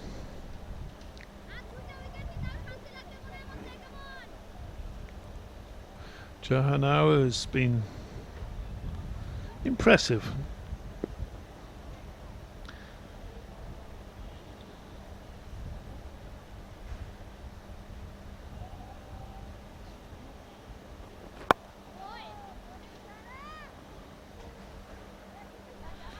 She doesn't mind a little glare either, does she?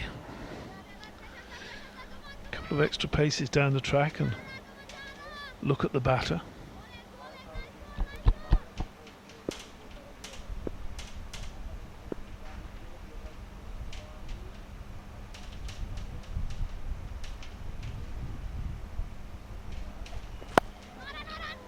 Punch drive there, but straight to mid-off.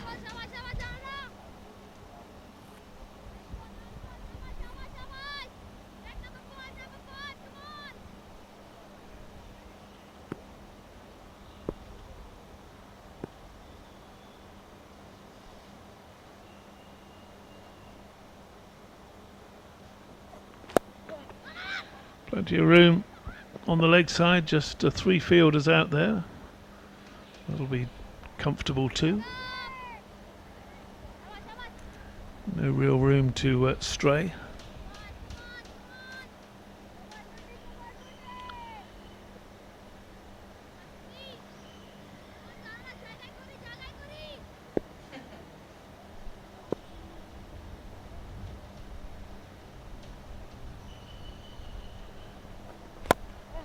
Nice drive, beautiful shot, finds the gap. That races away to the boundary. And that reduces the ask to just 6 runs. Over pitched, and that's a beautiful cricket shot. And more importantly, I've seen a good few shots that have hit the fielders. That one's found the gap. And away it goes for 4. So the end is nigh. Just past halfway. We will be shortly. Well, still 2 balls left to this over. Could just win it. A couple of good shots. One good shot.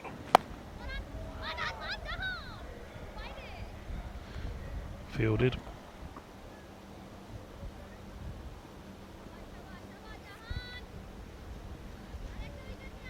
Luckily for South Africa, they do bat deep. Remember, there's a skipper, Danai van der Kirk, who's also in the dressing room right now in case there was another wicket to fall. Have a recognised batter who can still come in. So they do bat deep. Again found that gap through the leg side. Got 1, thinking of the second comfortably back for 2. So that is the end of the 25th over. I was sitting outside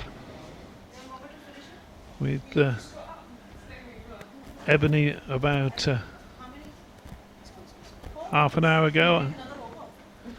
I said confidently to Ebony about half an hour ago, you won't get back on, Ebony, because she's doing 5 over stints with Anjum,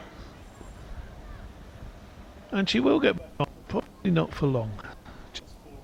But for this South Africa victory, it hasn't been a walk in the park, or even a cakewalk, or possibly even a cake in the park today for her. Cake in the park is the expression. But they've got there comfortably enough.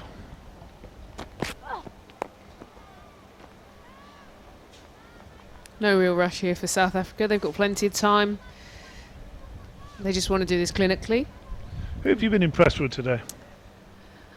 I think I've been impressed with the South African bowlers. I think in particular, I thought Ishmael bowled with good pace. It's mostly the most we've seen out here. I really liked watching Lizelle Lee bat. Of course, she struck a few nice big shots back down the ground. And there's the winning shot. But it's lifted over, one bounce over wide long on, and that is the victory. Shot by Cap. She's on the legs and she just lifted it over the top. One bounce for, and South Africa win by 6 wickets with 148 balls to spare. So, oh no, hang on, I might have got that wrong. No, I haven't. 148 balls to spare.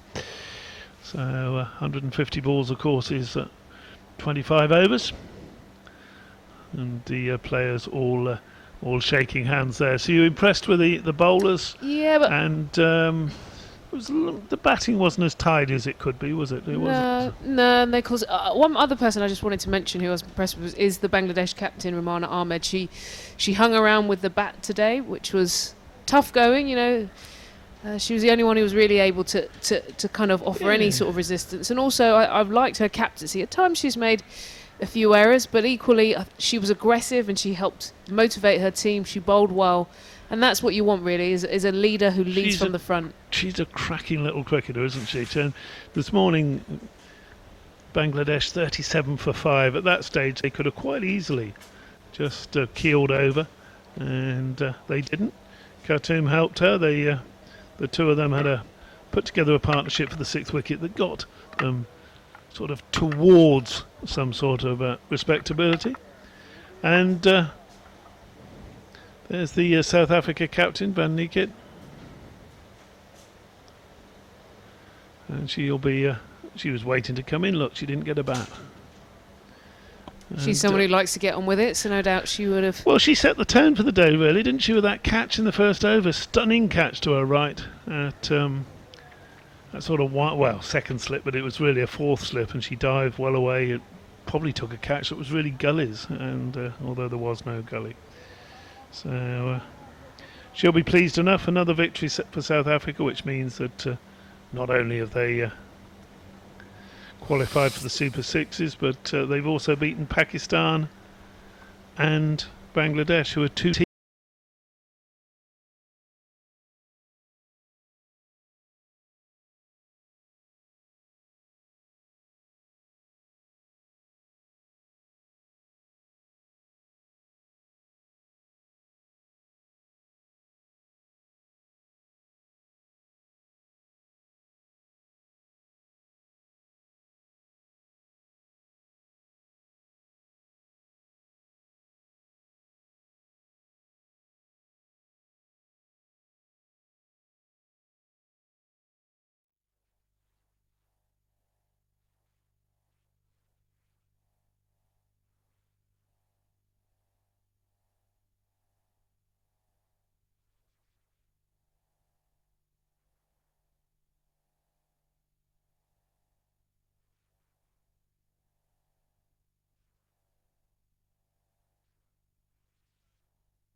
Okay, we are back, and Roshan is downstairs, and he's ready to do the presentation. Let's go downstairs. Presentation at the conclusion of yet another game in the qualifying round, where the South Africans won quite comprehensively against Bangladesh with 6 wickets to spare and plenty of overs to spare as well. So South Africa continues to be one of the unbeaten teams in the tournament. Let me first and foremost invite the Bangladesh captain to have a quick word with us. Rumana, should be disappointed after you won the toss. You should have got more runs on this pitch.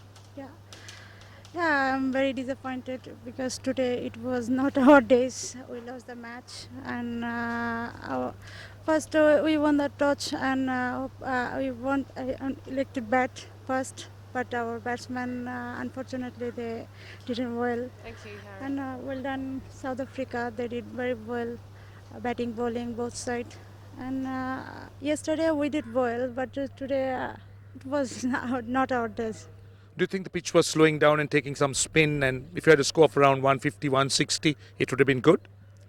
No good, because the wicket is very good today. Wicket is so fast for pace bowler and spinner also. So if we did 180, so we can handle it. All right, all the best for the rest of the tournament. Okay, thank you. That's the losing captain today, Rumana Ahmed, the Bangladeshi captain. Can I now invite the South African winning captain, Dana Wenya Cook, to have a quick word. Hi, Dana. Hi. Well done. Congratulations. Happy with your performance, unbeaten in the tournament? Yeah, very happy for the unbeaten part, but we still have a lot of things to improve on. We're not quite as comprehensive as we wanted the chase to be. We really wanted to be clinical about it and chase down that score with maximum 1 wicket down. Yeah, so you should be disappointed with that, but talk about your two opening bowlers. Very impressive.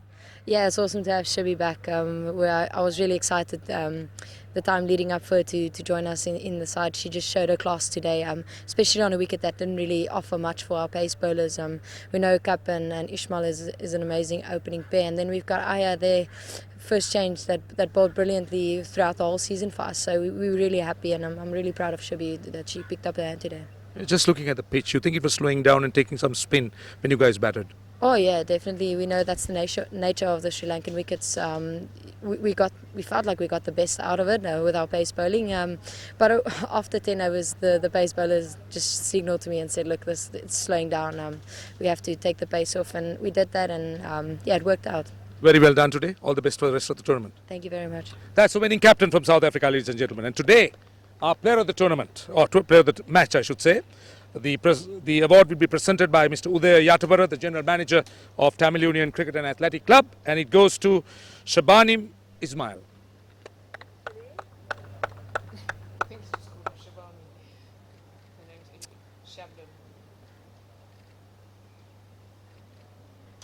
Can we have a quick word with you, if you don't mind? Well done, congratulations. Well, you look an aggressive fast bowler. Are you that type? Not really, it just comes out when I'm on the park. So I think in general I'm not really that aggressive type, but I think in the moment of the day, I think I take it, yeah. I really thought that you might run in and bounce the batters. I think it was a good toss first of all to lose, to have a ball early on in the wicket. I think we got the best of the wicket in the beginning. I think myself and Marizan Kap, we really took a good bowling partnership up there, and to get 3 quick wickets up front, I think we set it up for the rest of the bowlers to come in and just get the rest of the wickets. Tell us what your philosophy is bowling on these pitches. Coming from pitches in South Africa, it must be quite challenging. It's always challenging coming to the subcontinent. I think coming here you need to use your variation, like your slow ball, your bounce, your normal top off some such. I think just coming out here and bowling your normal variation, I think it will be key for fast bowlers. Very well done. All the best for the rest of the tournament. Thank you so much. Thank you. That's some player of the match today, Shabani Ismail, and that's it, ladies and gentlemen, from the presentation area. Thanks, Roshan. Well, that was the end of the presentation and confirmation. South Africa have had a dominating performance today. Comfortable win by 6 wickets. The real key there was the bowling from player of the match, Ishmael. She picked up 3 for 14 bowling with some good pace at the top. And, of course, the captain and the loose, both leg spinners chipping in with plenty of the other wickets. And again, with the bat, it was Lizelle Lee who really dominated the early part of the batting for South Africa, 34 off 32. Well done to the captain, Rumana Ahmed, who picked up the 1 for 18 at the end, but it was always tough going. Let's not forget now there's another game coming up on Monday morning.